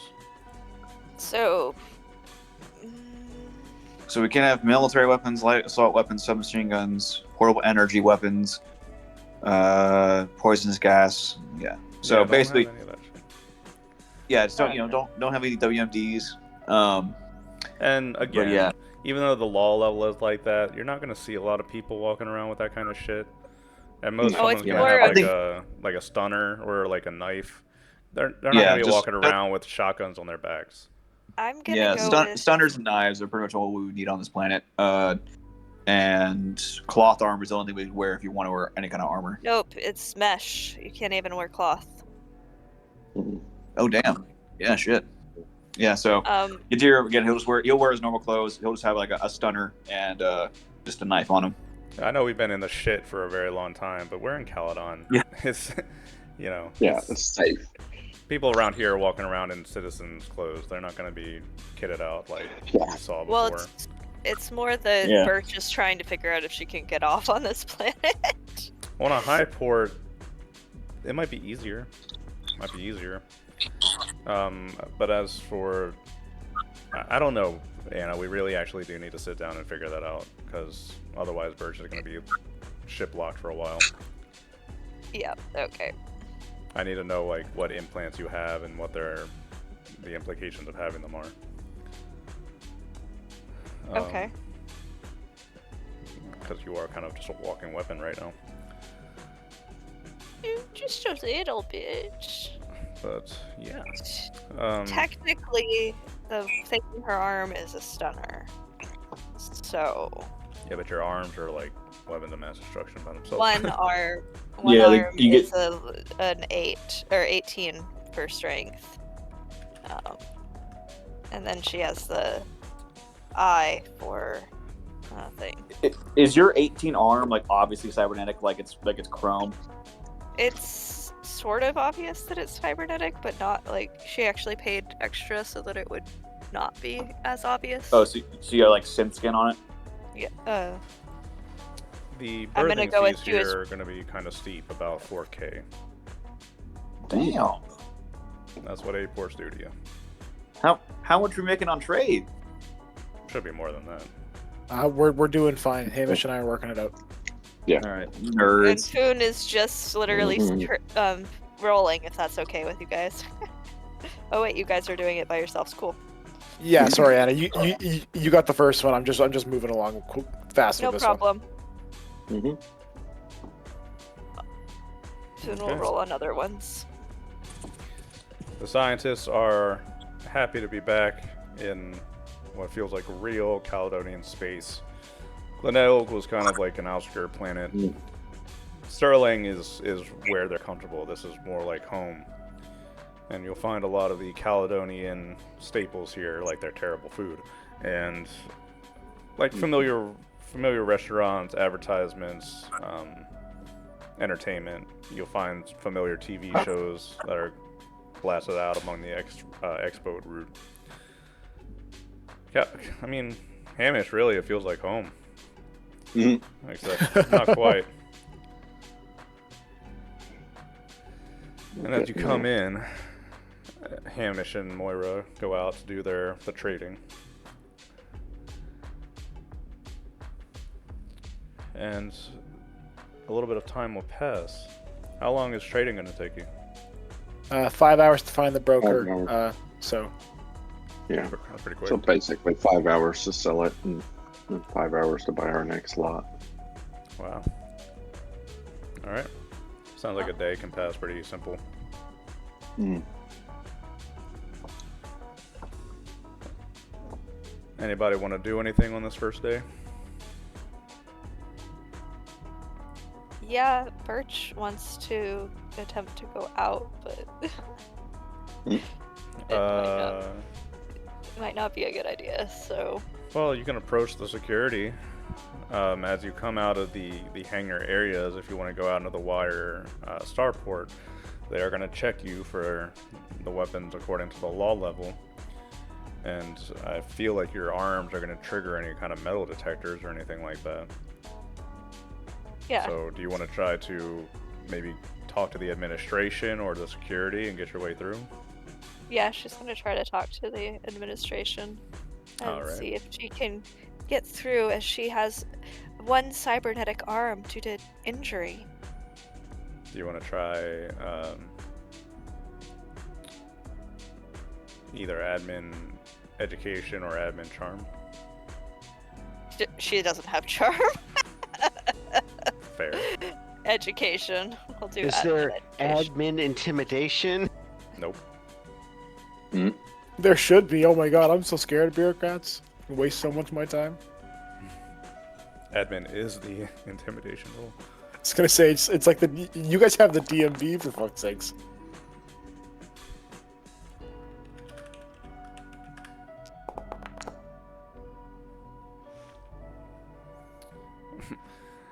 Birch, you pick out a man working in the administrative offices, and you have an eye for this sort of thing. So you approach him and give him your your talk about getting onto the high port or you have an injury. And you've seen this look on many a man's face where, oh, this pretty lady is talking to me. Oh, she wants help? Well, I can help. And after a little bit of talking and figuring things out, you get a form and a little, basically a little permission slip lanyard that you can show to the security, and they'll give you a little bit of a special, look the other way as you go through the gates. Okay. She's going to thank him and get his number in case she gets in trouble in other parts here. Oh yeah, this man is more than happy to give you his account number, for sure, 100%.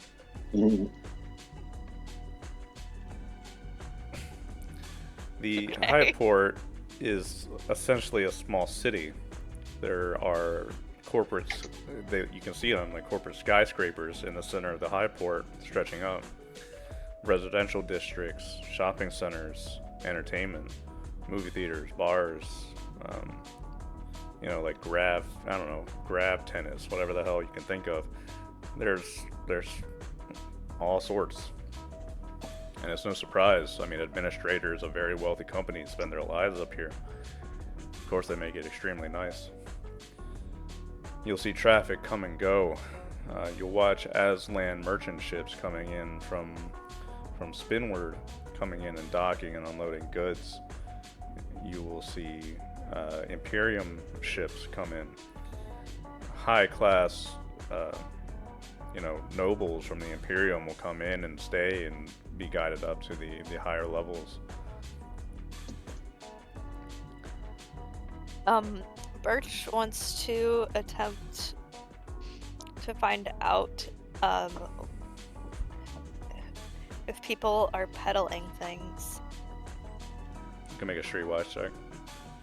Okay. Of interest. Okay. Plus.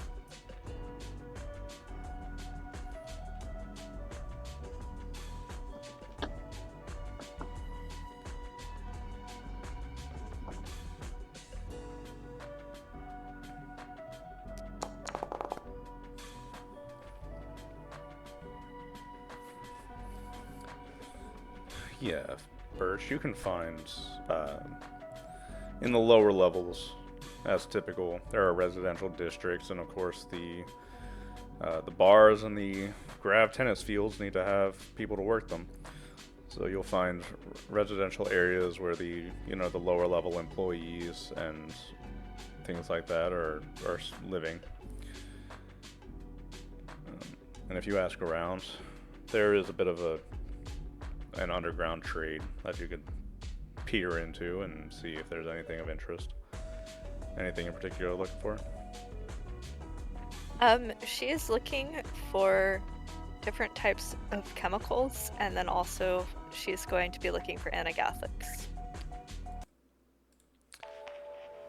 So with that roll, no to anagathics. You do not find anything of that sort, and that's not a surprise at all, because on a place like this,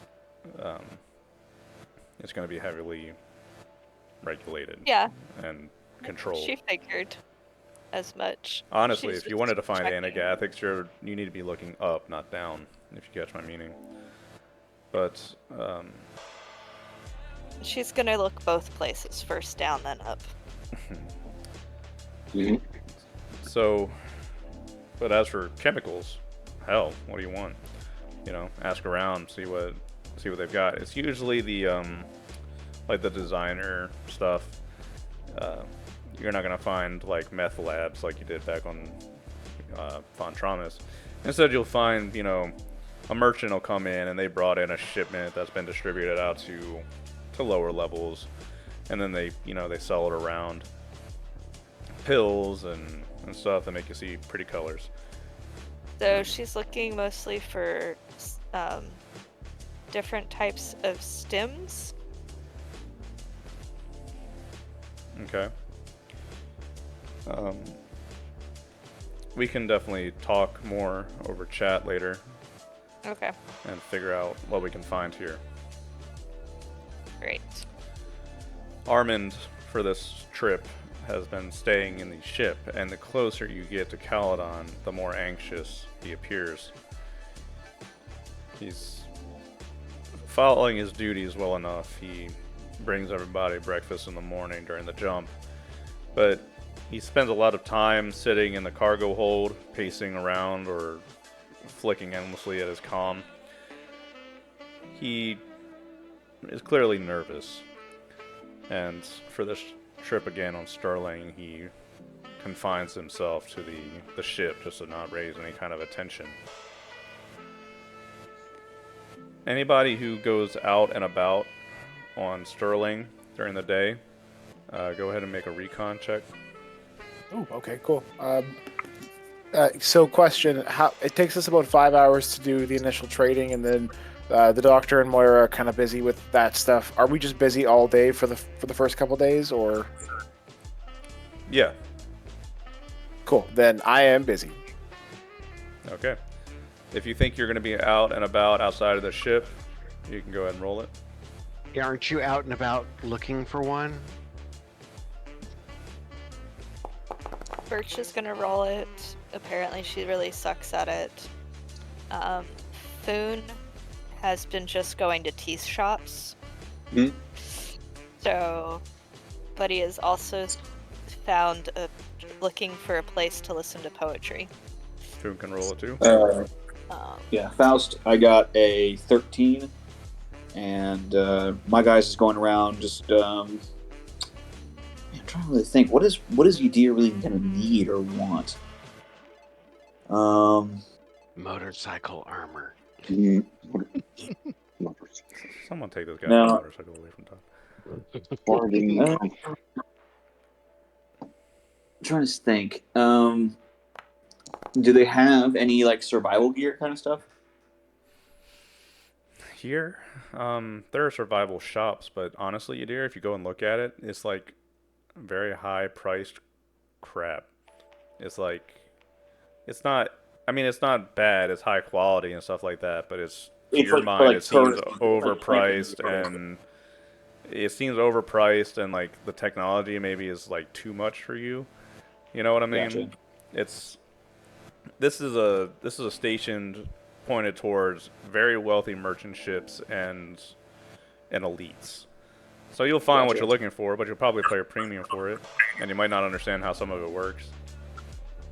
Gotcha. Because this is a starport and there's a lot of travel in and out, are there any? Again, I know we've gone over this. Yeah, so never mind. I'm not gonna ask that question. Actually, are there any augmentation places, like for, like body mods? There is. They're expensive, exorbitantly expensive, and they're like above board kind of places like robotic institutes and robotic research shops that do that kind of thing. Okay. I try to, as I go to the research shops, I'm gonna try to see if I can get any information on this wire company. Well, you hardly even need to do that. Wire is a big name. The two of the big names that you kind of need to be aware of, and you've probably heard a couple of times already, is St. George, which is a place that Hamish at least is somewhat familiar with, and obviously Moira. It is one of the only like a handful, we're talking 5-6 places in the known galaxy, where the ingredients for anagathics are sourced. And that's not far from you. The other place is Umera, which is a leading competitor in the robotics name. So you'll find like their brand out here. You want an auto chef, you want an auto doc, you want a personal house cleaner, you want a robot servant. Doesn't have like advanced AI or anything, but it can answer basic questions, and you can program it to kind of figure things out and understand what you want it to do. Do you want a robot to unload your ship for you? You want a automatic pilot? We have that kind of thing. And some of those brand names will be Woomera. Do they have any like? I'm trying to basically, since we have to lead the ship a lot, and we have like Cindy, we have Armin, we have Tula that kind of stay behind, and they're and Keegan, and they're kind of sometimes at risk. I was thinking, is there a way we can get like a little personal, like, ship security droid? That's entirely possible. We have that robotics book. There's probably something like that in there if you want to take a look. Yeah. Can somebody look for me, because again I don't have access right now. What are you looking for? Just a small little security droid, or something like that for our ships. That way we can keep our NPCs safe when we're away on mission. I mean, we have the robot handbook. Would it be in there? Yeah. Probably. Okay. That, or what do you think? Do we think we should get a maid robot or a little security robot? Well, we'll see how much they cost. Yeah, why don't we Yeah. wait and see if we can just bundle that in with buying a new ship? Yeah, that's probably a good idea. A flying gun, Yadir, which is a TL, like TL-14s that I'm seeing in the book. They're starting to go, or here's one that's for TL-10. Stuff like that is going to be in the hundreds of thousands of credits. It's like 100, 200,000. Damn, little fucking drone, a flying gun is worth that much? Jesus Christ. That's what it says. You can. That's just me skimming through the book. I'm not going to dig into it right now. But No, you're good. You're good. I'll figure it later. We could work on it later. But I mean, for this place, like I said, everything's expensive, man. It's just gonna be that way. That's fair. But yeah. Yeah, that's all. I'm basically, I'm trying to see if we can get like a little robot companion, like maybe like some sort of like R2D2-esque thing. Well, while you're doing that, since you're the only one that seemed to pass that recon check, you're moving along the shops and looking into the different institutes and just kind of shopping around. You look back and you can spot a brown-haired woman. She's fairly tall. She has a, like normal citizens' clothes on. Her hair reaches down to her back, and she looks around and she appears to be shopping. But every time you kind of glance over to the side or look around as you're shopping, you always kind of seem to see her out in the distance at a shop. And, it's a big place, and she's going around looking at all the shops, too. But you always seem to spot her. I'm going to detect thoughts on her. Okay. She's going to just... Surprise, surprise! She's going to be a Scion. I'll be like, how many fucking Scions are here?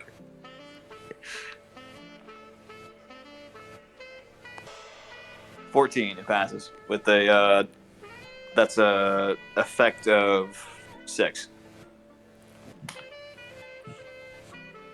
From her thoughts, looking over security drones, security-minded, keeps his face wrapped. He's walking by himself.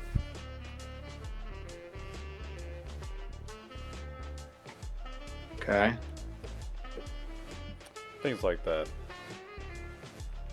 I'm gonna continue to kind of like walk around the station. Does she continue to follow me? Now that you're kind of aware of her, every time you look down the halls, look up over a balcony, her back always seems to be turned to you. She's actually fairly good at this. But yes. I'm going to kind of type out in a text to Moira, and I'm going to go, some lady is following me. Tall, long brown hair. Is there any other like discernible features on her? Like, she's wearing like the standard civilian's clothes that you'll see around. She has glasses that hang from her shirt. okay, plain clothes, glasses. And then I'll send that to Moira via text. Okay. Moira kind of And then looks up from her trade papers and just kind of like shakes her head for a moment, then looks back down. It's not my problem. God damn it. What's funny is that Moira would be the person he would text, but he doesn't know that complex trading shit she's doing right now. So she's gonna see that and be like, "Yeah, I'm sure he's fine." He's being followed. Oh, he gets followed all the time. He's fine. From her He's a point weird looking of view, dude. I follow him. From her point of view, you just complained that a woman is possibly finding you attractive. You can't see my face. And Although true, even if a woman did hit on you, dear, you'd be like, "There's a woman here. She's talking to me." Moira, help. Wait. Moira. Help. Help. Between Yadir and LeBlanc. LeBlanc, they're very sad, sad group. Fucking suddenly I feel the need to bring out my psycho. no. Did Foon notice anything? Obviously, Birch did not. No, what did you roll? Oh, you rolled a recon? Yeah. But he's like in tea places and trying to find a good poet. You know, later in the day, Yadir, the woman will drop off from you. You'll stop seeing her. But after... Can I try to follow her? Hell yeah, sure. Yeah. Countertail. You can make a stealth roll. Countertailing.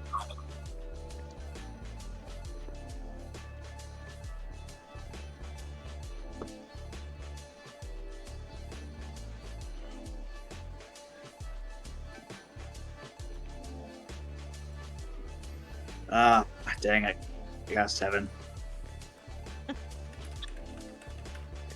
You're following her? She just knows it.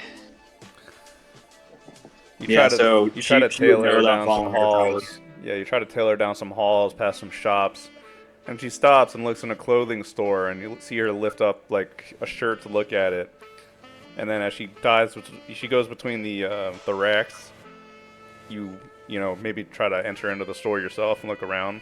She's gone. But Can I do life detection and see if I can see her? I don't think that's You're gonna. gonna You find can't you're gonna find dozens of people everywhere. more than dozens, hundreds. Well, if I could do a smaller radius, but I could see if like any of them are moving away from this area that at like a rapid pace.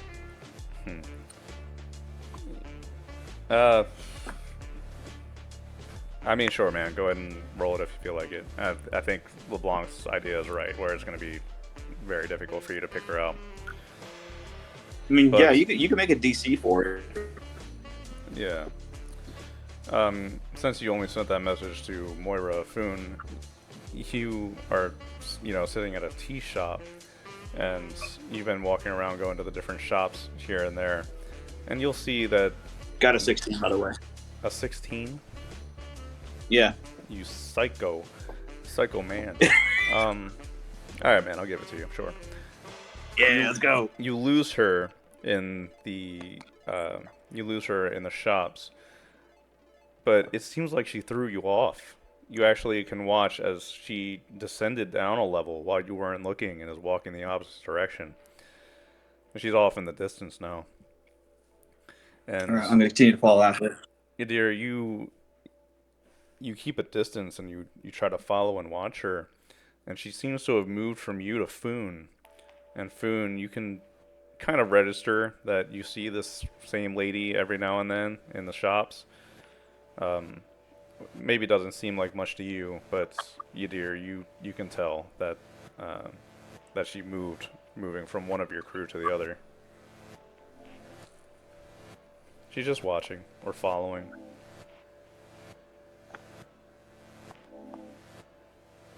Foon is gonna ignore So- her.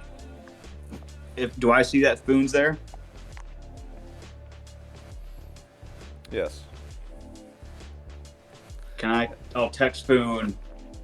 That woman has been following me. I think she's following us. Tall woman, long brown hair. Do not engage.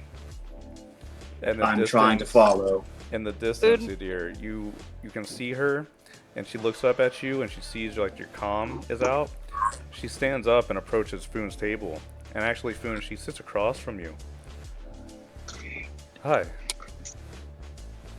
Foon's gonna look at her. Hello? Are you drinking tea? I am. We don't see many Aslan around here. Mind if I sit and chat? Morgan. Hi, Morgan. No, we don't have any space on our crew. Our ship is very full.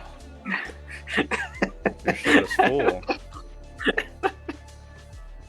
What do you mean by that? You Very. have a full crew? Very full crew. Wow. Are you traveler? I am an Aslan.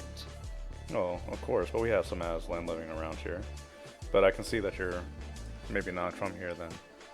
Here, let me buy you a cup. Let's talk. I have my tea. Why do you want to buy me a cup? I am drinking out of one. Sorry if I bothered you. I didn't mean it. I just found you interesting, so I wanted to talk You're- to you a little bit. You're not bothering me, but are you like trying to become a clan female or something? No, I'm not interested in joining your crew if that's what you're worried about. Have That I was made it what to I them was yet? worried about. What's that? Have I made it to them yet? You can, whenever you feel like it. Okay. Yeah. So Yadir's gonna show up, and he's gonna see Foon and this lady talking, and Yadir is going to still standing. He's gonna look down at her. He goes, "You've been following me. Why?" Oh, I haven't been following you. I've just been looking around the shops. I'm sorry if it seemed that way. Yadir kind of like looks down at her. And he goes, "Please do not lie to me." Why do you think I'm lying to you? Yadir kind of like he'll pull out the chair and he'll sit down and he'll look at her. He goes, "I don't trust many people, and you sat at the one table with my crewmate, so I believe that you are not telling me everything that I need to know. Who are you?" Foon is gonna sit there drinking the tea, going, "Human mating rituals are very strange." He's gonna glare. He's gonna glare at Food for a second. He's like, "Bro, shut up." And she orders a cup of tea for you, dear. And she sits and, blows the steam off of hers and takes a very long time, an annoying amount of time, sitting there and drinking her tea, pleasantly, before setting it down.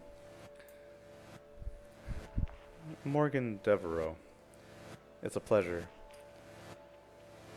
I Yadir's gonna hold. suppose... Yadir's gonna hold up his hand. Sorry. Go ahead. Oh, sorry. Yadir's gonna hold up his hand to shake it and goes, "John Smith." You really don't think anybody buys that, right? John Smith is one of the most common names from the Terran system. And that's been that way for thousands of years. Didn't anybody tell you that? It's the name my parents gave me. And besides, you're tan skinned. That's not a name that anybody from any planet that I know that has that kind of complexion. And your eyes, really, whoever came up with that name, sounds like they want you to get caught.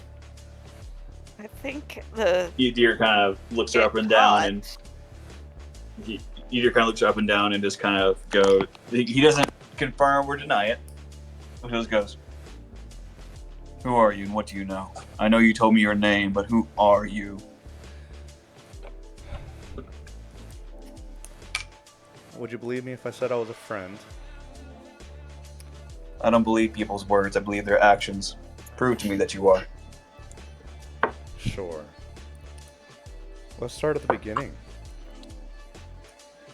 There was a commotion a few years ago on Caledon where a man was murdered on the streets. The son of the man went missing. Could have died, buried in the oceans, or maybe he fled from a guilty conscience. There was reports of a man being shot bearing a similar description down on the planet of Vincent. But that body was never found. then there was a big commotion where a ship disappeared from a volcano and was taken by a group over to a planet called Ea. And interestingly enough, there were rumors of a hermit on that planet. Do I need to keep going? Boone's gonna look over at Yadir and go, I do believe that she was actually following us. Alice looks over at Boone and just gives him this. God damn it. Yadir goes, so you know some things. And how does this make you a friend and not a potential enemy? How does knowing all this make you a friend and not a potential enemy or a liability? But Well, the what does young that... man is still safe on your ship, isn't he? We have a Boone's few gonna people on look the at ship that her- are still safe because we take precautions. Foon's gonna look at them and go like, we only have clan on the ship. We do not speak about clan to those outside of it. He's gonna stand up and haul Yadir away. No. So he's going to be like, hold on, Foon, we need to know more. This person knows a lot about us. Yes, So what do you want, they know Mora? a lot about things that we possibly saw, but not everything, because we don't actually... I don't know. Let's not overthink You it. do. For all intents and purposes, I am your ally. Actually, we've had an idea that you were coming. Gale Kia, Who's we? my employer, was a business partner of Gale's. Was.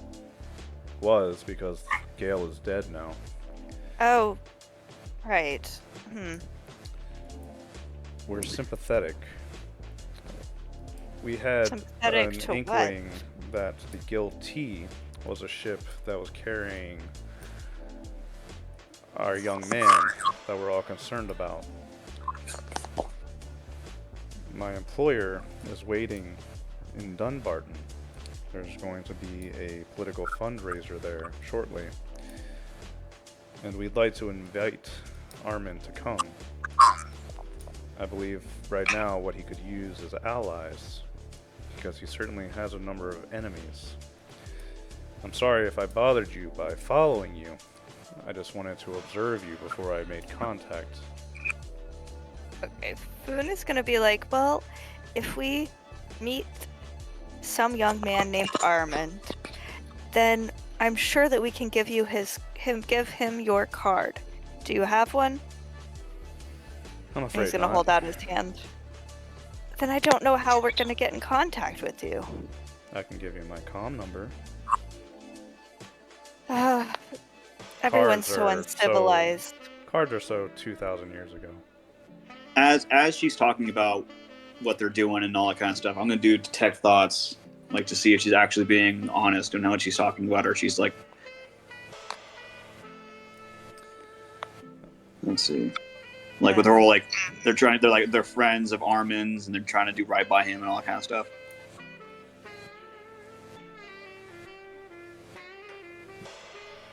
Yeah, it goes off, thankfully, barely. Wow.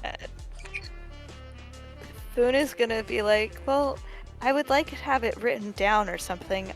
I don't even remember how to type stuff into my tablet most of the time. So, Especially not when I'm listening for tea. Yadir, there's she's very calm and serene as she talks to you, but there's a bit of nervousness to her voice, where she seems to be thrown off by Foon, which, come on, who wouldn't be? And she's thinking to herself, I hope they listen to me. Mr. Vero would be incredibly disappointed in me if I don't do this right. So Yadir will kind of pipe up and he goes, "This, I don't mean to try to. I'm not trying to like fuck myself here. Has she mentioned this Vero character?" No. Okay, I was about to fuck myself over. And what was his name again? Mr. Vero? Vero, Vero. Okay, just need to know that, Mr. Vero. Cool. All right. I'm gonna look over at her and be like, and you are so. And who do you work for? How about we exchange information? I'll give Well, you it my seems you know com plenty number, about and us. I'll send you information about this fundraiser that our young man is invited to.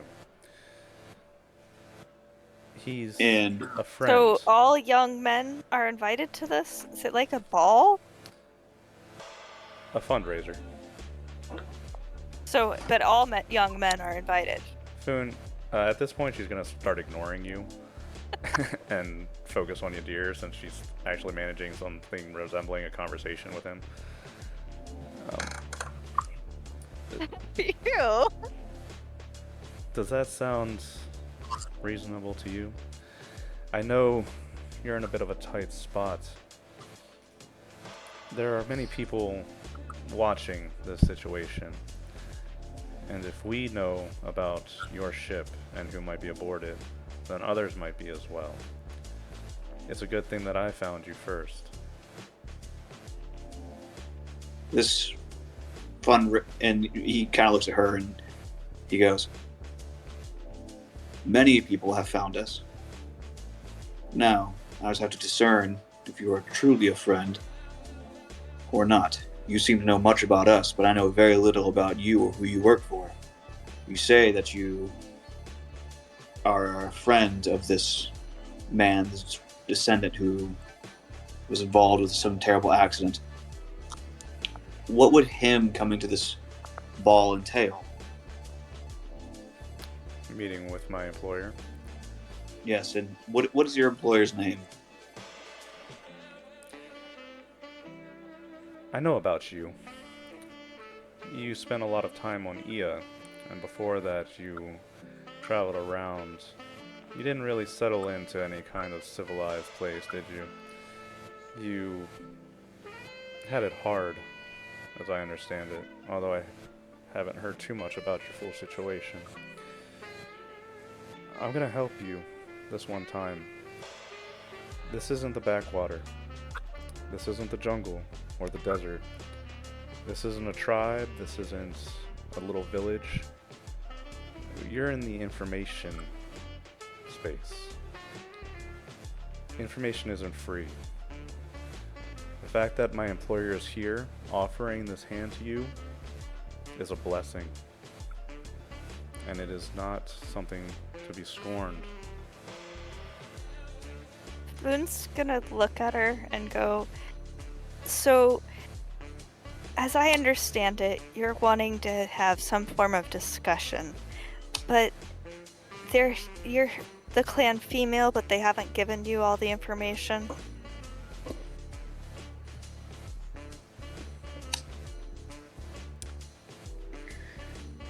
How about this? How about we have tea again tomorrow? I'll give you some time to think And about it. I will have to discuss it with our clan females, but perhaps we'll have tea again. Do you know of a better place than this one? I can find one. Truthfully, I'm not a big fan of tea. Yadir will That explains your issues. Yadir will find something to write on, like a napkin, and he'll write down his number. And he goes, I doubt you'll be needing this since you know so much about us. And as you do say, you play in information. But here's my comm number. Send us the details of this next meetup. Here. She takes out her comm, and Yadir, mind if you pull out your comm? Yeah, Yadir pulls out. I mean, it's encrypted from Moira, so I trust that it's not going to get hacked on the fly. She does a few taps on her comm, and then she holds it out and touches the tip of it to yours. And then you see like a little blip appear of an invitation. I told you cards are ancient, right? The technology age. We don't need that anymore. And she takes your napkin and she crumples it up. Yadir Food's gonna be goes. like, that's Yadir so goes. rude. I prefer a more archaic things, a more archaic touch to things. Technology can become something that some people become too relied on. That's cute. Well, I'll see you tomorrow. It'll be a date. Yadir So stands it up is and a human relationship thing. So I shouldn't Yadir, come to this. Yadir looks over at Foon, just like, and then he looks back at Moira, and he goes, Moira? "You do mean rule it." Moira? No, sorry, Morgan. And he'll look over at Morgan. There's a lot of M's. He goes, fuck, what was I gonna say? Sorry. No, you're fine. I'll be seeing you, and I'll make sure that my crew knows about this meeting.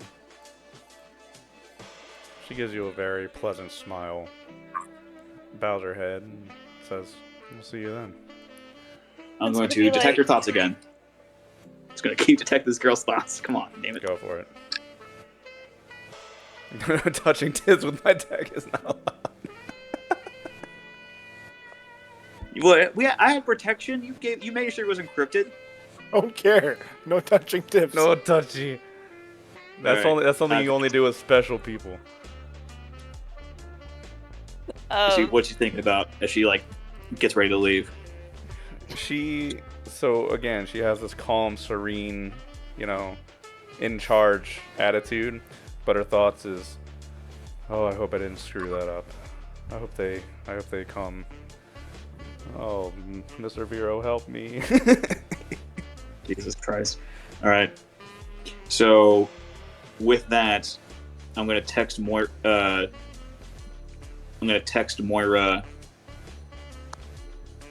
Who's Do you have gonna access? text? Oh, sorry. Finish. What's up?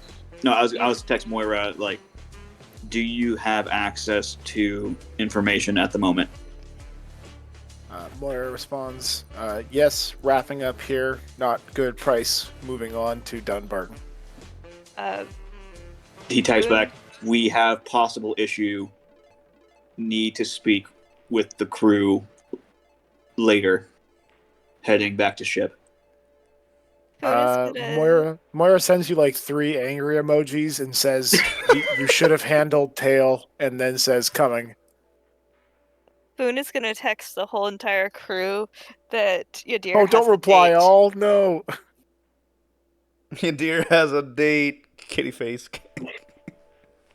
Yadir has date. Winky cat emoji. LeBlanc immediately texts, "You should procreate with that woman."